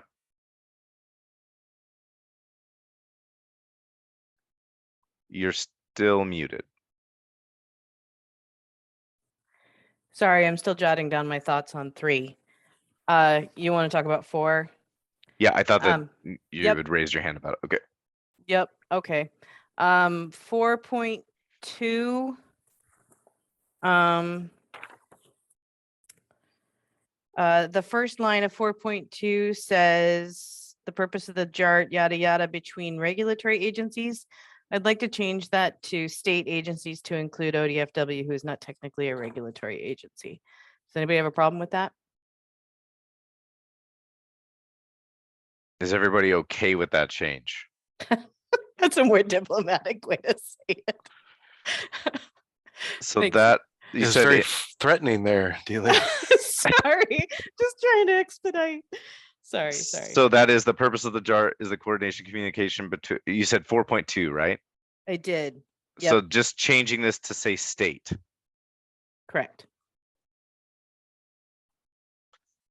All right. Any other points? Scott? Yes, 4.2.1, part 5. My proposal would be to strike Ocean Policy Advisory, such as the Ocean Policy Advisory Council. I have tremendous respect for OPAC. I was chair of OPAC for something like 11 or 12 years. But OPAC is actually a policy advisory body. In fact, you know that because that's in the name, Ocean Policy Advisory Council.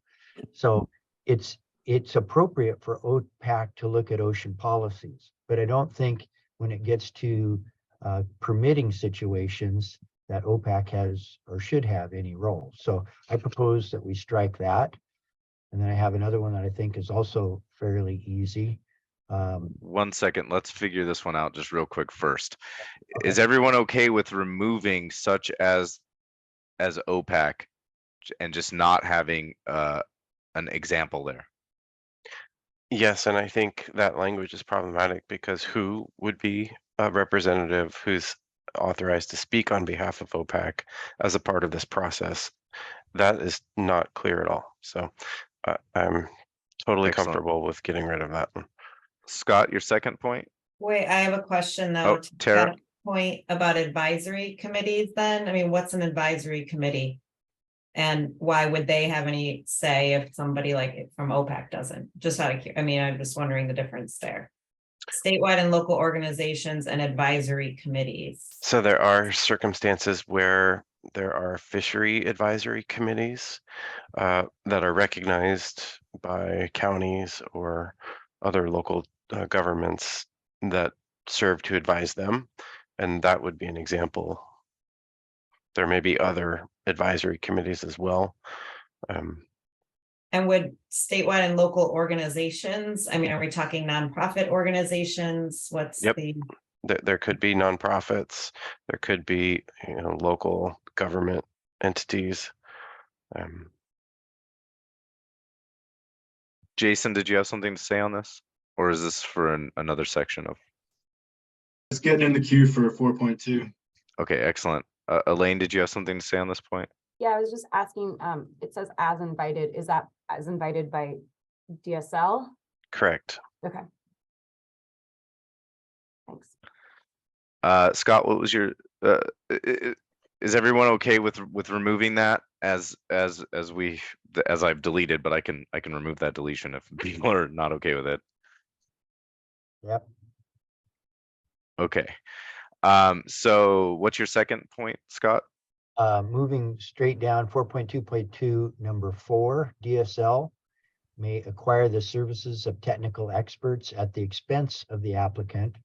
And my edit would be up to $2,000 adjusted annually by the Portland Consumer Price Index to assist the JART as necessary to conduct the application review for novel uses of the territorial sea subject to TSP Part 4. And I can copy and paste that into the chat. Okay. I want to kind of call on Blake to address that and see if he is okay with it, because that was a DSL request to make sure to say at the expense of the applicant.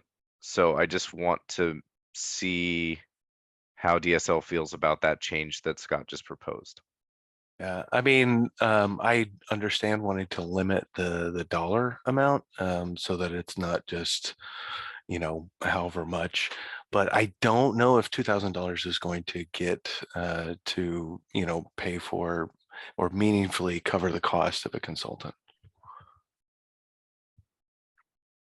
Okay, right. well, I'm just thinking there should be some sideboards. It shouldn't just be carte blanche that an agency could just. I don't mind. I liked, I respect the inclusion of for novel uses. So we could put some sideboards, right? So we've seen fiber optic cables coming through, right? We've seen lots of applications. We have a lot more experience processing those, but maybe a novel use might require a consultant on DSL or the JART's part so that we can get a better understanding of any of the risks or liabilities to, the resources there. Agreed.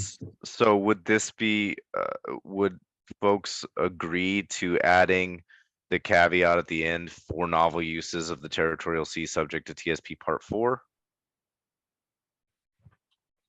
Is there any dissension?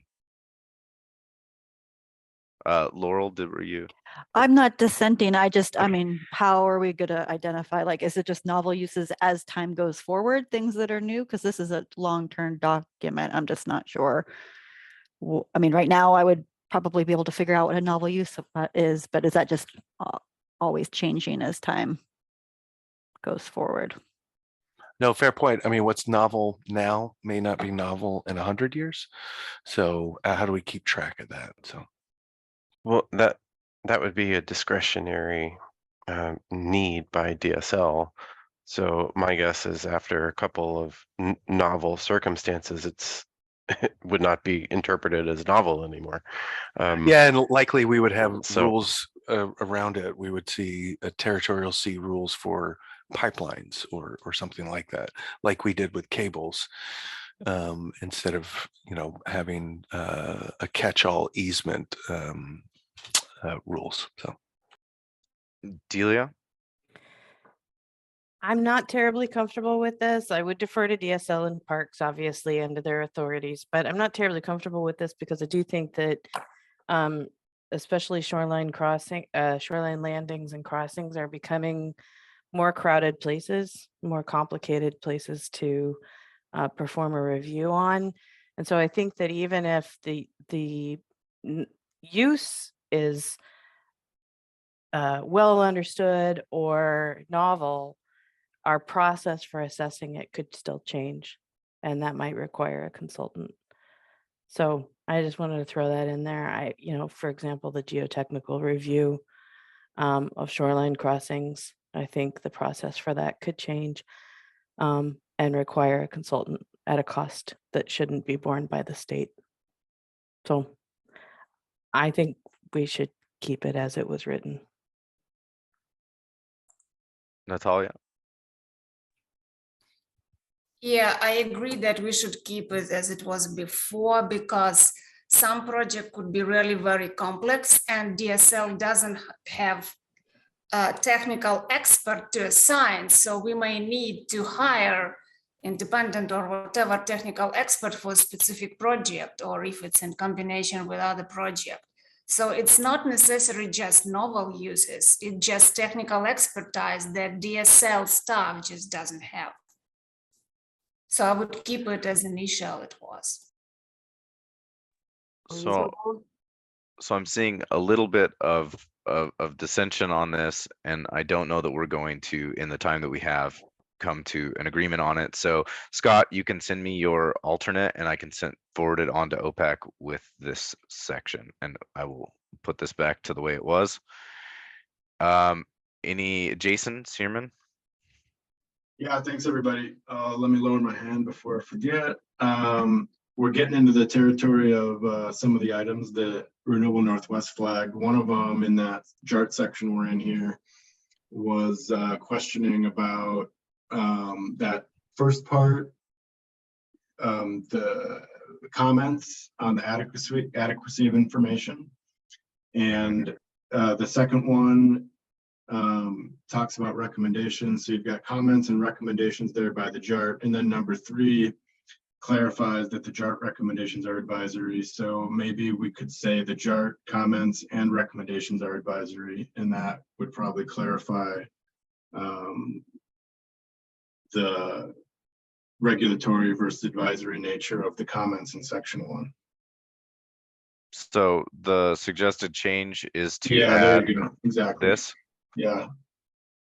Is everyone in agreement with that change?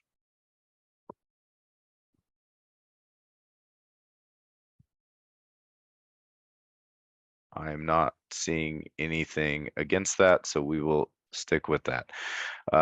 Any other substantive changes to those first 2 parts, the JART 4.1 and 4.2? I just want to note, Jason. Oh, go ahead. I was just going to note Elaine's comment on the expense piece, that perhaps adding the term reasonable expense of the applicant. I don't know if that would cure some of the problems, but wanted to raise that up. I thought that was a decent suggestion, but I would be okay with agencies that. on this one. Yeah, I would be okay with that. Would that alleviate the issues that you had, Scott? Yeah, it would. Yeah, reason I'm just trying to make sure that it isn't just this blank check that the agency, not saying that anybody here would do that, but just I think philosophically, we don't want to have a situation where the agency has a blank check to spend as much money as they want on technical experts and there's no limit. And the reason that's not good is because that provides a lot of uncertainty to applicants. They don't know what the thing can cost, because it could go, what if there's several $100,000 in technical experts required or charged. So I think reasonable is a good solution.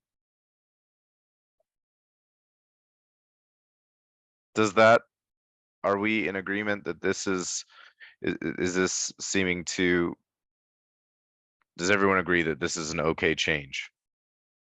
Mike? I'm just reflecting on the new Carissa and the Jordan Cove LNG proposal. There was a very, very complicated directional drilling proposal that had very sophisticated geotechnical considerations. I'm not sure who would determine what the reasonable cost was, but the legal basis of the surrounding the removal or the lack of interest in removing the new Carissa wreck from the territorial sea was one of whether or not the expense was reasonable. And that went to court. And the person who left, the ship owner, said the cost to remove was unreasonable, and the state said it was reasonable. And it turns out a court and a jury determined that the cost was reasonable. So, I don't know, that's as vague a term as practicable, and we weren't able to agree on it. Yeah, I think the scope here is somewhat limited because it's a review of a part of the application, which I think, the state would be able to look at expertise either in the state or outside of the state and get a competitive quote for somebody to spend the time to do the review of the information that was provided and and help DSL to understand whether or not it meets the standards that have been set. So I do think that could end up being very expensive to get the information that's necessary. It may be expensive, but that expense may be reasonable, right? So it doesn't, like, a reasonable expense could be a lot. It doesn't have to be cheap. It doesn't mean it's cheap. It just means it's reasonable. So I mean, but I agree with Andy. There's sideboards here. We're just talking about what we need to do to review the application. And to me, reasonable expense would be clear in this situation. There should be steps that DSL would take to ensure that we're not overspending, for the consultant. So I think it's a reasonable sideboard to put in. There's also procurement and contracting standards that you have to go through as a state that would be sideboards that no matter what we're doing, we have to abide by those. So I think that, that's ingrained in DSL procuring services of any kind. So we're in agreement then? Excellent. All right, we're moving on to, we have 15 minutes left in this meeting. And Jeff, 4.3, or were you talking about 4. Okay, I'm great. Great. I would like to propose striking the final sentence of that opener to 4.3. It gives the implication that whatever the applicant puts in the federal application would be deemed sufficient information for the state, and I don't think we want to give that away. Agree. Sorry. So, Jason, just heads up that Renewable Northwest flagged that aspect too. I mean, maybe not that in particular, but they were pondering the question about the scope of information. And I think they had questioned whether, they were asking whether, like, if a NEPA analysis was triggered, whether the information that was used in that would fulfill the requirements of this section here. So it sounds like probably no, but. Well, I think that that's That's here. Oh. Well, uh, yeah. So how does that differ then? Was it just superfluous and duplicative of what Jeff just suggested to strike? Well, 433 says, yes, you can give us the EIS, but that sentence up there says that that the applicant may use that information to meet the requirements of the subsection. And to me, the implication was that we would deem whatever they gave us sufficient. And yeah, we may so need more. yeah, I got you.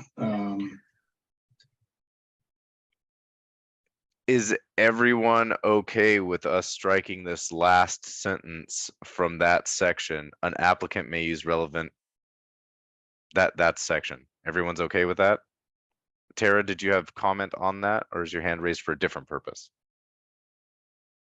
You're muted, so I I don't know what you're I saying. thought you could read lips. Different purpose. Sorry. Yeah. Okay, great. Yep.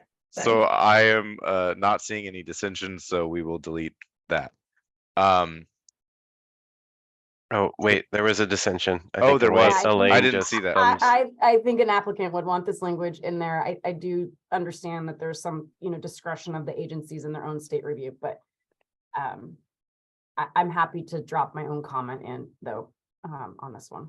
Now I don't know what I did. That's great. Oh no. Okay, well, I have to. I can pull it up for you. Hit the go back button. Yeah, that's what I did too many times. I'll pull it up for you.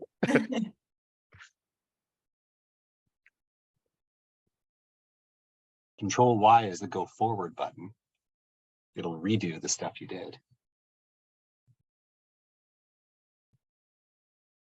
I was just gonna say, I don't think that our intent is to say that they couldn't use some of that information if it was appropriate. It's just that we don't want to lose the discretion to say we needed more. They couldn't just use it and then say, well, we're good because it was good enough for them.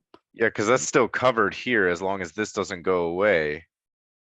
The use of available environmental information. Anyway, so you, Elaine, you had another comment? No. I guess, do we mean other authoritative sources? What does that mean? That's not necessarily the same thing as your federal application materials. Would federal, For would that 3.3. Yeah, would you not consider the federal application materials authoritative sources? Is that what we're saying? I don't know. Yeah. You could add the federal application or other authoritative sources, and you would still be fine in that section. I mean, I'm in no way objecting to them using that information as a source, but we need the ability to say we also need some additional information to account for specific policies. I also want to point out that sometimes the timeframes for NEPA review and state review do not align. So sometimes we need that information ahead of the time when an EA or an EIS or whatever stage they're in is available. And so all this, what this section says is go ahead and pull the data and the information from, responsible, reliable sources and use it here. We still might want more. That's all we're saying, I think. And I agree with that. So just quick question, Elaine, since you dissented on this one point, if we add in what I've added in here with information from a project application to a federal agency or other authoritative sources and then strike this other sentence above, is that acceptable to what? I'm a developer lawyer, you guys, so that's hard to say for consensus. I think you can do it and just note that I'll comment on it. So just to keep things moving forward. Okay. So go ahead and strike it, and she will provide excellent a suggestion to keep the language in. Sounds great. Tara? I actually had an addition back up above for number 5 on the chart. I would like in number 5 it to say, shall identify interested and affected ocean users. I'm gonna leave ocean users, and I also have a proposal for the policies part, if we want to try to get to consensus on that. This would be the same as the previous language from above ish. So is that is everyone okay with adding the words interested and? Okay with that. The only thing that I'll flag is the other sections where I mentioned the advisory nature, and then this kind of changes, and we've talked about this before, so it's probably not a big deal, but this is the difference where this is not advisory, this is a requirement, right? So I don't know if we need to, I don't know, just it pops out to me that we have a requirement there and the other ones are all advisory, but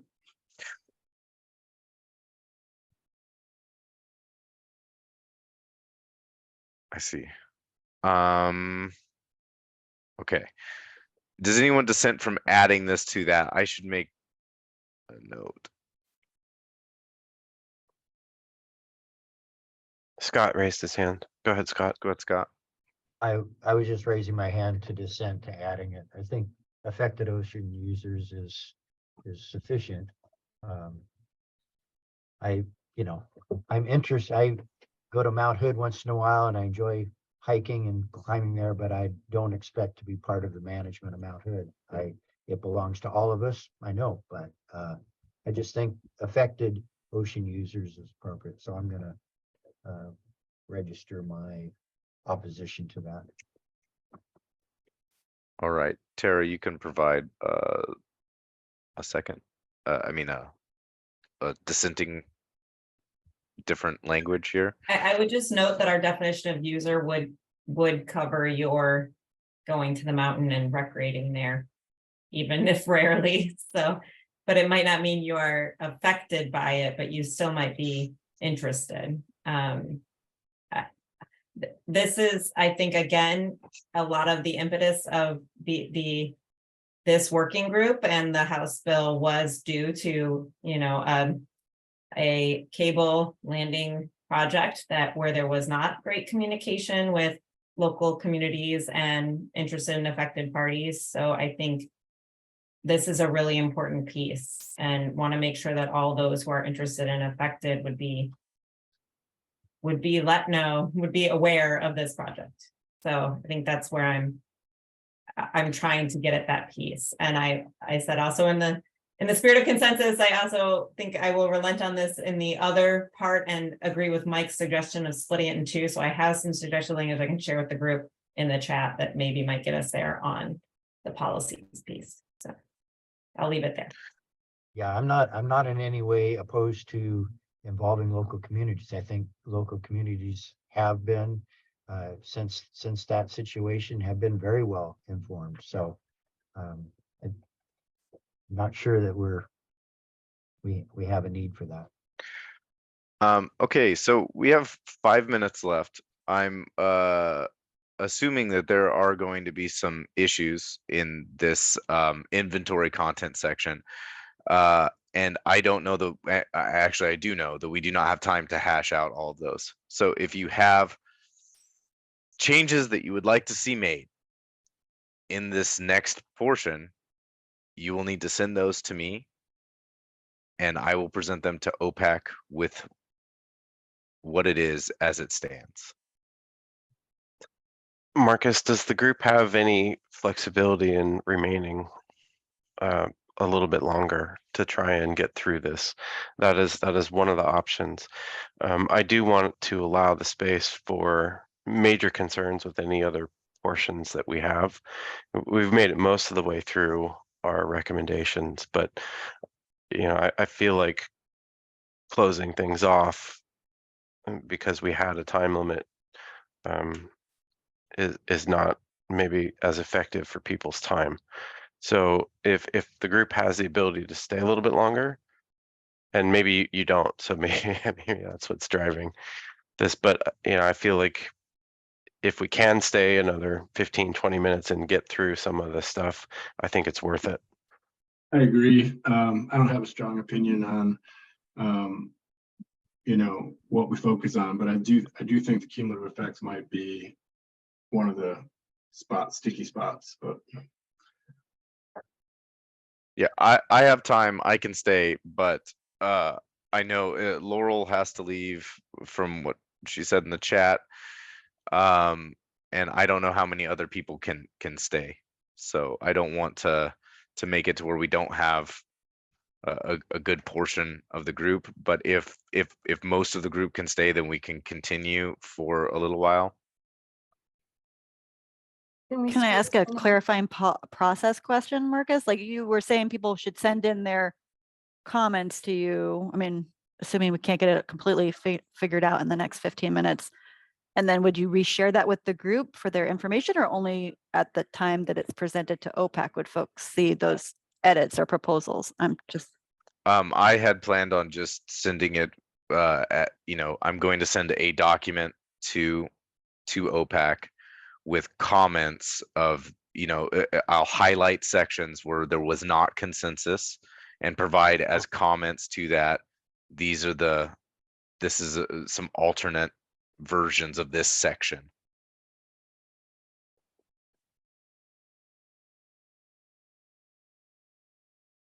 Scott, did you have something? You're muted, sorry. No, I can stay.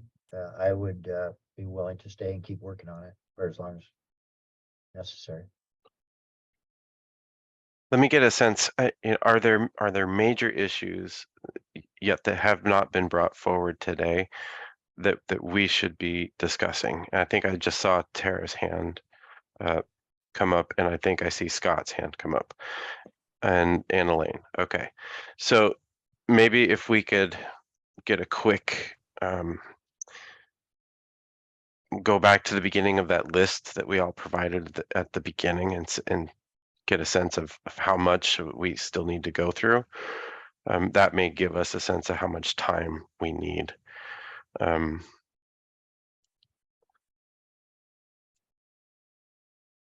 So why don't we do this in order? Scott, why don't you, if you have a summary of the, I guess, major concerns or portions that you'd like to address, what are those? I guess the number one thing that would be on my list to discuss is the resource and use inventory and evaluation account and effects, whatever they call it. That be waived for known uses, and that be reserved and kept in the document for novel uses where we have a new use, we don't know, we haven't seen it before, we haven't had an oil pipeline, we haven't had a hydrogen pipe come to shore from an offshore facility.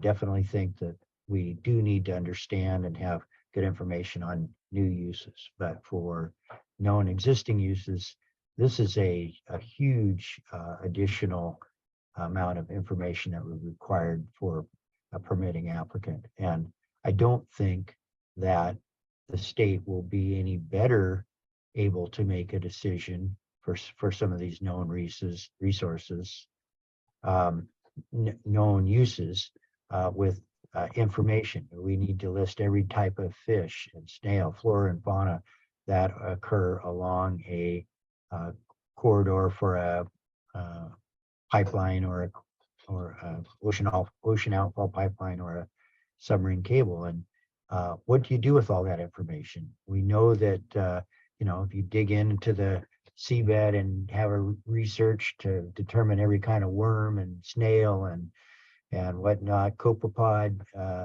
what do you do with that? It's a temporary impact. It'll be over in the plow will pass by in an hour and it'll be start returning back to the normal conditions. So I think there needs to be an exception for known uses. And part of that, even though they're not anybody here on the call today, there's small coastal sanitary districts that have to replace outfalls from time to time. That's already a pretty expensive project. But if they were on top of the cost of doing the project, having to do environmental studies to get the data for a resources use inventory evaluation, that could create a huge additional hardship for those sanitary districts. So, thank you. Delia? I have a different point. Oh, sorry. I was Did you making, want folks to respond to Scott? yeah, I was just seeing if you had a response to Scott. No, I have a different point. Tara, do you have a response to Scott? I guess I had a question actually for the industry representatives. What sort of information are you already required to provide under your NEPA analysis and otherwise? I'm struggling to see the real extra burden here, but I would just like to hear the industry perspective a little more on that, if possible.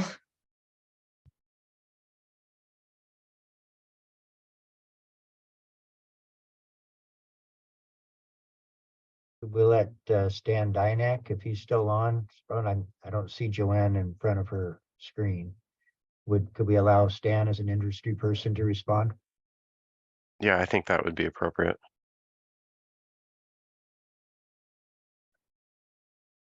I'm sorry, can you just repeat that again? I was just sort of wondering what other resource environmental review is already undertaken by cabling entities. NEPA at the federal level, I'm assuming there's at least some levels of this, and I'm just trying to understand if you have to describe the affected environment at that level, why, if it would be, and how much of an additional burden it is to do what we're asking here. I hope that was a clear question. Yeah, so I think typically right now, most desktop studies would consist of a bathymetry. You're looking at the geological aspects of the seabed, looking for the best route, trying to avoid any impact of sensitive areas, as we've been discussing.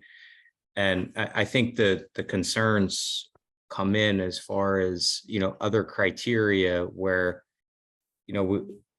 some of this is now talking about writing reports and getting going back to identifying if there's any like archaeological type impacts that might not even exist. We're talking about the possibility of low possible events that could cause an impact.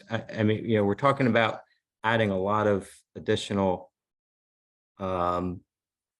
requirements onto for submarine cables that have never been previously necessary and have never caused any issues. So I think, as Scott was talking about earlier, the studies try to define the best possible path with least impact as it is, and that's always the goal for trying to get the cable buried as best as it can be given the situation and the landing.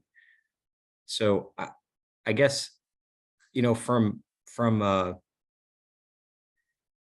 submarine cables owner standpoint, adding in requirements that don't exist today, will potentially cause delays and concerns that, maybe there's, something that could prevent the cable altogether, where, some of these requirements just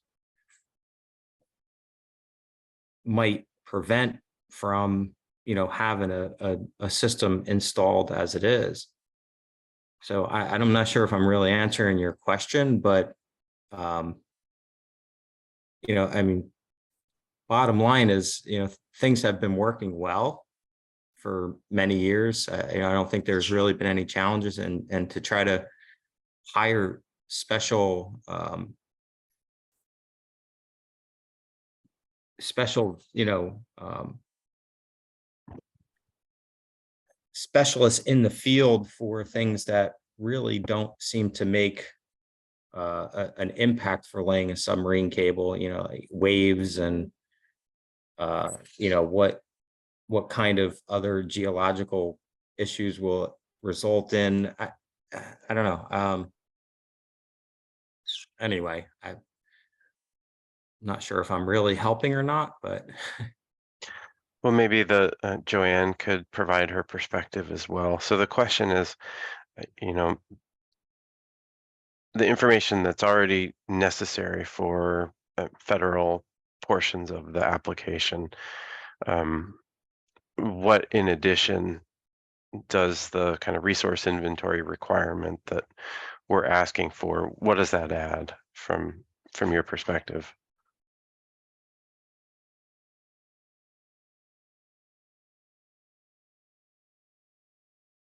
well, I mean, it's going to add time and additional reviews and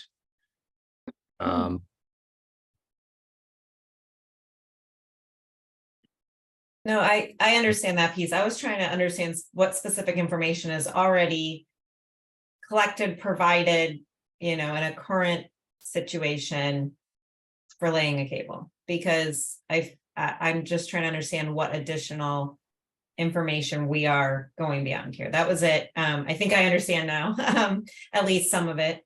And I had another additional thing I was going to just say, and now I forgot. So I see Joanne and Delia have their hand up, so I will defer to them. Go ahead, Joanne. Oh, thank you. Mine is a different question. Yours is okay. I wanted to just stand up as far as yeah, the additional information that is maybe required here that will add time, cost, also, you know, not maybe more risk as far as whether or not the project should continue because of the amount of information that needs to be collected that may have no bearing on the actual installation. And of course, I'm speaking on behalf of submarine cables that have been installed in Oregon for over 30 years with, you know, generally very, very well with no major issues. And adding complexity to that process with submarine cables is just not, it's something that's going to add complication and maybe make Oregon less desirable for landing cables, telecommunication cables. And I don't think that, you know, that's obviously not our objective here.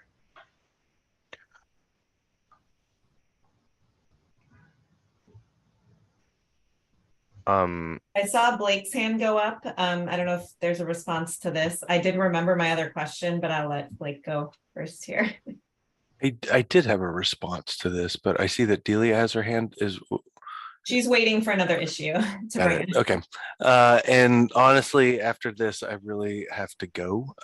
But I just wanted to point out that in our removal fill permitting laws that we have in place right now, there are a lot of requirements, and those requirements, you know, would apply to a cable project that's going through the territorial sea. You know, you have to provide a description of the existing biological and physical characteristics, a description of the navigation, fishing, public recreation uses, function and values assessments for any permanent impacts, any information known concerning the presence of federal or state listed species. You know, there's a lot of requirements that do overlap here, I see. And, you know, we did create some carve outs in our last edits so that the wave regime, dispersal characteristics, maximum current velocities don't apply to cable projects, because we've carved it out, said it, you know, for pipelines or other utilities or fixtures. So I think that I can see that the industry may see this as an increase in our requirements, but it is really, a description of largely what's already required of the applicant at various other, through various other permitting processes.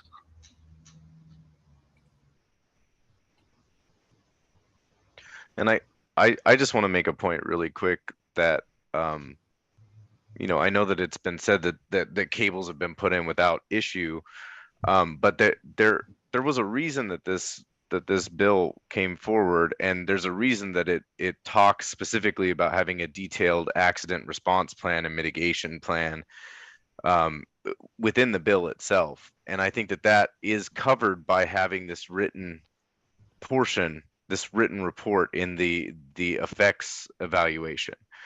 Or at least that was the intent, was to hit that part of the bill.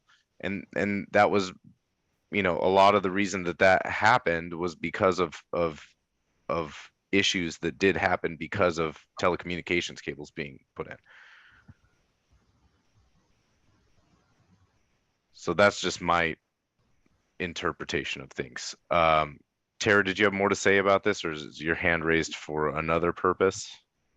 I just, yes, to this point, I did have one, but I saw Andy came off mute, so I don't know. Well, I was just going to acknowledge in the chat, Scott has provided some other items, and I just wanted clarification from Scott. These are the things that you were interpreting as the difference between the information that we would now be requiring in the previous kind of set of information. Is that correct? Where in current permit applications, a cable owner proposing a submarine cable doesn't have to describe the coastal community economy, doesn't have to talk about the vulnerability of species to the proposed actions, because there's been very, very little issue. Complete list of all the flora and fauna. Can you imagine how exhaustive that list would be if you went from just from shore, even just 3 miles, but all the way, could be all the way on a cable route, all the different species that could be encountered along the way. And I mean, I just have a hard time understanding what you do with that information. You have, if you write all the list up and say, here's all the things that we think are there, what difference does it make if you say every kind of worm that's in the mud, or every kind of starfish that might be encountered along the route? It's hard for me to understand the value and how it'll actually be used. It seems like it's more, we're going to give you a big list of requirements and we have to check the box that you did it. Yeah, Scott, I am sympathetic to some of these and do understand the industry perspective here that, what is the real value of all of the flora and fauna along the route that you may have. I think each one of these would have their own discussion about how the potential intersection of a use of the seafloor with these communities or with these types. I think cables have had a history that demonstrates that, not all of these things would be impacted and or affected. And I think, I'm definitely sympathetic to some of these being not applicable to cables, because this portion of the territorial sea plan will apply to a much broader potential subsection of uses of the seafloor. I think, that's why a number of these other items are left in there. So yeah, I understand. That's I think the balance that we're trying to strike. And go ahead, Tara. Well, I had 2 questions. I don't know if Natalia's still listening in, but I would like to know how this compares to what California and Oregon, or California and Washington require. And because I know that, cables have come into Oregon because it's been easier to land them here. And I'm just wondering if this type of information, if California requires similar, has similar standards for what sort of information is required. And then secondly, which might help address this, and maybe we could tweak the language. I wanted it tweaked anyway, but we have at the top of the resource inventory, we have this clause that says, unless the requirements are waived by DSL or otherwise covered, addressed in another part of the territorial sea plan. So I'm wondering if there's a way to use that, right? Like that an applicant could get a waiver from DSL for some of these. That concerned me because it seemed very broad, but maybe there's a way to nuance that to meet both purposes here. I don't know. I just want to throw that out there, and I'll give the floor to Natalia since I asked her a question. Yeah, I can stay another 15 minutes. Is it like both question was to me or just first one?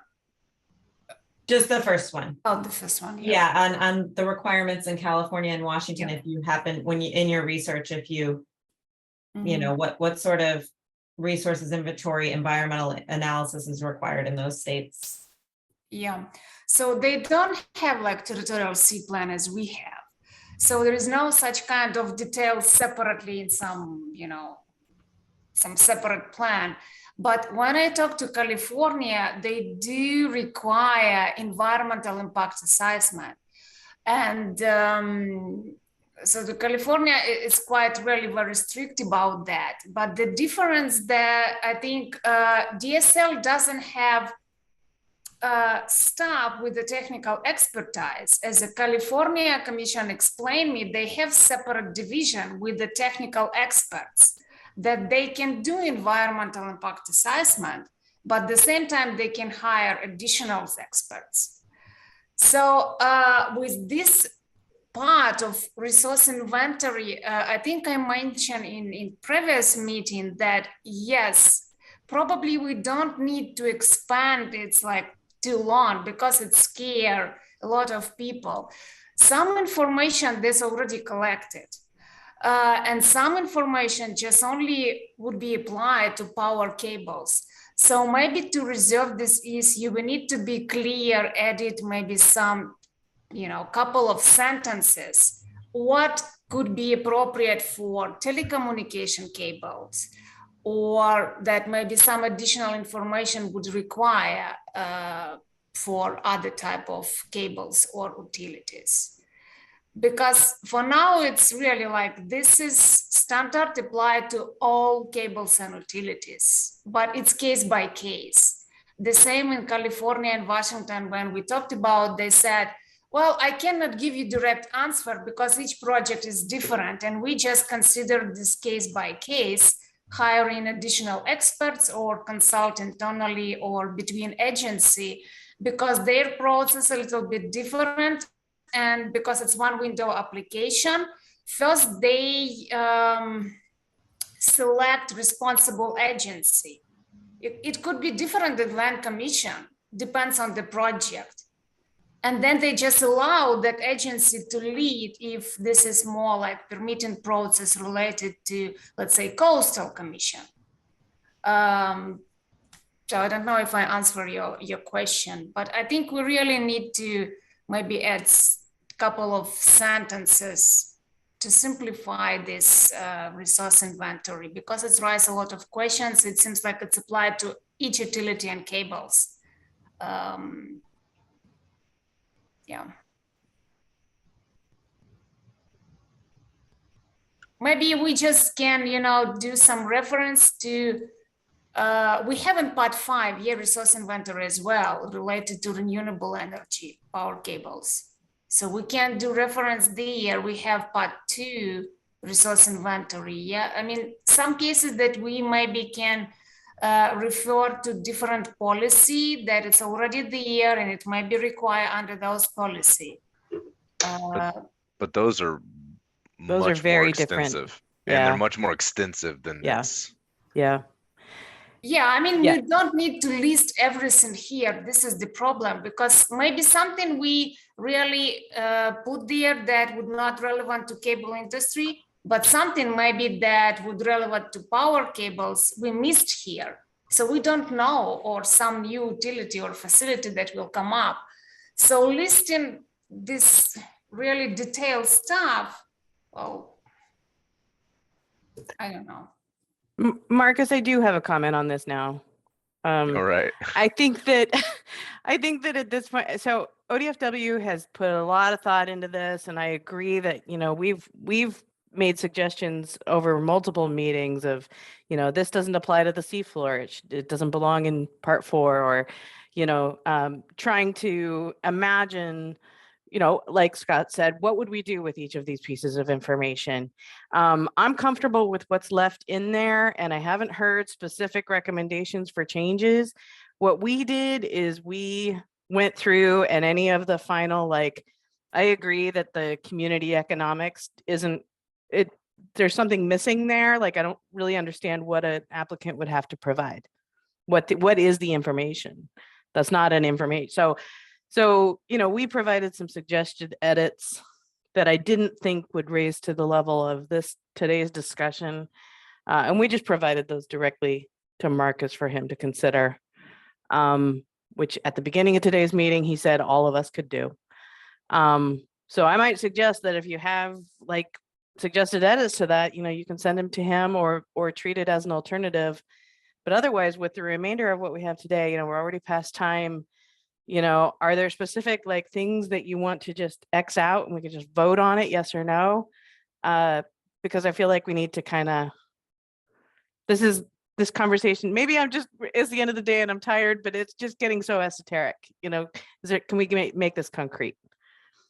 I'm wondering again, if there is a way for the JART or DSL to be involved here in a pre-application meeting that could tell the applicants, we don't need X, Y, and Z from you because you're a telecommunication cable and you're proposing to go through soft sediment and we know what that looks like. I mean, I'm just wondering, like, but I'm uncomfortable with the language currently because it just says DSL may waive. I want a little sideboards, but like, maybe there's something there. And I'm wondering if we could get to that where it's like, there's this list, but we tailor it based on the project, which is sort of what I hear Natalia saying, maybe what California does a little bit. It's a little more project specific, but I just wanted to throw that out there as some discretion for the agencies to help like to identify the resources that need to be, because for some new things, I do think we want to have some of this stuff, a crazy pipeline. I mean, I don't know. I mean, I don't know what the future holds, but the coastal economy in that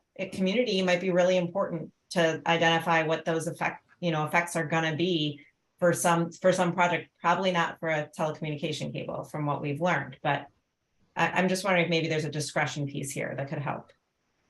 I just want to point out, it's sad that Jeff had to leave already, but he had flagged this specifically as being potentially problematic, unless the requirements are waived by DSL, because it's not tied to like any kind of concrete, like how are they going to it's just giving them the power to waive it without having anything attached to that. And so I just wanted to bring that up, that there is a federal consistency problem with this particular phrase being here. So I don't know how we get, I think that should be potentially taken out because of that, because it could make the entirety of this bottom section not, but I don't know what we do here. We're already 25 minutes back over time, and I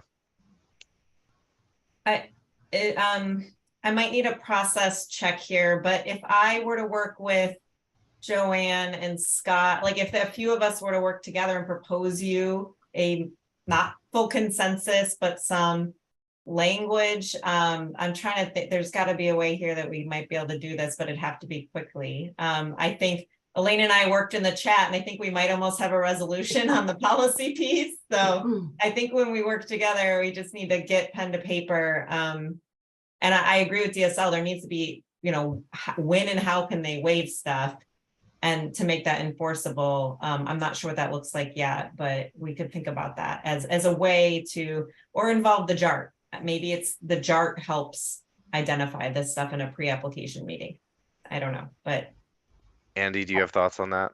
Yeah, I don't want to go outside of process, given the working groups have been public meetings, et cetera, but, and we're kind of out of time because I am also going to have to leave soon.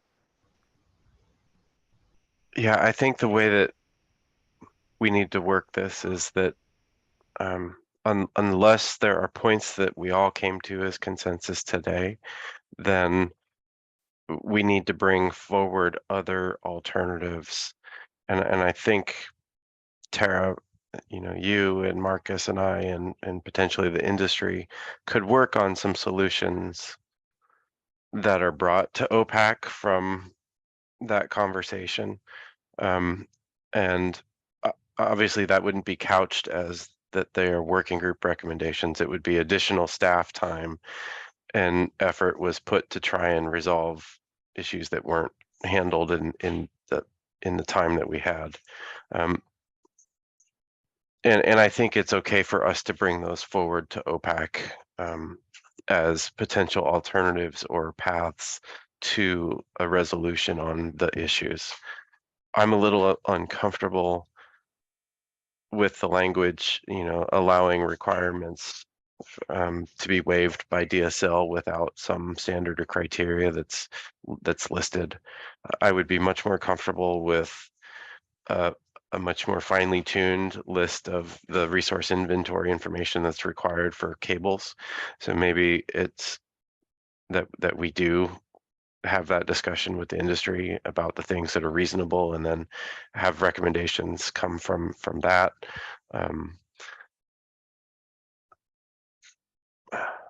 Did that all make sense? No. No. Okay. What part didn't, I guess? Well, I'm hearing a couple of different solutions, but I'm particularly sensitive to anything that might interfere with federal consistency, getting that federal consistency approval as an enforceable policy approval from NOAA. And I wish Jeff was here, but I feel very strongly that whatever goes in here needs to be approvable as an enforceable policy, because we need to be able to use this in future federal consistency reviews. So, I mean, we can provide those suggestions to Jeff, but I mean, ultimately, if they're not going to meet that criteria standard, then I don't think we should do it. I don't know if it's too ambivalent to say in here that DSL has discretion to waive. Would it be, could it be that DSL hosts a pre-application meeting with the JART and that the discussion of this happens at that meeting? The JART discusses at the pre-application meeting which components of this existing list are appropriate for a given project. I think that is reasonable, and as a potential solution would be one that would include the perspectives of the applicant, the agencies, and the affected stakeholders. So I think that's a good path to target moving forward. Are we still at a quorum where we could have consensus? I don't know, because we don't have everybody and we don't have a lot of the agencies here. So I'm worried that, because I would love to I talk wouldn't about call proposed language for the policy section. I think it's I think we might have found a path there, but I'm worried that now we don't, can we do stuff over email as a working group? Is that okay? Yeah, it would be good if we could do email, or even if we can just schedule another quick hour, 2-hour call to finish up some of this, because it seems like we're close on. My solution was to, if we as staff can work with some of you to come up with a solution that's a middle road, I would try and get like an hour meeting on the books where we could all be together and have that consensus process worked out. I don't think that we're far off from having a document that we agree on. So that would be my recommended pathway. I know that's adding complexity, Marcus, to the time between now and Wednesday, and I recognize that. So that's the limitation that we're as staff working under, but I would like to try and get there. And I think that if we can get the majority of people to participate when we can have that small subset of things that we'll talk about and agree on, that's what I would like to do. Yeah, I think moving from now to next Wednesday, just to kind of quickly talk about timeline here.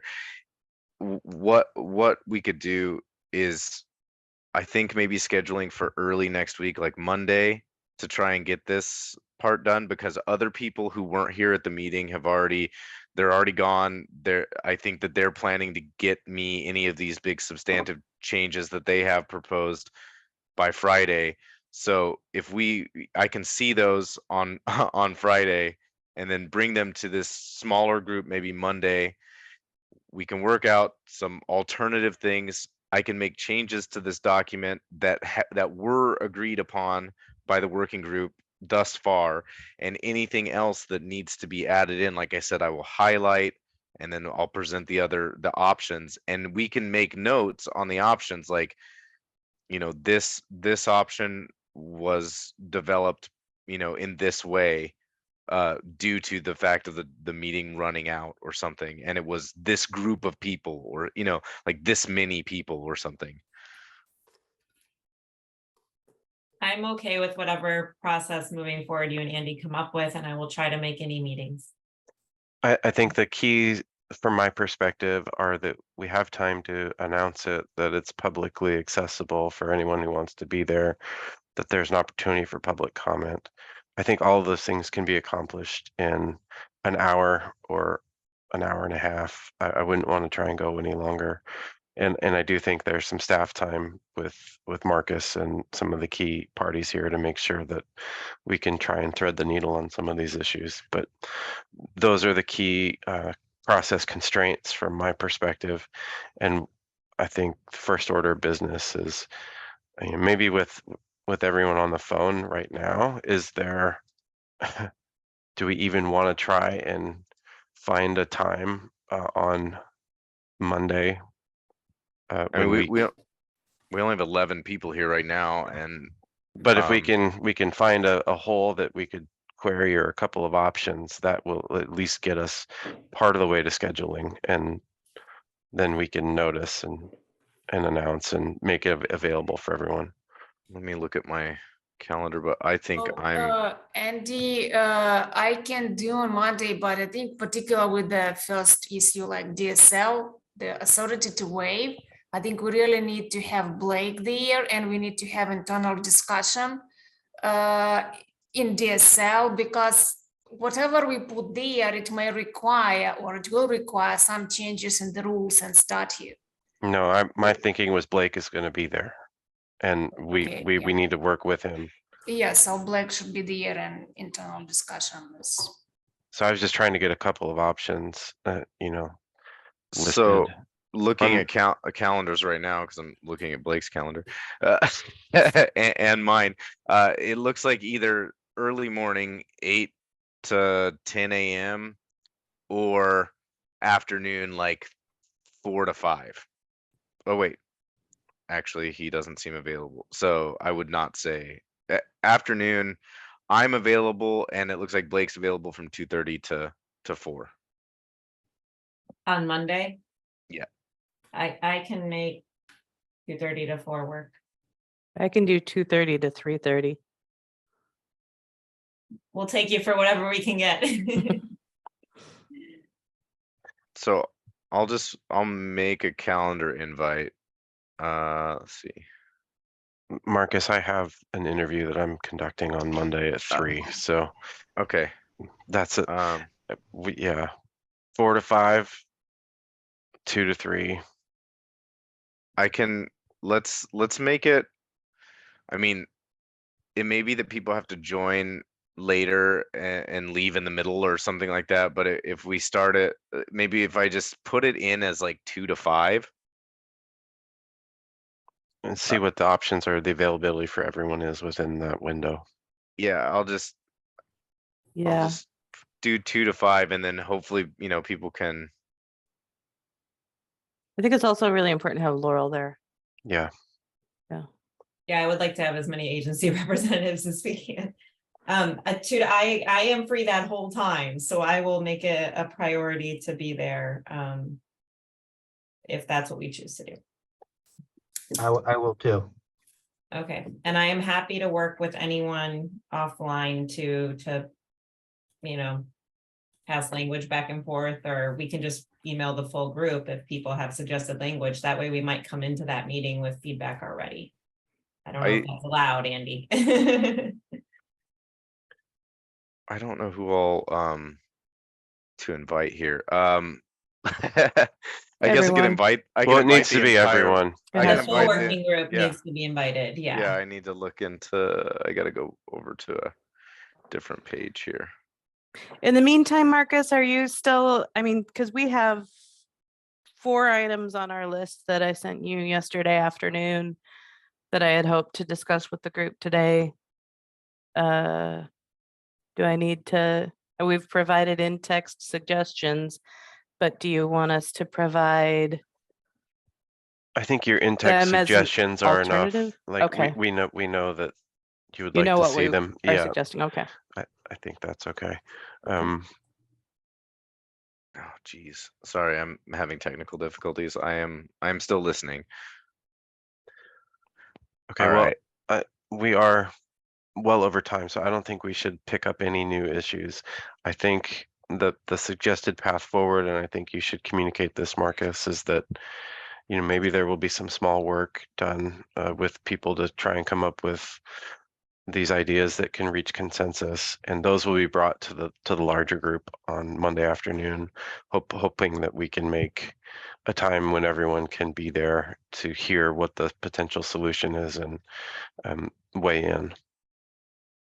All right. I guess for the several people who are still in the room, thank you so much for everything. I wanted to say this whole thing when everybody was here, but it got away. So thank you. It's been a year. It's been a whole year. So thank you very much. And I'll see you, I guess, on Monday since we're not done. Thank you, Thanks, Marcus. everyone. Thank you. Bye-bye. Thanks, guys. Thank you, Oh, hi, Marcus. Reed. Hanging out there quiet the whole time. Yeah, I've been hiding. Thanks, everyone. Nice to see you. All right. See you on Monday. All right, bye. All right.